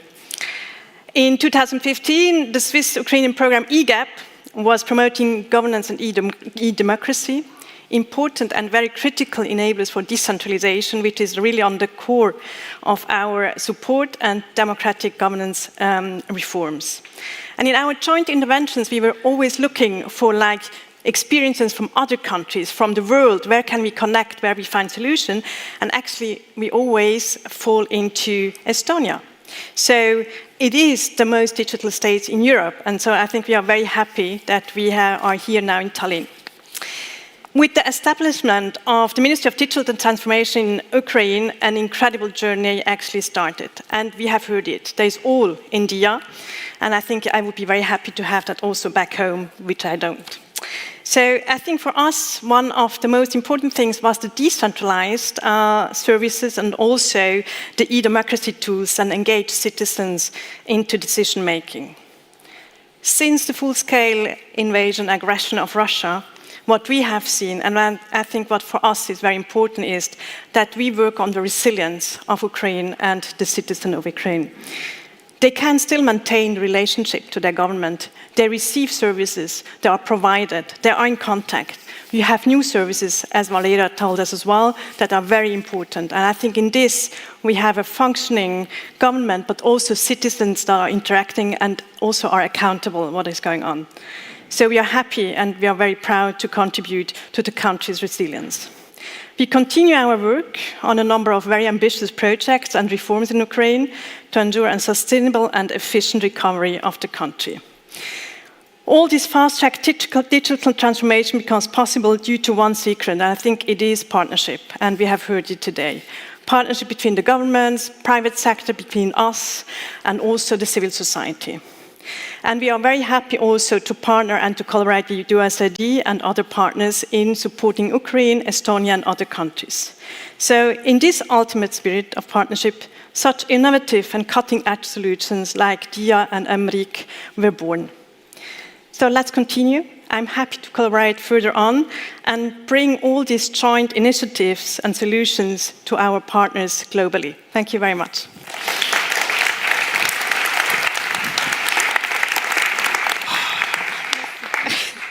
Thank you. Did you get a sense of that healthy competition happening here?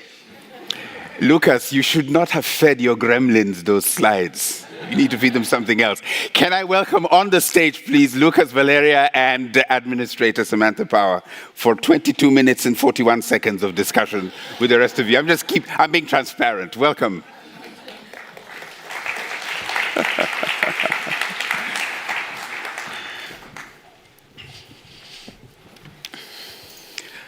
Wow, that was amazing. Valeria, I was breathless when you were talking. Thank you.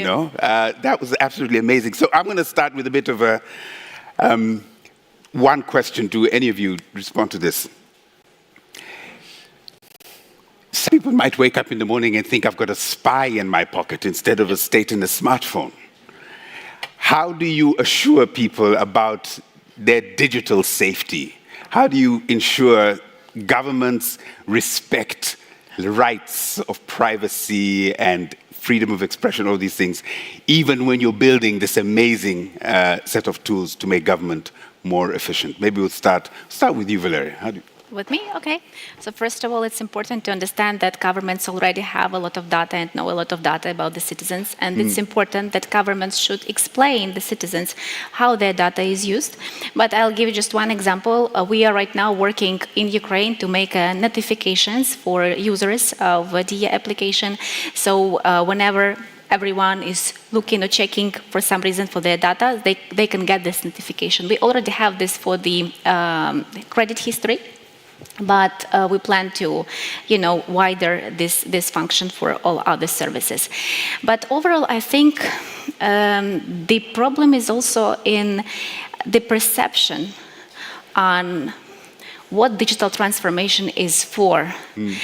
And it is very important to start building digital culture inside the country. And how to do that? First of all, you have to explain what digital transformation is. It's not just eGov app. It's not just state portal of public services. Digital transformation is like the red line which is everywhere, which is here to make your life easier, convenient, to optimize time, and at the same time to be a great tool for anti-corruption and transparency. And speaking about DIA, we are doing a lot of services which are really important for citizens, and they are using those in a daily life. And they're using those because services are very easy, very convenient, and they optimize your time. It's absolutely shame to stand in queues for several hours when you can do it in 2 clicks. So we've been sometimes discussing with Lucas about this service like of business registration. In Ukraine, you can register it in 15 minutes. In Estonia, in how much? 9. In 9. Okay. So enough of the competition. So basically, no, it's not yet. So we're working on that, and we have some case when the user basically registered the business only in 5 minutes or something like that. But could you two stop it? But honestly, it's about the answer is very wide. Yeah. It's about building digital culture. It's about governments communicating it right to the citizens. It's about making human-centric products which become real love marks. And it's about governments who operate and think more like startups and IT companies than like old classic bureaucratic institutions. You have no idea how hard that is. Well, me? Yes. Really? Lucas, how do you build? So here's the challenge. You're going to cooperate in Zambia, for example, with USAID. How do you support, build, convince Zambia to have this digital culture, which is somewhat the foundation, the bedrock for this kind of... So let me share some anecdotes from our learning journey that maybe will give an answer to that or point in the direction of answer. By the way, we're working on the notifications too, so we'll see who gets there Could first. you two stop that? No, we're not going to stop. Look, what has built the culture of trust for us is citizens really perceiving and seeing how data and digital tools give them more, not less control. And there have been some moments sort of in the public perception where that's really sort of come out. Early on, when we first started allowing our police to access, license plate data and things like that, and driver's license data, there was a case of some policemen. It was 3 a.m. They were, doing the night shift, and they were sitting in the patrol car and they were looking up driver's licenses. And what they basically did is they did a query of blonde women from the age of 18 to 27. And they, in some sense, maybe it was harmless. They were just looking at the face pictures, the driving license shots, and they were probably saying, oh, is she hot, is she not? But obviously also a gross violation of personal data, not the culture you want to have in the police. And the point is this. It came out. It came out in a regular audit where the data protection officer was looking at data access queries and said, why were you looking at 100, driver's license photos at 3 a.m. of this one demographic group? And they were reprimanded, and they were, I don't know that they were fired, but they, A, they were reprimanded, and B, that was made public, The newspaper said, hey, there were some policemen who did this. This is not how we do things. They've been reprimanded. And there have been other cases like this, nurses and doctors who will look at the medical records of, say, a famous person in the hospital just out of curiosity. They're not even leaking the data to the media, but again, violating these people's privacy. The contrast is when some years ago, Michael Schumacher had a terrible, the Formula One racer had a terrible skiing accident, and his medical records were leaked all over the tabloids. They were on paper. And so somebody probably walked into a filing cabinet, took some photos and gave them to a tabloid. We had a similar incident in Estonia where a former prime minister was in the hospital. It didn't even go out into the papers. It was just, the couple of doctors who shouldn't have looked at the records looked at it. And it was caught, and they were reprimanded. And so what Estonian citizens have seen time and again is they've seen the accountability and the transparency in action. Now I want to say that's not only the digital, it's also on top of that, the administrative procedures and the culture of transparency to be open about it and also to deal with the human transgression there. So it's not only a technological solution, but when you kind of build up over time the realization that there's a feedback loop, a positive feedback loop where the data, and this is the whole point about open data in the OGP, right? Just having the data open won't do it. But when it's there, you then make it possible for these mechanisms to work better. And that becomes that creates positive expectations. And could you walk back from that? Could you undermine that? Yeah, but there's a lot of stickiness to these things too. Thank you. I'll weigh in from the vantage point of coming from a country where we have very little of this. Where when we are part of these presentations, we're green with envy, and where there's a set of complicated reasons that Robin and others can speak to probably better than me, but there's some federalism issues, but there are also these privacy concerns. I mean, certainly as you move along the spectrum to get from 20 to 120 to 3,000, if I hear it. So, and I say it, I come at this question also from the standpoint of running USAID and seeing other countries light up when they hear Ukraine or Estonia talk about what they have to offer, but then they come back. I thought that the experience we would have when we took this show on the road would be a lot of questions about digital infrastructure, bandwidth, fiber optics, questions on which I have no expertise whatsoever, but I really expected that this question and the cybersecurity question are the first two questions that arise. Yep. Right. And each of these two teams have really great answers, but as there is a question of how to gradually build trust. And in addition to the comments that have already been made about actual safeguards, about actually keeping a lot of this data away from governments, but that takes some time to explain. I think that part of the approach here is to start with documents and data that everybody knows the government has in its possession. You start with digital ID, you start with birth certificates, with marriage certificates, with driver's licenses, government payments, pension payments that make their way, to, if it's a pension, then they may not have a smartphone, and that's a challenge that Ukraine is working through with its older population now, as they're the last kind of adopters that need to be brought online into this system. But I think that's always been really appealing in the way that you all have described what you have to offer, which is it's a menu. We're not here to tell you that you need every one of these at once. The second feature, I think, is to think in terms of, just intuitively about meeting people where they are. What are the kinds of functions they would most wish to have at their disposal? So if we are broaching into new areas which aren't seen as government areas, which is what makes people nervous, the government in domains that they haven't been, what actually would have that kind of more immediate payoff for a citizen? And I do think starting your bank account, in a click is a pretty appealing piece of this. I was looking at the menu now of your new, what do you call it? Personalized. MRIC. I know MRIC, services. but what's the generic noun? Your new platform? Yeah, you can say platform. Your new thing that you're about to roll out. A lot of those would touch nerves. Actually, your fishing example would creep people out, I think. I'm here. Wait, they know I'm near water. Now they want to give me a license. So it's super convenient. But it's like when you're talking to your kid about Beyonce's latest, and the next thing you open up your Google and you've got all this Beyonce. It's creepy. So what is the right way to not go from 0 to 60, but to go in a manner that meets people where they are, including where their apprehensions are?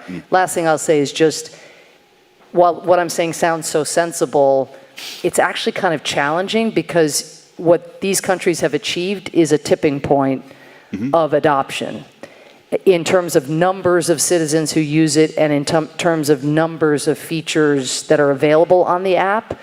And so you actually do, I think, for it to have begin to have its optimal effect, and the war has accelerated that in Ukraine, ironically, for Putin, one of the many ironic progressive things that have come out of him trying to destroy the route to integration and to democratization and to anti-corruption. All of that has been dramatically accelerated.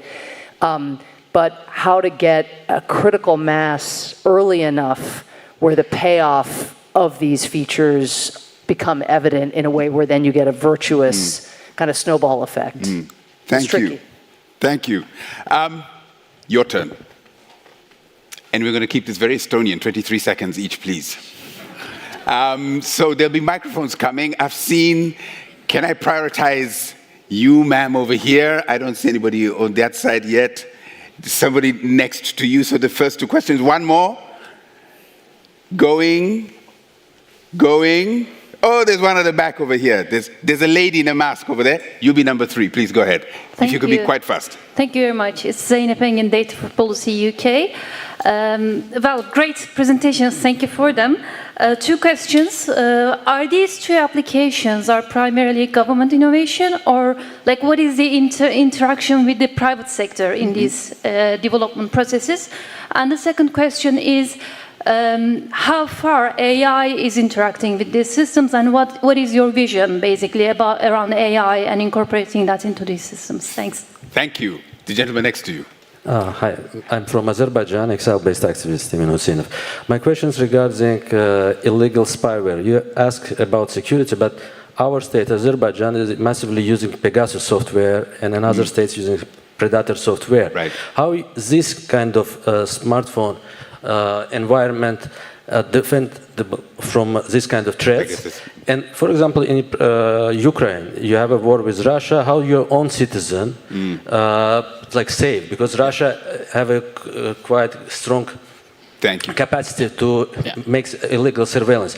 In Azerbaijan, I would like to ask administrative power to ask about concrete questions. My colleague and her former student Bakhtiar Hajiev, he's arrested because government used Predators Pegasus software against him. They hacked his smartphone, download all his correspondence, and arrested. Now he's in jail. How do you can able to save civil society? Yeah, thank you.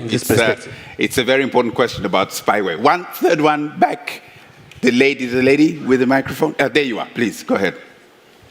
Hi, my name is Sarah Schott. I'm from the United States. and I'm thinking about a state and a smartphone. From Lahaina to Kabul, we face emerging crises where suddenly citizens, residents need to be engaging with government to offer up support in addition to or astride of government. And they need to be able to do so quickly. I myself was a part of a volunteer effort to evacuate 1,100 Afghans from Kabul with the Truman Fellows. And that taught me that we have few resources to engage with government in those crises. And I'd be interested in hearing, especially from the lady from Ukraine, about how citizens are engaging through the technologies you're developing in order to meet crises and work alongside government. Thank you. Thank you. So let's have that first round of questions. So issues to do with spyware, issues to do with artificial intelligence, or an contribution of private sector, or is it purely government? And then how do you get in humanitarian situations, how these sort of technologies can help? Would you like to start? Okay, let's start. I'll try to answer those. So speaking about the cooperation with the private sector, when in the Ministry of Digital Transformation and in Ukraine, we have a state institution, DIA, who is responsible for the development of our state super app. But of course, we are engaging and working with private sector companies on DIA ecosystem projects. And we, to be very honest, we believe in the golden triangle of cooperation between the government, private sector companies, and civil society, because only in that way we really could achieve a great product which will be useful for everybody and which would be beneficial for everyone. Speaking about the AI, it's really a great topic. It's the #1 topic, I think, in every government for the past year, and it will be for the next several years. And as you have seen from even Lucas' presentation, and they are already working on an AI, and we too. For example, we are working on creation of a new governmental educational app, which will be the most innovative educational app in the world, which will be called Mriya, which is translated as a dream.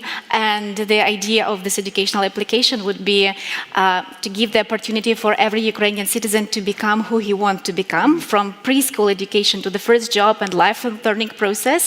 We will also give all the needed materials for that, not just educational content, but all products. And of course, we will create personalized learning trajectories and notifications thanks to AI. And that's only the beginning, because basically the usage of AI is very important right now. And we are right now working on an AI strategy in Ukraine, and hopefully we could have the first draft even this year. So we'll keep you updated on our next steps in this regard. And okay. I wanted to just jump to Lucas. Spyware. You started mentioning how you can sanction. There's an audit trail. You can see who's looking at what and who's inappropriate. Develop that to ease the issues to do with Pegasus and spyware. How can... Sadly, I don't, at least for now, I don't think either apps are going to stop Pegasus from getting onto your phone. I mean, I can put my hand on my heart and also, line up all of Apple and Google's sort of, additional controls and checks to tell you, our app doesn't have any spyware, and we've done some really thorough penetration testing on it, and it's quite secure, and I'm pretty sure that's true for DIA too. And the very thought of putting spyware on something we give our citizens would be shocking, also because it's a security vulnerability that who knows who could exploit. But those are not checks and controls if you're worried about an unfriendly, undemocratic government putting spyware on your phone. I'm just going to say that these are apples and oranges. Much of what Valeria said on private sector, MRIC specifically is sort of the part of the service ecosystem where it's the government having a direct kind of user-customer relationship with their citizen, but that's part of an ecosystem. So our identity infrastructure and the app for proving your digital identity is a different service. It's primarily developed by a private sector. This works in the back end with a lot of what our banks and other private service providers do. And a lot of how that's going to, I think, work in practice is, on the front end, you're going to see a slice. It's public services. And it's important that the government also has a user relationship directly, but in the back end where the data is moving, that's getting shared. So, on data sharing, we've been working a lot on how you can share your government data with the private sector, using permission, using transparency where it's good for the user to do so. And that's going to become more and more important with AI, where data is really the fuel for AI. So we've had, 100 plus sort of use cases so far of AI in government, And the next year or two, I think we're really going to be thinking about how it changes the user relationship. One of the cool things that's interesting about AI as an interface, because it's conversational, is it makes you much more device agnostic. So I think for the next couple of years, smartphones are still going to be the dominant consumer device. But then we're thinking, what comes next? Is everything going to the smartwatch? Maybe, maybe not. Is it going to be in VR glasses? Governments collectively miss smartphones as a thing. I mean, it's cool that we're talking about government apps, but let's be honest. 2019 was 12 years after the iPhone was launched. 2023 is 16 years after the iPhone was launched. So whatever the next paradigm in UX is, we don't want to be 17 years behind. And I think that the work we're doing in AI right now will ensure that as that evolves, we'll be really there with our users.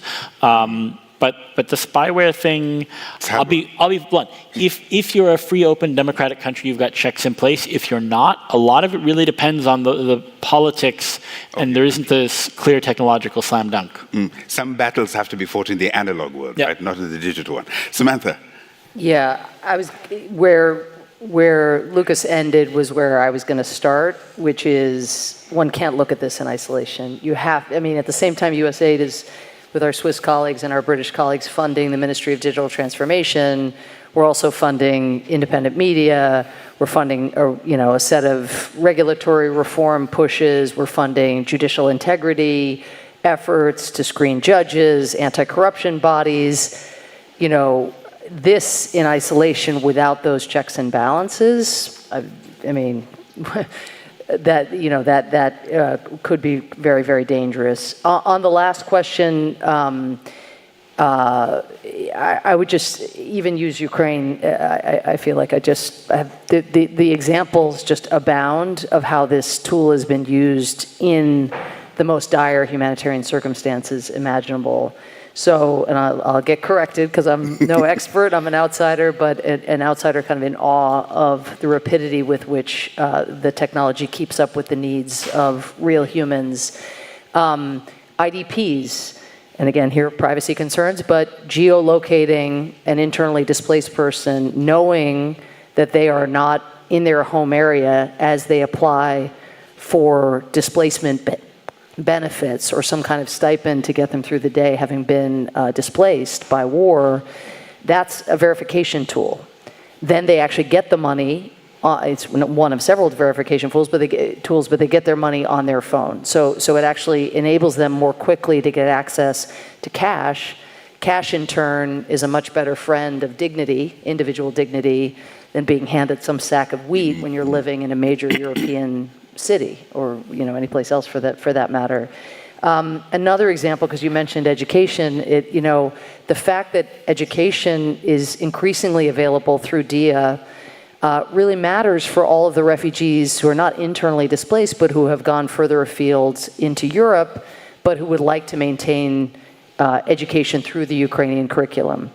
As DIA provides that opportunity, you as a mother or a parent are in a position to actually allow your child to get the benefits of learning German perhaps, or some exposure to German curriculum, or maybe even being in the German school, while also just through this app to be able to continue to maintain culture and stay on track for the day, we hope, where those families will be able to return.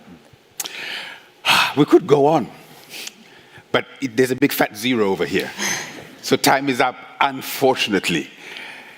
The mission, the vision of the OGP strategy, the one that we are starting to implement now, has at the bottom of it saying, the last sentence, working together, government reformers, civil society, and citizens to improve societal outcomes. We have just seen an incredible demonstration here of those three, the golden triangle you call them, working to improve societal outcomes. It is not perfect, but it certainly moves us from here to there in significant ways. My shout out to Kenya, our next government co-chair. You've got competition. Or you got collaboration right here, right? But for the rest of you, this is no longer just a smartphone, this is a state in your smartphone. Go and play around with it and make it improve your own lives. Thank you for your attention, and big hand of applause to the panel here. Thank you. Likewise. Thank you very much for your support. Thank you.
it's us. Yeah, hi. So For the last time, I hope. Yeah, from the last time from here, I'll still go around and tell people stuff, but from here it's the last time. So, oh my God, final panel, almost starting. How are you? I'm very good. I'm very good. How tired are you on the scale of 10? A bit like 11, but but I have enough energy to at least pretend to smile. But no, actually, I'm really happy. Oh, it's been quite a journey, and there's superstars coming on stage in a minute. So Yes. excited, I have to say. I am. So, what are your expectations for the final panel? What are you hoping to hear? Pure cold, obviously. As always, very high expectations. High expectations. Yeah. So we have a guest. We have a guest. I am inviting on stage Jean Cardin, who is basically, as I like to say, OIT for Canada, but point of contact. Absolutely. There can only be one OIT, though. That is true. There can only be one OIT. Yeah. And that's enough. We don't need. Yes. We couldn't handle more. Too many OITs could be too much. But thank you for being here. Thank you for having me. I appreciate it. First, a very sort of short question. How's it to be on a summit that you're not organizing? Wonderful, honestly. I was unfortunately not part of the organizing team of the last summit, but attended more as a participant. A lot less stressful, and I have a lot more energy to give still. The bags under my eyes are much smaller than OITs are. But no, it's great to be able to participate. Often you get involved in the activity itself and just running around all over the place. So to be able to kind of spend more time meeting with the partners and countries that we work with, civil society that we hadn't met yet, really does afford us the opportunity to be a lot more involved in the day-to-day of the event. So really happy to be here. Very glad to hear that. Having time to actually listen and pay attention to, that's very valuable. And I know OIT hasn't had that time, so I hope you've enjoyed. But as you brought out civil society, how is the cooperation between civil society? How annoyed are you with them, and how annoyed are them with you? I was about to say, I think they might be more annoyed with us than we are with them. Again, it's supposed to be uncomfortable, right? And when you have an opportunity to have uncomfortable discussions, in my opinion, that's where kind of the best reforms come out. Civil society is there to challenge us, and to a certain extent, we're there to challenge them with what we can and cannot do. But it's that envelope that continues to need to be pushed, right? And if we're alone in our little world with just a bunch of governments, just a bunch of OITs and I sitting together, we're not going to get as far without having civil society. And I honestly think we bring something to civil society as well, other than frustration and pulling out your hair. We're also there to just to remind that governments are there for a reason, right? We might move slow, but at the same time, we're stable. We're supposed to be stable as much as we can, and we're there to protect democracy as much as civil society. We just sometimes need to be reminded on how to do that the most effective way, and that's why this partnership, in my opinion, works. That's very good to hear, and I very much agree. I think both are necessary, and both are equally sort of counterparts that you can't do without. Absolutely. We're married at the hip, as they say. You have to take the good, you have to take the bad, and it's the overall relationship, right? We often talk to our multi-stakeholder forum and our civil society members in Canada, and one of the first meetings we do with them is to give us a chance to explain ourselves and not make excuses for ourselves, but to talk about how government works and how it can be frustrating, and give them the opportunity and really have that sensitizing of how the discussions are going to be. And I think when people can expect awkwardness and expect to not feel 100% comfortable, they come into that feeling a lot safer. It becomes a safe space, which is important, I think, for both parties in that relationship. I completely agree. And not only as a safe space, but knowing what to expect, understanding how each other's work actually happens or how you work. That can, create reasonable expectations and create real outcome. Absolutely, and change the way we work too, right? Yeah. We're constantly need to be pushed to get better at what we do, and that goes, I think, for both sides of the coin. But we can't push each other. If we don't push each other, we won't progress, we won't evolve, we won't get better. And it's that constant journey. It just doesn't end, right? It doesn't end, and we need to iterate it. We need to I always say, we write our agreements in pencils so that we can erase them and change them and add them and improve them. And if you write it in pen, well, sometimes it's harder to rip up a document and rewrite it. So. Yeah, luckily we do all on digitalization tools, so it was we a can metaphor. just It was a delete everything and then start over. But I've heard from previous summit organizers that after the summit is done, OGP importance in a country sort of deteriorates. How can we avoid that in Estonia? And how do you sort of see it in Canada? Did it deteriorate? I wouldn't say it deteriorated. I think there's that 24-hour period where everyone sleeps for the next 2 weeks, and then all of a sudden it gets reinvigorated. But we've talked a lot about that this week. The movement of open government started with a bang, right? And we've been involved since the beginning. And for us, just because it's stabilized, it doesn't mean that it's not important. I think continued involvement for us, being on the steering committee for the last 7 years has been an honor. It's been an honor for myself, my predecessors, to be here. I've only had the privilege for the last 2 years of doing it. But just being involved within, meeting with the other countries, having those conversations. Some of them have questions about multi-stakeholder forums. How do you guys do it? And it ends up being a two-way conversation. They leave saying, oh, thank you for this great advice. And I've taken pages and pages of notes, virtually, of course, and I learn as much from them. So by keeping those relationships going, you can continue to see where our difficulties are the same, our solutions sometimes can be the same, and we can help each other out. Sharing of code, sharing of best practices. These are the things that allow you to kind of maintain that momentum. Right? And it's to continue to talk about it. It's to continue to find those hooks. For us, open data has always been extremely important throughout the country. And to talk to our other jurisdictions, we hook them in with open data, and then we can continue the conversation and move on to anti-corruption, move on to beneficial ownerships, the priorities that we as a federal government have. So it's keeping the lines of communication open. I think that's a very good point. But with one sentence, one recommendation for us, how to keep OGP importance in Estonia, like with politicians, with public officials, and with civil society, to keep them involved. How can we do that? Well, I'll answer it two ways. One, support needs to still come from the top, as always, right? High political support, ensuring that the representatives of the people understand the importance. But then even more important than that is the grassroots. It's from the people coming up. So somewhere in the middle we meet and we're able to kind of get to a point where we all understand the importance of it. And the only way to do that is to keep talking about it. The only way to do that is to keep challenging your politicians and the politicians challenging the civil societies and the public servants within. Because that's where the richness of the programs come. And with rich programs comes rich reforms. And it will not stagnate. It will not drop. It'll maintain.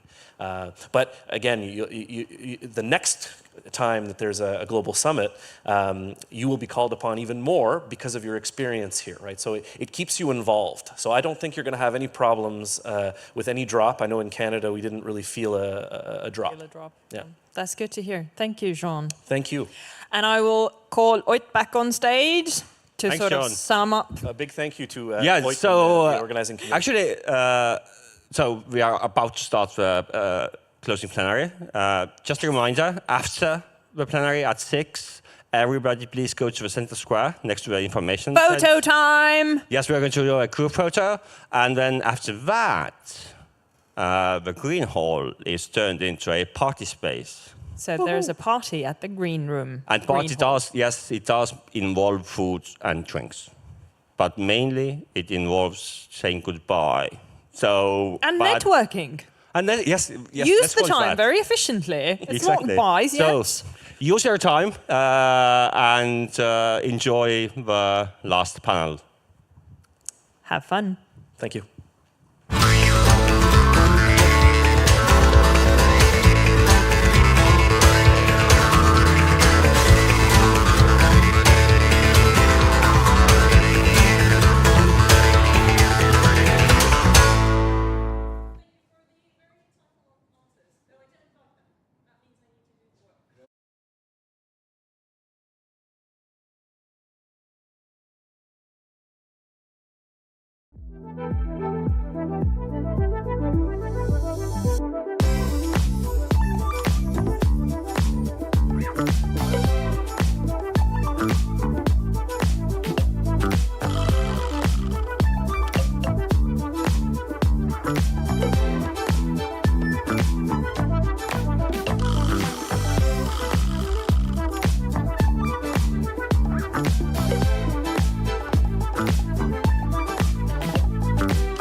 Dear guests, the program is about to start. Please find your seats now.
Good afternoon, everyone. It's unbelievable. Only 2 days have gone, and we are already starting our last panel. We had 2 very intense, active, busy days with more than 1,500 participants from more than 100 countries. We had very rich discussions. We had the first ever local assembly of local governments of OGP. We had awards. Really, it seems that it was more than 2 days, or 3. Or 1. We're just getting started. But it has been busy 2 days, all the meetings, sessions, etc., but it has been a warm-up. Now we're getting to the top of things. So I'm very, very happy and honored to introduce our next speaker. Please welcome Administrator Samantha Power.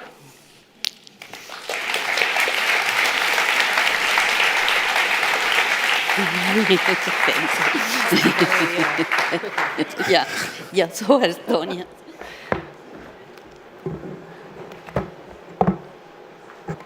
How exciting. Thank you so much. It is great to be here, and I'm so honored to be a part of a dream team panel to wind down this incredibly important gathering. Thanks to Annabelle and Taimar for all of their work pulling this off. Thanks to all of you who are tweeting or Xing or whatever it is, and pushing out the messages that you are hearing.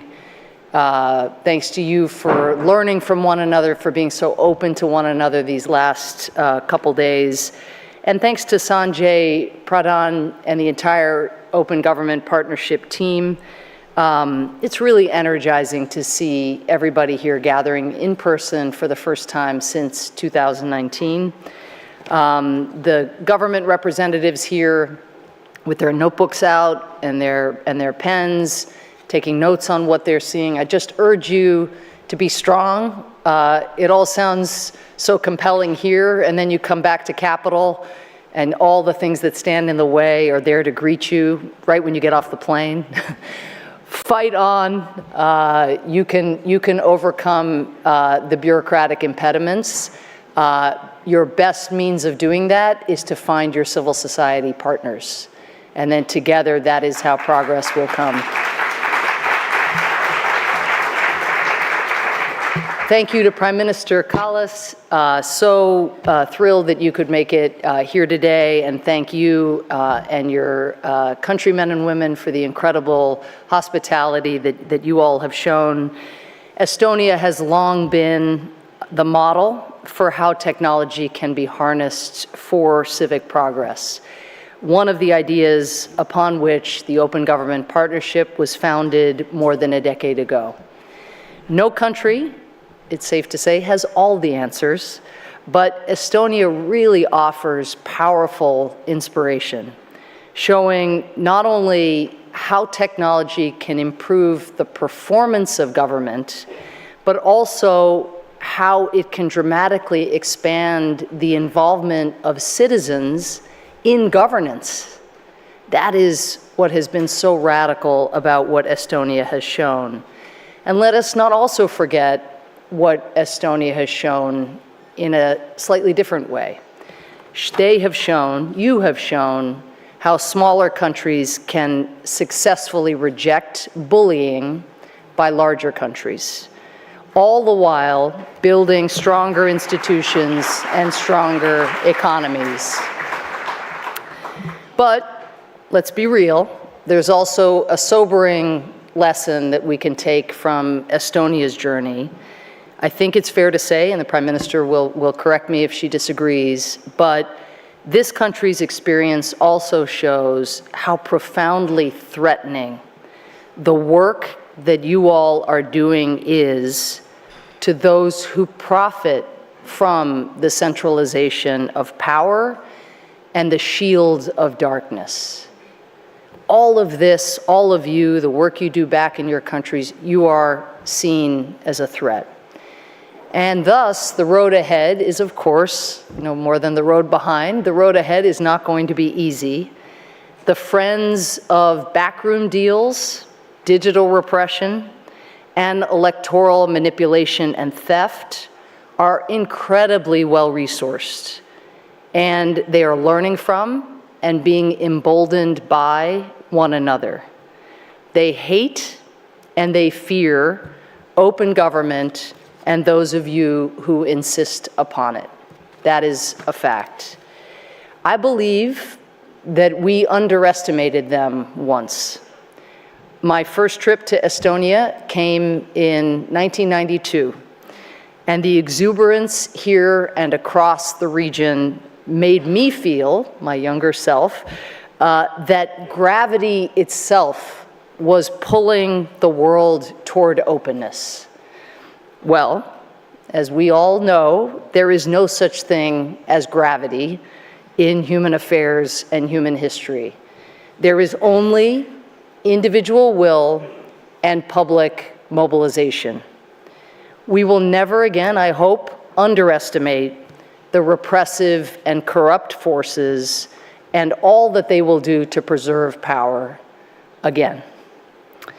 You've heard a lot of speeches and been involved in some really rich discussions over the last couple days. This is the closing plenary. I will make 3 points. First, the question before the people of the world right now is not whether government should be more open or more closed. Think about it. Most individuals and communities don't live day to day asking normative questions in the abstract. They live asking, who is delivering for me and my family? And often they ask to change leaders who aren't delivering. The question or challenge before us, it seems to me, is open government delivering. The brilliance of OGP from the very outset was that it was the rare international initiative that linked political freedom and democratic accountability on the one hand with the delivery of practical, material, social, and economic benefits on the other. Participatory budgeting, let's say. Participatory budgeting would mean resources would be more effectively and fairly allocated. It had a benefit in the real world, in real communities. More transparency over the extraction of minerals would mean that citizens would have visibility into what was happening to their God-given natural resources, and those same citizens would be better able to press for those proceeds, the proceeds of those mineral sales, to stay in local communities so that more kids could go to school, or school classroom sizes could be expanded, or more textbooks could be bought. There would be tangible benefits to that stepped-up transparency.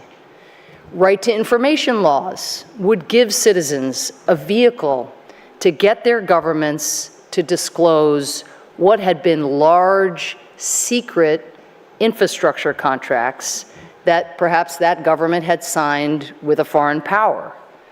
In so doing, in using a right to information law and getting access to those contracts, they might learn that their great or even great-great-grandchildren will be stuck paying off the debt on the loans required to build that infrastructure for decades into the future. They might learn that the proceeds from a new airport that was built under such a contract might in fact go first to the foreign power and not to citizens of the countries in which this new airport was being built. Or they might learn, by getting access to that contract, that the majority of workers to be hired on this new massive building endeavor would actually be nationals of the country loaning the money, dashing the hopes of local workers. This knowledge could in turn translate into huge political headaches for those who had signed the contract under what they had expected would be the permanent seal of darkness. Sunlight is not only the best disinfectant, sunlight is motivation, sunlight is fuel. Sunlight shifts power. But sunlight, above all, should, over time, help improve citizens' day-to-day lives. Second point, OGP itself is delivering. The United States was an enthusiastic founder of the Open Government Partnership. It is something both President Obama and then Vice President Biden took great pride in and continue to take great pride in being associated with that founding. It is an organization, a network that has been tested, just as you all have been tested. But in 12 short years, you, have demonstrated its enduring value. Now, I know it doesn't feel that way exactly much of the time. We all know how bleak the trends have been on freedom, broadly defined, over the last decade and a half. We all know what Democrats and reformers are up against. Some of the most powerful technological tools ever devised being turned against citizens and used to undermine civil society. Economic headwinds compounded by climate change and a growing number of natural disasters, causing chaos and vulnerability that's terrible in its own right, but also that is so easily exploited by strongmen. And a mammoth global superpower willing to throw vast resources at shifting the international system away from individual empowerment and toward heightened, intrusive state control. That's a lot. We're up against a lot. And yet, in the years following the COVID-19 pandemic, a calamity that required government competence, transparency, and responsiveness, the very qualities that OGP has sought to promote over the years. In these last years, populist parties, leaders, and attitudes have lost power at the ballot box, with populist leaders seeing an average decline of 10% in their approval ratings since 2020. Indeed, as we gather here today, after 17 long years, the pace of democratic decline appears finally to be slowing, as we saw in this year's Freedom House report. We are right now living at a potential tipping point in the fight against authoritarianism. And the war in Ukraine, of course, has a huge amount to do with history's pendulum and which way it is going to swing. OGP can continue to model for the world just how open governance can help leaders deliver for their people. And it is precisely gatherings like this one, as well as OGP's day in and day out connecting of reformers and activists and people committed to the fight who might otherwise remain siloed, that will help push this agenda forward. And again, do not discount how nervous, angry, even your successes make the world's autocrats. Recall Putin's fury at Ukraine's anti-corruption and governance advances that just preceded the full-scale invasion in February 2022. Go back and look at his speech. And that anger at seeing Ukraine push itself into a European integrated, democratic, and much more prosperous domain. And the threat that that posed to Putin and so many in his inner circle. But also don't discount how important solidarity and learning from one another in the years ahead is going to be. Democrats can prevail, but we will prevail not in isolation, but as a movement, working together. Third, if more mutual learning could occur, if we could in fact distill all the knowledge in this room and online here today and scale it in places near and far, there is a world of good that can be done in the very near term The examples are abundant. Many of you have brought them to this conference and shared them with one another, but I would offer just a few. In the Nigerian state of Kaduna, many expectant mothers are forced to give birth at home because they lack access to adequate health clinics, which were often left in disrepair due to poor oversight or mismanagement. The government wanted to fix these clinics, but they needed help. So they launched an app called Eyes and Ears, where citizens could upload photos and feedback on the state of health clinics in their own communities. The reports flagged many clinics in urgent need of repair and others, which were dubbed ghost clinics, that offered no health services at all. Thanks to that on-the-ground intelligence, government officials completed a record number of repairs, and construction on health clinics and at-home births declined more than 30% in under 4 years because of the newfound availability of actual medical services. Think of how many communities and countries would benefit from something like this. In the Republic of Korea, during the months after the famous 2016 Candlelight Vigil, OGP-affiliated civil society and government reformers launched an online platform to solicit citizen input on improving public services. In the platform's first 50 days, citizens submitted more than 180,000 proposals, more than 1,500 of which were eventually implemented. One of those proposals came from a third-grade class in Daegu City, where students were concerned about the environmental impacts of disposable ice packs.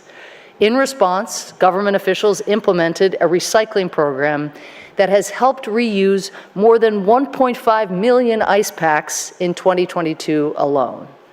Again, third-grade class, crowdsource from people who know and from people whose concerns have to be taken seriously. But these individuals didn't stop there. They implemented new regulations that helped transition 90% of ice packs across the country to an eco-friendly version without microplastics. And last example, when the Colombian city Villavicencio was hard hit by COVID, citizens began searching for information on why the government response was so slow. Through an OGP-supported online public spending database, a 22-year-old student discovered that only half of the financial resources earmarked for pandemic response had actually been received by the city. After investigating this report, the government eventually issued orders to address the source of the delays and equip the community with the resources they needed to treat and monitor COVID-19 cases. All of these examples, all of the examples you have brought with you, show the link between transparency, often, but not always aided by technology, and accountability, and then the link between accountability and improved conditions of life for individuals and for families. Let me close finally with a couple of announcements that speak to President Biden's commitment to OGP. In fact, the entire Biden administration's commitment to OGP and the work that you all are doing. USAID, U.S. Agency for International Development, and OGP are signing the first ever Memorandum of Understanding between us. Over the next 5 years, this MOU commits USAID to help OGP open up new ways for governments and citizens to work together and for citizens to hold their leaders accountable. We are committed to making this more than some MOUs, more than just a piece of paper, but a step that is going to have a real impact on the ground. USAID has missions in 80 countries and programs in more than 100. So we see this as the start of an ambitious effort to not just apply learning from OGP's expertise in working with local partners, but to marry the work that USAID is already doing across sectors on challenges like hunger, conflict, gender, and inclusion, and the climate crisis, with approaches that you all have pioneered. I'm also pleased to announce a new grant of more than $3 million to the Open Government Partnership Support Unit, which so many countries rely upon, designed to accelerate the uptake of priority anti-corruption reforms by those governments that are part of OGP. This will help promote such things as beneficial ownership, debt transparency, a major issue these days, helping citizens influence how public money is spent, and eliminating banking, legal, and accounting practices that right now are facilitating corruption. The work you all are doing to increase government transparency, helping government officials publish spending data, report meetings with lobbyists, track citizen complaints, is incredibly consequential. And both our new investment and we hope our stronger partnership with OGP will help. But ultimately, we all know, again, gravity isn't going anywhere on its own. It is everyday citizens who wield the most power to bring about real change. It is everyday citizens whose protests can motivate governments to enact critical reforms and spend public money where the greatest needs lie. I look forward to joining forces with you and them in the months and years ahead. Thank you so much. Thank you.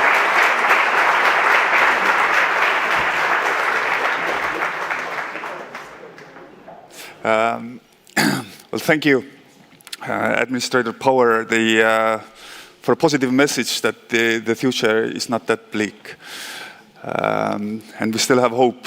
But we'll start with the panel now. Let me please ask here our Prime Minister Kaja Kallas, Commissioner Jutta Urpilainen, CEO and President of Rappler Maria Ressa, and the moderator will be Nemeraud.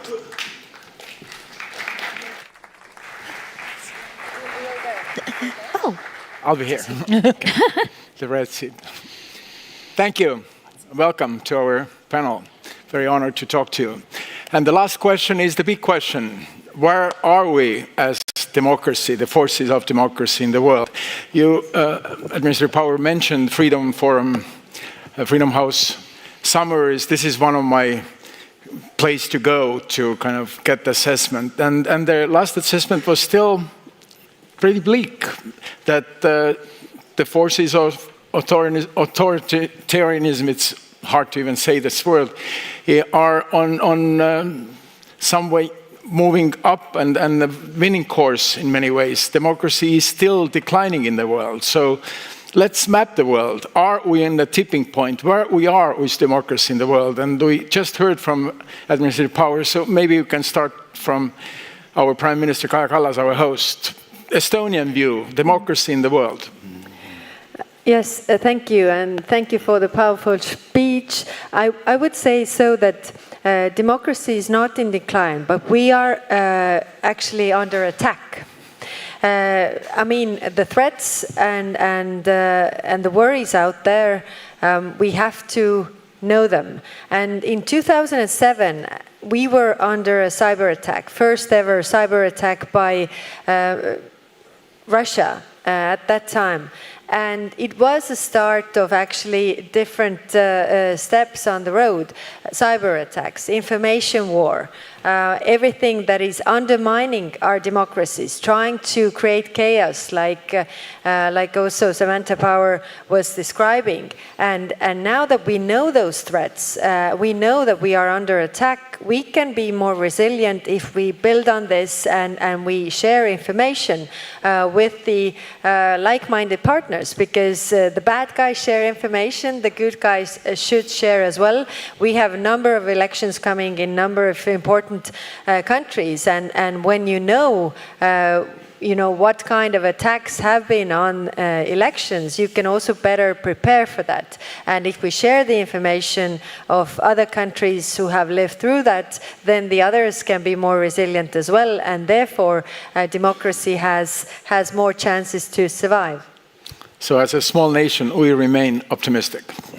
I'm always optimistic, and look, I mean, if you were here in 1992, what democracy has brought us, and one of the example, I mean, the transparency you were talking about, the greatest example of this, what it really does, if you get rid of corruption, is we have the Narva River that is the border between us and Russia. So between the democratic line of the free world, and Russia, the dark side. So European Union gave money to,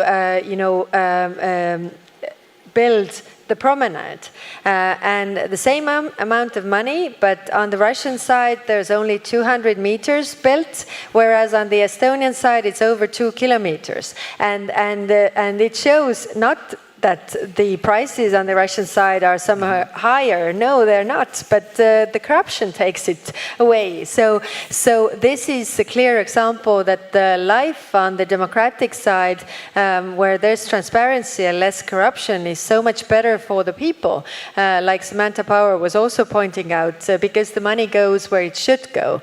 I mean, if you would compare us to us in '92, I mean, we don't recognize it when we are living in it.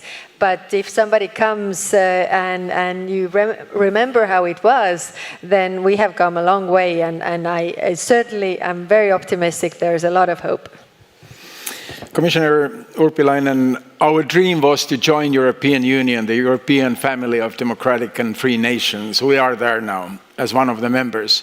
But we see within the Union too discussions about democracy, also some tendencies of autocracy. How has the view within the Commission evolved over the last years on those issues? Well, for me, the European Union is the community of values. That's the DNA of the European Union. We are promoting democracy. We are promoting rule of law. We are promoting human rights, including freedom of expression. That's the DNA of the European Union. And I think we can also ask that why the European Union is existing. It's existing because it is bringing the added value to the ordinary citizens of the European Union. And I think in terms of democracy, I would like to raise two aspects. The first one is access to information. Be aware what is happening in the world. Access to documents, access to information in general. And the second point is to be empowered, to have that feeling that, I can really make an impact. And I think here the role of the education, especially I would say in our countries in Europe, but especially in our partner countries in the global south, is so important, that they really understand about their rights, but they are also, they have capabilities to be part of society. So I fully agree with Samantha, I fully agree with Prime Minister Kallas. Democracy is challenged, but I personally believe that democracies will prevail, because if we are able to provide opportunities to the citizens to have access to information and to be powered through our societies, then they feel that they are also benefiting of democracy, and I believe that we will win this battle. But of course we cannot take democracy as given. Every day we have to work for democracy, and this is something, of course, what we are doing in the European Commission as well as in the European Union in general. Ms. Ressa, the next question will be about media, but first of all, it's an honor to meet you. I was just talking to your co-winner of Nobel Peace Prize in 2021, Mr. Muratov, a few months ago here in Estonia, and last week we read that he's labeled now foreign agent in Russia. So media is a powerful force, but it's difficult for media, because media is now everywhere. And there is a question now, is media our friend or enemy, free media? Because everybody can be a journalist. Social media makes it all possible. Oh my gosh. Okay, so where do I unpack this? So first of all, how incredible to be here with these incredible women. And it's so wonderful to have a male moderator. Thank you.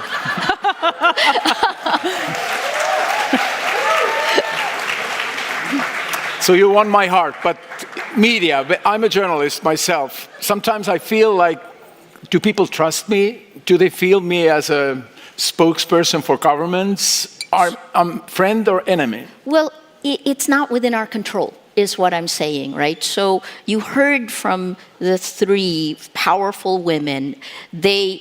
Samantha says tipping point, right? Definitely tipping point, but I am far more negative than the three of them are. And part of that is because I've been a journalist. Your nation's been under attack, but I've literally survived 90 hate messages per hour, almost 100 years in prison if I keep doing my job, right? But let me respond to your question, which is, so why is it more negative? And hopefully you will stand up and walk out of here wanting to do more about this time period. It is the technology that connects all of us. And the technology, much as OGP has succeeded, Rappler, the company I co-founded, was one of our first projects was an open government partnership. We worked very closely. We had a civic engagement arm. All of that went away in 2016, right? So, and where's the group that has all the data that is not here at the table? That is private tech companies. So just look at it this way, 3 points, right? The design of the social media companies reward lies over facts, 6 times more. So the incentive structure is if you lie, it'll spread 6 times faster. If you're a woman in the Philippines starting in 2017, you are attacked at least 10 times more, right? And why is that? This is power and money, because you keep scrolling, right? So that's, now imagine if you tell your child, lie, I'll reward you. Keep lying, I'm gonna keep rewarding you. If you don't have integrity of facts, you cannot have integrity of elections. You said democracy is under attack, Prime Minister. Information warfare is real. We saw in the United States in 2016, 126 million Americans were targeted, right, by the IRA and the GRU. In the Philippines, we looked at both Russian and Chinese disinformation. The attacks against my organization, first lies, bottom up, and then top down. Weaponization of social media followed by weaponization of the law. So let me finish the last part. If you don't have integrity of elections, this is where the information warfare comes in. Are our people actually, do we still retain agency?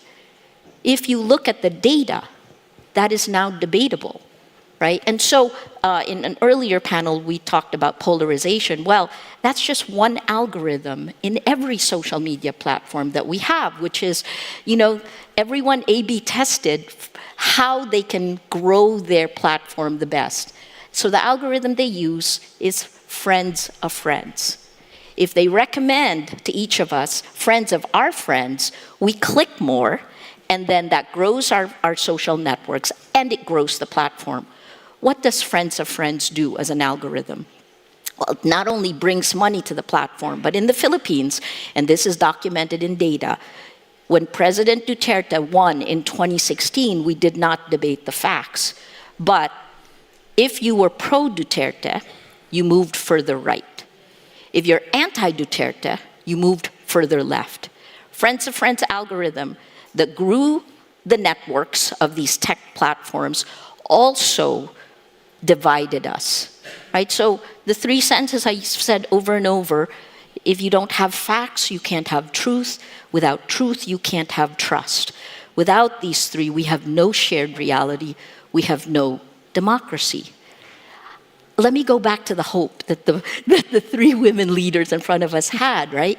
How do we get through this? It is up to us. In the long term, it's going to be education. In the medium term, it's legislation. Thank you, EU, for the Digital Services Act, the Digital Markets Act. In the short term, open government partnership. You are all about data. Mobilize and protect us, because in the short term, every one of us with a cell phone has no protection. It's a safety issue. It's kind of like having a building code. We know this building is not going to fall down around us. I didn't answer your question about journalists, but I wanted you to know, right? You got to act. It's the first one. Well, but you gave us some food for thought, definitely.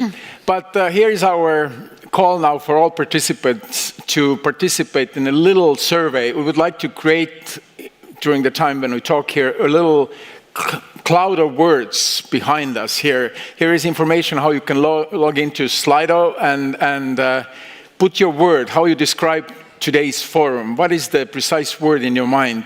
And we can see what the mindset of this audience is. And then also you can ask questions from our panelists. We'll have Q&A in the end. But administrative power. The year was 2002. I was a student at Columbia University, International Affairs School. And one lecture to get into that was really difficult was your lecture. Everybody was going, Ms. Powers. It was easier today. Yeah. What does that tell us? But it was after 9/11, the world was crazy, and I remember among us students, everybody wanted to listen you. You already had a book about the genocide out, so it was very important to hear your words. But at that time, the policy of US government was exporting democracy. Now we know where it went. United States still is and has to be the leading voice on democracy. Yet we see backlashes also in the United States. So from the American viewpoint, where is democracy now and how America can lead? Well, let me just say that the only way we ever should have led, but certainly the only way we can lead now, is with great humility. There are lots of reasons to have humility, including human rights conditions for people living in all parts of the United States. But also, of course, we ourselves had gone abroad with our European colleagues and others, urging leaders who'd lost elections to respect results of those elections. And then we found ourselves in a situation where the very thing we'd been urging so many governments to do was happening in our own country. And then followed, of course, by a violent insurrection. So I actually think that the conversation about democracy and human rights and accountability is a more honest one now.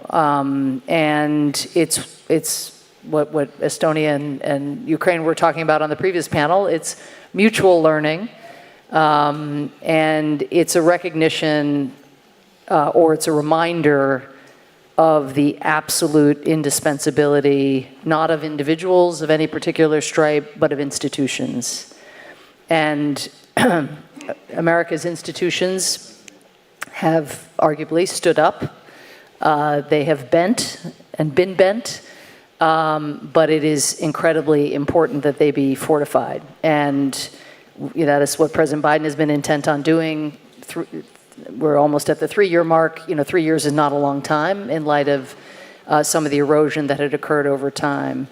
I think Maria, who I'm absolutely thrilled to be on a panel with, and Maria, there's the work that you've done in the Philippines for the Philippines, but there's also you as a flag bearer and as someone who has inspired innumerable people in innumerable countries to live on behalf of the rights that they want to see respected, and not just, lament the curtailing of those rights, not just succumb to gloom or Freedom House reports, but to do something about it. And it's because you've risked so much for your principles and really for your country, men and women.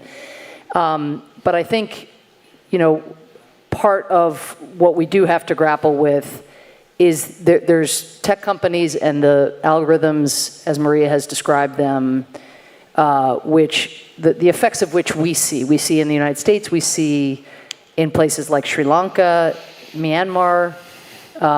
In Sri Lanka, this several years ago now, but a presidential advisor to a previous president, I thought, put it really powerfully, speaking about one of the major social media companies.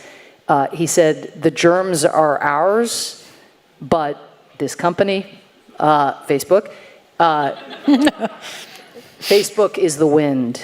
The germs are ours, Facebook is the wind. But what Maria is describing is, even it goes beyond that because there's more agency to it. And I think just to be a bridge to the appeal she's making to OGP, I don't know if that's to the Secretariat or to the countries and their national action plans, but there is so little transparency in what is actually going on behind the scenes, in entities that have GDPs larger than at least 2/3, probably 3/4 of UN member states.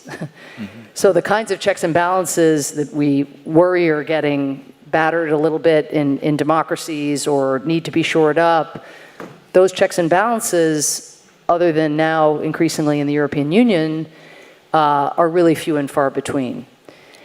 So I think this appeal is incredibly important. It is not an appeal so far that has landed, but any improvements or increase in transparency is a positive, and any of the improvements that have come about have all come about not by virtue of some top-down, oh, let's reconsider this or that. It has all come about because of public pressure, all of it. And again, not enough, but all of it. So that is the algorithm for change on one of these critical ingredients. The last thing I'd just say quickly is courts, as Maria knows, and I think we have some Filipino Supreme Court justices here, which is great here at OGP.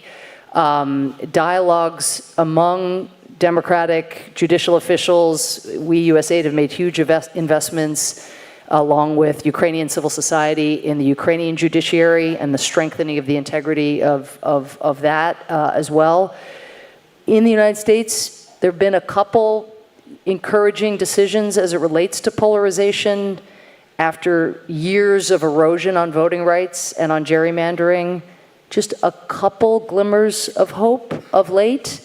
And that, like the tech company or the tech algorithm challenge and the polarization challenge and the going to extremes challenge, this question of whether voters choose their leaders or leaders choose their voters, which is kind of crazy that question has been posed, but gerrymandering is a phenomenon that has structural effects on democracy and does structural damage that is very hard for citizen action to offset. And so those glimmers of hope, I would look to them. And then if you just forgive me one thing, because on the question of optimism versus pessimism, I have to quote the great Israeli social scientist Amos Tversky, who said, and Maria, this is for you, sister, why be a pessimist? If you're a pessimist, you suffer twice. Thanks. About the most pessimistic thing you can say. This is a great thought to take away, but technology allows to go right into people's heads. And look, here is the cloud of words. And in the center of that, we can see that on our screens here and behind us. In the center, there are two things that we can see: Ukraine, participation, trust, civic space. So that are the central words in the mind of our audience here. And there is one question already up there. So I would like to address that to Prime Minister Kallas. I think that question is perfectly for you. What is one of the key policy challenges in your country, in our country, that needs to be addressed to safeguard open government and democracy? Yes, thank you. I also want to comment on what Maria said. It is true what you're saying, and the trust is, democracy is built on trust. So if that trust is eroded, then people don't really know what to believe and what is right, what is wrong. They don't believe the institutions. So if they don't believe in the institutions, they don't believe the decisions that are made. So why, if I don't have trust, why I really follow those decisions that the governments make? And this is extremely hard. And I totally agree with you. I mean, I've used this Churchill quote several times that said after the Second World War that lie is halfway across the globe before the truth gets its pants on. And let's put this to the information area that we are living in. Truth doesn't have a chance against a lie. So what to do with it? I mean, media literacy is definitely the thing that we are working with. And you know, the interesting thing about this is that if we look at the studies, we don't have such problems with the young people because they understand that, you know, and maybe navigate more, whereas the older generation, they take it, you know, it was said on the news and they don't really, you know, make the difference, whether it's the public broadcaster or it's some social media site, and they say that I read it, it was there, it must be the truth. But that is actually resonating also what you were saying about the media. So what to do with this? And knowing the threats and coming to our own country, I mean, since the war started in Ukraine, I think it is surprising that we have been more resilient to those false narratives and information war than many countries that actually were not preparing for this. And it's also interesting, in 2014, when Crimea was annexed, then what happened was that, you know, they tried to insert the false information to one of the respectable, you know, newspapers, which was Guardian at the time. So Guardian took the lie and everybody else published it. But this time, actually, Ukraine was the one who was preparing for this. So this didn't happen this time because they already knew the threats. And this is, I think, that it's surprising if you see, you know, the different demonstrations across Europe, for example, and I get this question a lot. You have a huge Russian minority in Estonia. You don't have that. Why? Because we have been working with that for a long time, not 2 months, but over time, and therefore, you know, trying to bring them in the information circle. And actually, COVID helped a lot with that, I must say, because before that, it was the Russian propaganda, and you know, they some of them were living in a totally different information circle. But COVID, they wanted to have the information that was about Estonia, so they actually took up the channels as well. But there's a lot of work to be done, and I agree with you that the threats are there. But knowing the threats is already a step to be preparing for the threats. The next question goes to Commissioner Urpilainen. How can we support best those countries that are struggling with maintaining its democracy?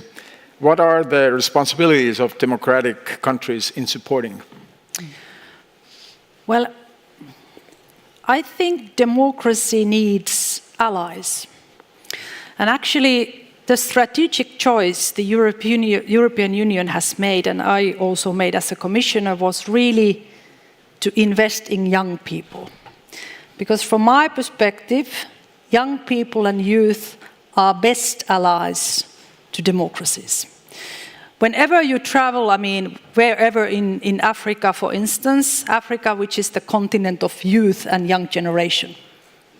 When you talk to young people in Africa, what are they seeking for? They're seeking for democracy, rule of law, human rights, freedom of expression. And that's why we actually prepared first ever youth action plan for EU's external relations. And through this action plan, we want to do our part. So we want to engage with young people, but we also want to empower young people, mainly through the education, as well as we also want to connect with young people. So we want to bring young people from Europe to Africa and vice versa. So we want to create networks. And I personally think that this is something we all should pay more attention to, that how can we really make young people's voice to be heard in our society, in our societies, but also worldwide. Because the fact is that we have the largest youth generations in history at the moment. So for instance, in the global south, majority of the citizens are youth. But how much rights and how much opportunities they really have. I mean, if we are able to bring more opportunities, provide more opportunities to those young people, I think they will definitely also be best supporters and actors of democracy. And of course, democracy also needs allies in economic terms. And that's why I was really honored and proud today sign a contract with OGP, 3 million euros. So we are following you, Samantha, and USAID. And I really hope that through this cooperation and partnership, we can, make tangible impact and results in several countries in Asia, Latin America, and Africa. Because we believe that through this cooperation, we can also build bridges between the governments and the civil society organizations and movements, and we need strong civil society in order to have strong democracies. Ms. Ressa, the next question is for you, and there are 2 letters, AI. Oh my gosh. In the next question. Okay. In the age of artificial intelligence, can we trust software that is not open source? Can we trust information that comes from computer, from the AI? So first, AI, artificial intelligence, is neither artificial nor intelligent, right? So just right up top, you have to look at that. Let me pull together some strands that have been said and kind of put it in the context of a journalist today, right? I didn't really answer your question. And please take a look at what's happened to Dmitry Muratov in Russia. He has decided to stay in Russia. He was designated a foreign agent last Friday. He has resigned editorially from Novaya Gazeta, and he will fight it in court. He will fight this in court. I think within 4 months of us receiving the Nobel Prize, both of our news organizations were about to get shut down. Any day, Rappler can get shut down. And when Putin said that it is illegal to call the war in Ukraine a war, Dmitry was funny, we were together in Geneva. He said, I will call it hell. Sorry. So he calls it hell all the time. Trust is not in our hands. You asked this earlier. It's not in the journalists' hands because the stats, I'll just throw the stats at you, right? Freedom House's decline of democracy in 17 years. Administrator Power says, well, it's the smallest decline this year, but that decline is hand in hand with the World Press Freedom, the World Press Index declining, and the attacks, harassment, the killings of journalists increasing. So for us, it is real. We're at the front lines. What do we do with something like this in order to... Let me throw one last, which is European. VDEM out of Sweden said last year, 60% of the world is under authoritarian rule. I thought, okay, that's bad, but maybe we can do more. Well, this January, they said that number is now 72%.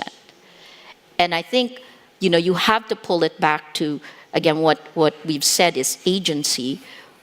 With all the elections between this year and next year, 2024, the tipping point of democracy will be 2024. Where there will not be enough democracies if the trend continues as is, if journalists can't do our jobs, if trust is so broken that you don't know whom to believe or what to believe, then that tipping point, then democracy dies. Let me answer your question. What do? We keep going, right? And where does hope come from? Don't believe all the stats because they're not set in stone, right? Our lawyers told us in 2016, to be quiet. I'm not very good at staying quiet. And so we fought for our rights. I actually don't even say, I don't fight former President Duterte. I just do my job. We hold the line. That's what the Constitution says. And guess what? It's after 6 years of Duterte, Rappler is still alive, and I am still free. But, thank you, justices of the Supreme Court, because you gave me approval to travel, right? So it's a little bit more polluted, but this is the time. Again, I go back to that. But your personal feeling about AI still? Yeah. Okay, so short answer. He's a good journalist. He pulls me back on track. No, there are two instances where humanity has had contact with AI. The first one, you've heard me talk about it exhaustively now, which is social media. The harms of social media. What is AI? It's machine learning that essentially, if you have one of these, does anyone here not have one of these in their pockets? Yeah. We all do. So if you have one of these and you're on social media, everything that you post is pulled together by machine learning, and it creates a model of you that knows you better than you know yourself. Replace the word model with clone, right? It essentially clones us, and this then is pulled up by our AI, and that pulls all of our clones together to become the motherlode database that is used for micro-targeting.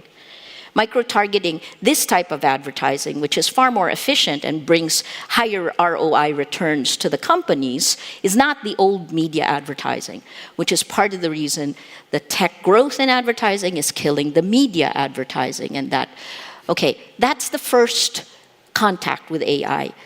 Social harms that have not been acknowledged by the tech companies, and the surveillance capitalism model. We didn't actually have a name for it until 2019 when Shoshana Zuboff, Harvard emeritus professor, wrote a 750-page book all about this. Second contact is generative AI, November of 2022. And governments, if you're here at OGP, did not learn the lesson from the first contact with AI. It was again released in the public, large language models. So everything that is, available on the internet is thrown into a large language model that includes the unstructured data of social media, right? Which is rife with toxic sludge, fear, anger, hate. That's GPT-3. We don't know what is in GPT-4 because it's not been released. Talk about transparency. So these large language models, this second AI, elections in 2024 will be far more vulnerable, not only to a fire hose and, the fire hose of easily created lies from generative AI, but also from the decline of trust and safety features of these tech companies themselves. So it is going to be significantly worse for Taiwan, for Indonesia, for the UK maybe, for maybe Canada, for the EU, which will have elections, and the United States. Yeah, we leave the US for right. So AI is, what's the lesson government should have learned? Where are the guardrails? It's almost like in COVID, the vaccine, saying that, I have a vaccine. Let me test vaccine A on that side of the room. I'm going to try vaccine B here. I'm not going to test it at all in clinical trials because why? I can make more money not testing it. Oh, group A, you died. So sorry. And sometimes they don't even say sorry. Right? So this is the problem that democracies face. Our biology has been hacked. Our emotions have been hacked to change the way we think and the way we act. And if you're smart, you're going to say, I'm smart, I'm not going to get manipulated that way. The smartest people fall the hardest. Thank you.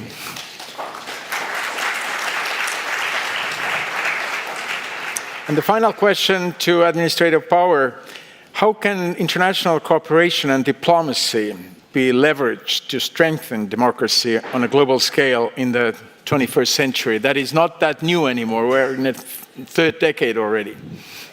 Well, I'd say a couple things. First, to defend the idea that we are at an inflection point.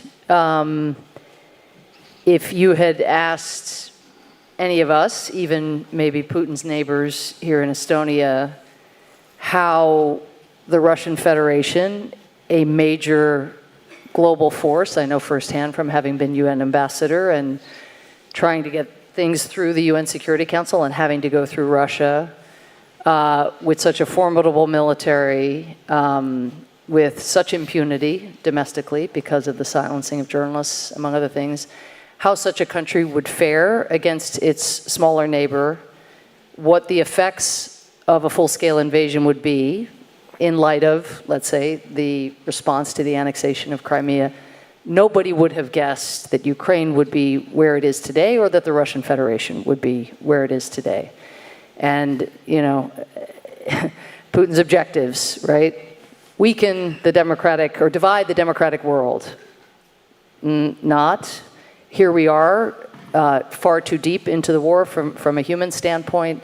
Definitely, it's hard to keep alliances together this long, but remarkable strength of a democratic global coalition and remarkable resilience. You can point to this country or that country and how they quibble about sanctions or this, but Utah is living firsthand. Somehow, Europe holds together, but not only Europe. We have Cambodian minesweepers in Ukraine.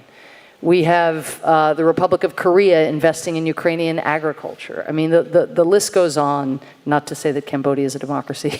Let me be clear, that is not part of the democratic, but the show of support for Ukraine, wanting to weaken NATO. NATO's bigger and about to get bigger still.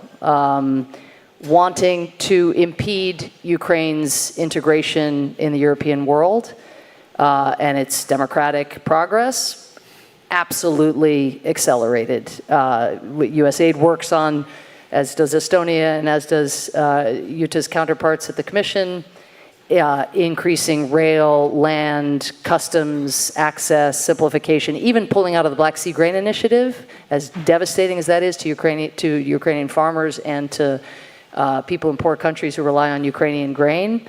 All that's going to do is hasten the integration of Ukraine's road and rail system and river system into that of Europe. Every single objective turned on its back. And I don't want to belabor the PRC, but remember the time that we used to talk about the incredible handling of COVID-19 and how useful it was to be a dictatorship?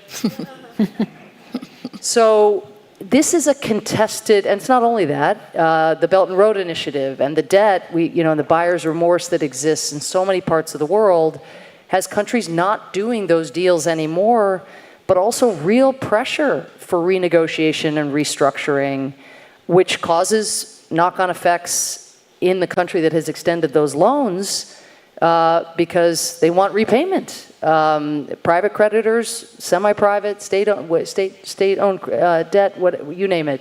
So here you have two of the biggest authoritarian forces on planet Earth in different ways on their heels. So this is a moment. It doesn't deal with the tech companies, but I actually think the European Union and some of the legislative progress that has been made creates, a different kind of moment. AI has generated, as it were, a conversation in the United States about regulation that seems to be moving at a brisker pace than all the other conversations about other forms of regulation that might have occurred and should have occurred.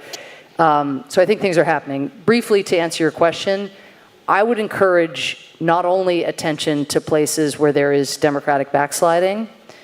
USAID's approach, and Utah and I think have been teaming up really nicely on this, is look where good things are happening. It's very counterintuitive. Maria, this is not where you go.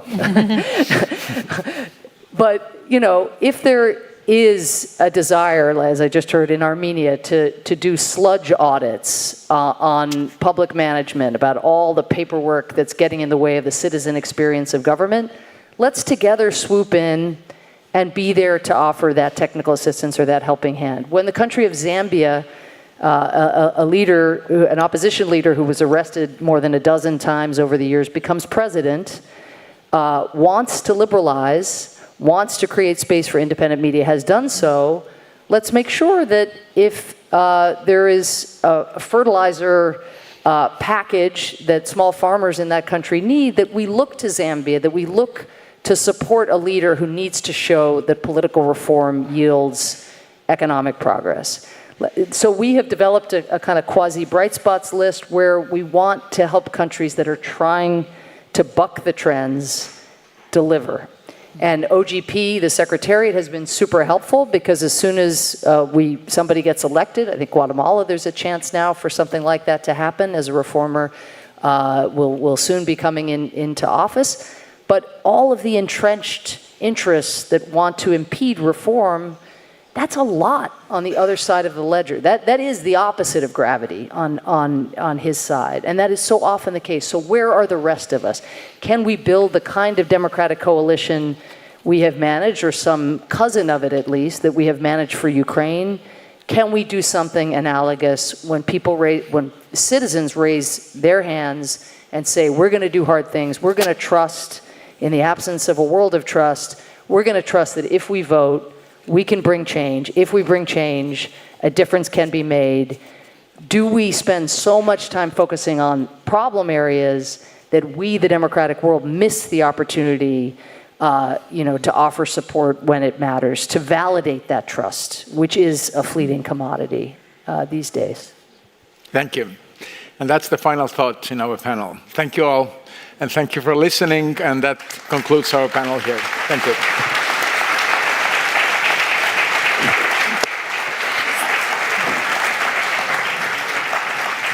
Wow, thank you. Very nice to meet you, and thank you.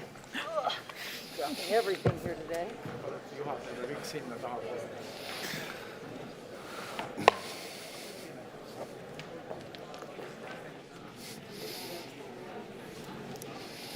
Thank you so much, Samantha. Thank you. Thank you.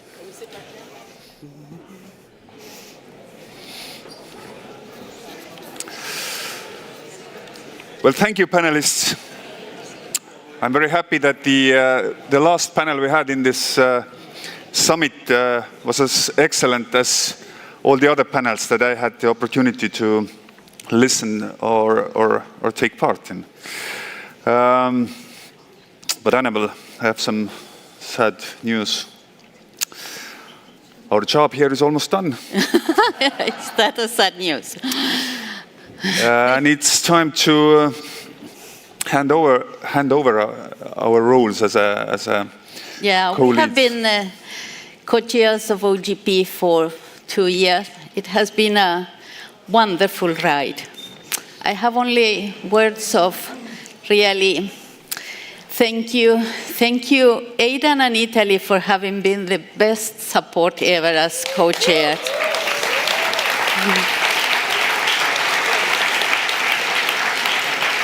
Thank you, Sanjay, and the support unit, because you honor your name. I mean, really, the most wonderful support that these two co-chairs with. Thank you to the government of Estonia for this wonderful ride, and thank you to the OGP community for all the learnings and experiences that we have received from all of you. Well, as you all know, OGP always has two co-chairs. Two. One representing government, another representing civil society.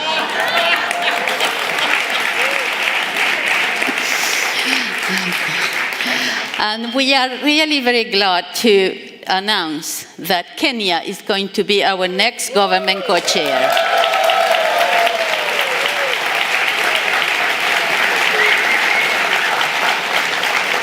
We kindly ask Principal Secretary Dr. Korit Singoye to the stage to read a statement on behalf of President Ruto. Please.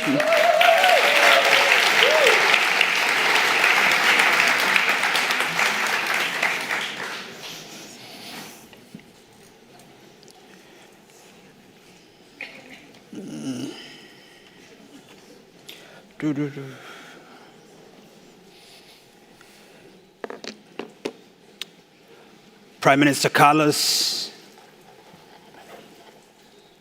my brother Sanjay Pradhan, the CEO of Open Government Partnership, Administrator Powers, distinguished members of the OGP Steering Committee, distinguished representatives of the OGP local government and reformers from civil society. First, Let me complete Ambassador Power's joke on elections, where she posited that the joke is about whether the voters elect their leaders or whether the leaders elect the voters. The joke in Africa is, it's those who count the votes that really matters. But ladies and gentlemen, in August 2022, Kenya went to the polls, an election that was very strongly contested. It is an election whose results were being relayed to an open public portal. Results were being transmitted from about 66,000 polling centers in real time. There were over 100 attempts to hack that system and to bring it down in order to discredit and to delegitimize those elections. But thankfully, because the entire system was blockchained, it was able to stand the hacks, or withstand the hacks.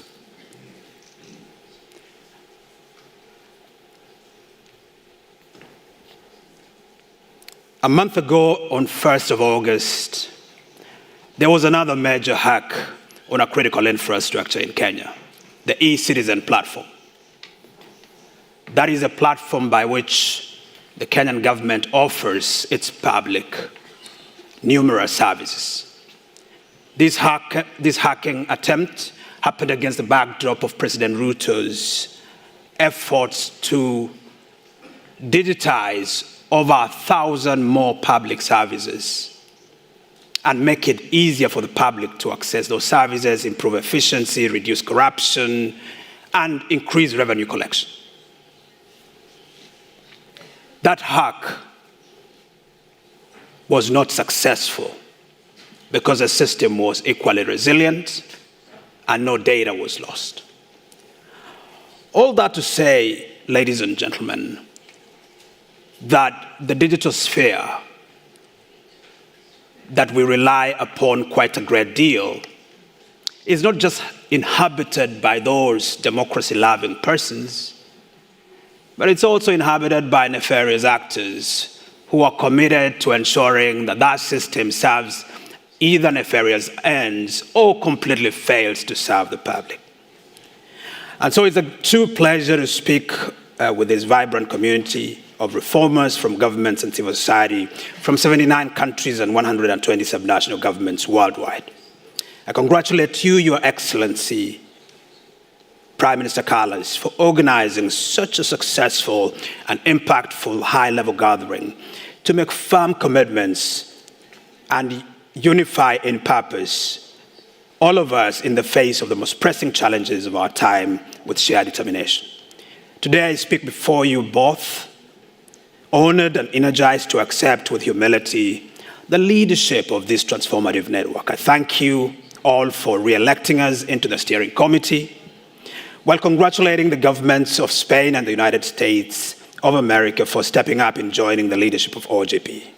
Let me also congratulate Mr. Blair Glencourse from Accountability Lab, who will also serve as a civil society co-chair with Kenya in the next 1 year.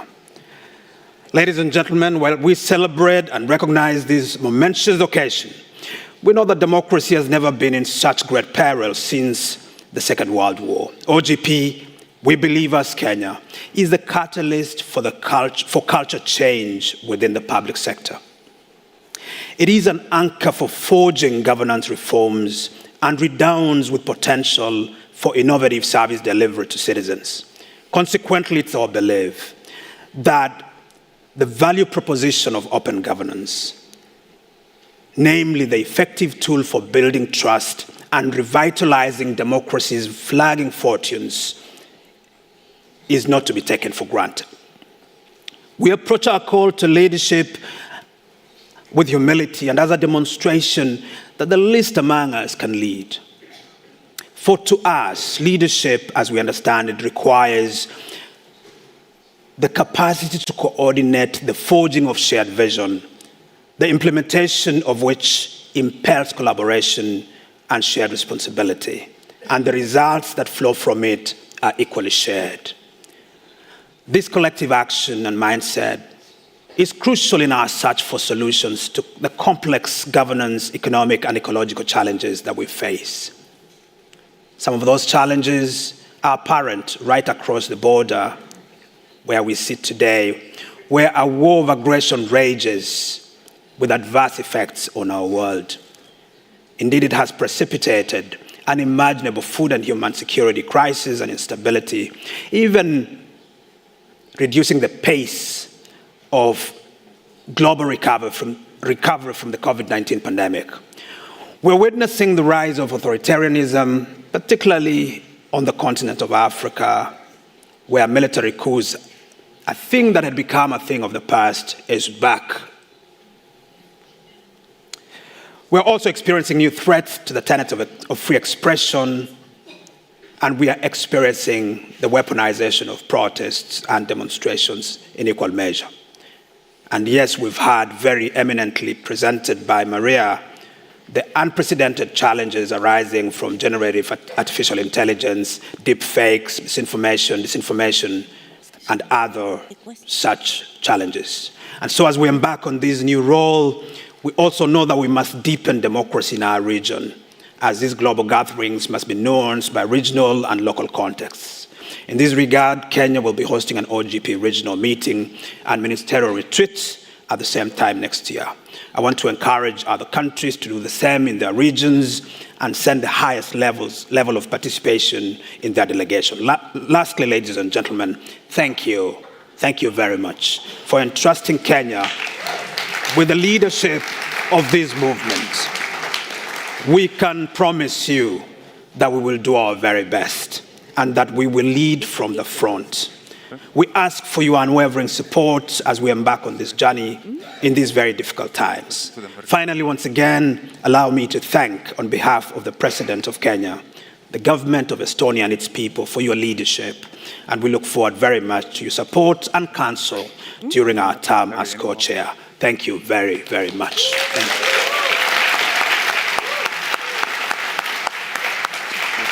Shall we?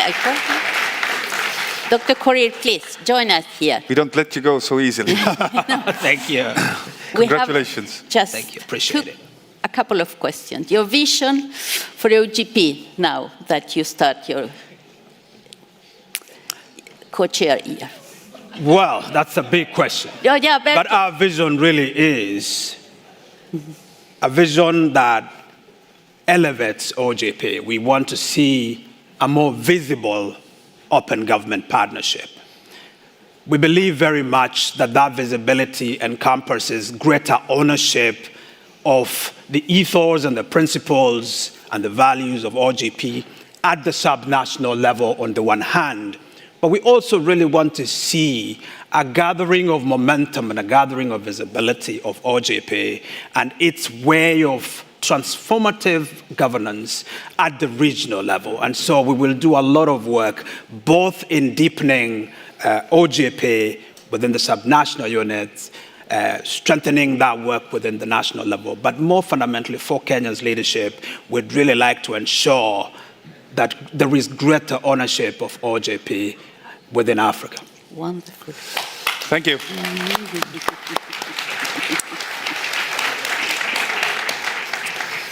I am really honored also to introduce to all of you the next civil society co-chair of OGP, our dear friend, Glenn Close. He's not here for a very important reason. He is on paternity leave. He has just had a beautiful baby girl, but he's going to address the audience through video. Hello, everybody. I'm so sad to have missed you this week in Tallinn. By all accounts, it's been an incredible week with so many amazing people, whether it's been experience sharing around issues like anti-corruption or knowledge building on topics like digital governance, or the amazing energy that I know the young people at the summit have brought. It's been incredible to hear and to see And I was particularly sad to have missed the hospitality and the people and the food of Estonia. And thank you to the government of Estonia and everyone involved in the organization of the summit for making it such an incredible success. And it was important to do this at this moment for reasons we all know about. If we are to continue to collectively push back against authoritarianism, to support democracy, and to make sure that all voices are heard, we need to build community and ideas around open governance now more than ever. And the fact is that the OGP remains the best tool that we have to translate ambition around these issues into realities and to make sure that we are creating pathways towards implementation of open government reforms. So in the year coming up with the government of Kenya as co-chair on the government side of OGP, I'm looking forward to supporting the new OGP strategy, about which I'm really excited, to supporting commitments through the Open Government Challenge that you've been talking about, to building political will and buy-in to the partnership in ways that are essential, and to connect the dots a little bit between OGP and many other initiatives to make sure we are all pushing collectively in the same direction on these sorts of things. And as the civil society co-chair, I will continue to push for civic space to make sure that the voices of citizens are included in every way possible within OGP and within open governance more broadly. We will collaborate where we can. We will push where we need to make sure that this is a collective process that involves everybody. So thank you for everything you've done and for everything that you have thought about and talked about and collaborated around this week. I imagine many of you are leaving tired, but I hope also enthused and energized and ready for more work on these topics to come. To meet any of the challenges facing our world, we need to work together. We need to understand that the time for action is now, and thank you again for what I know has been a wonderful summit, and for everything you're doing to make this community and this world a better place for us all to be. Thank you so much.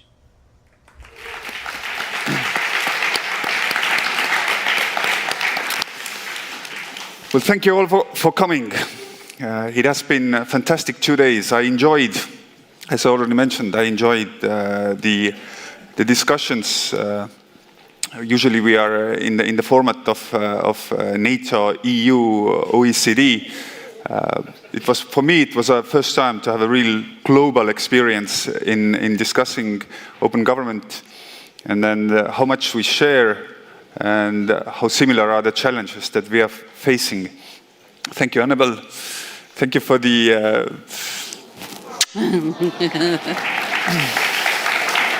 Thank you for the past 2 years. Yeah. Thank you for the ride. Thank you, Sanjay. You have a fantastic, effective team. The vibe that you created here, this is one of the most vibrant parts of Tallinn. But in the past 2 days, it has been energized even more. So it has been really good 2 days. And lastly, I would like to thank my team, my people, and by that I mean everybody who contributed for this event to be taking place. The volunteers, civil society, government office workers, everybody, Minister of Foreign Affairs, everybody, hundreds of people, thank you. And the last remark, let's all go outside now and take a group photo. Thank you so much. See you in 2 years somewhere. Thank you. Thank you.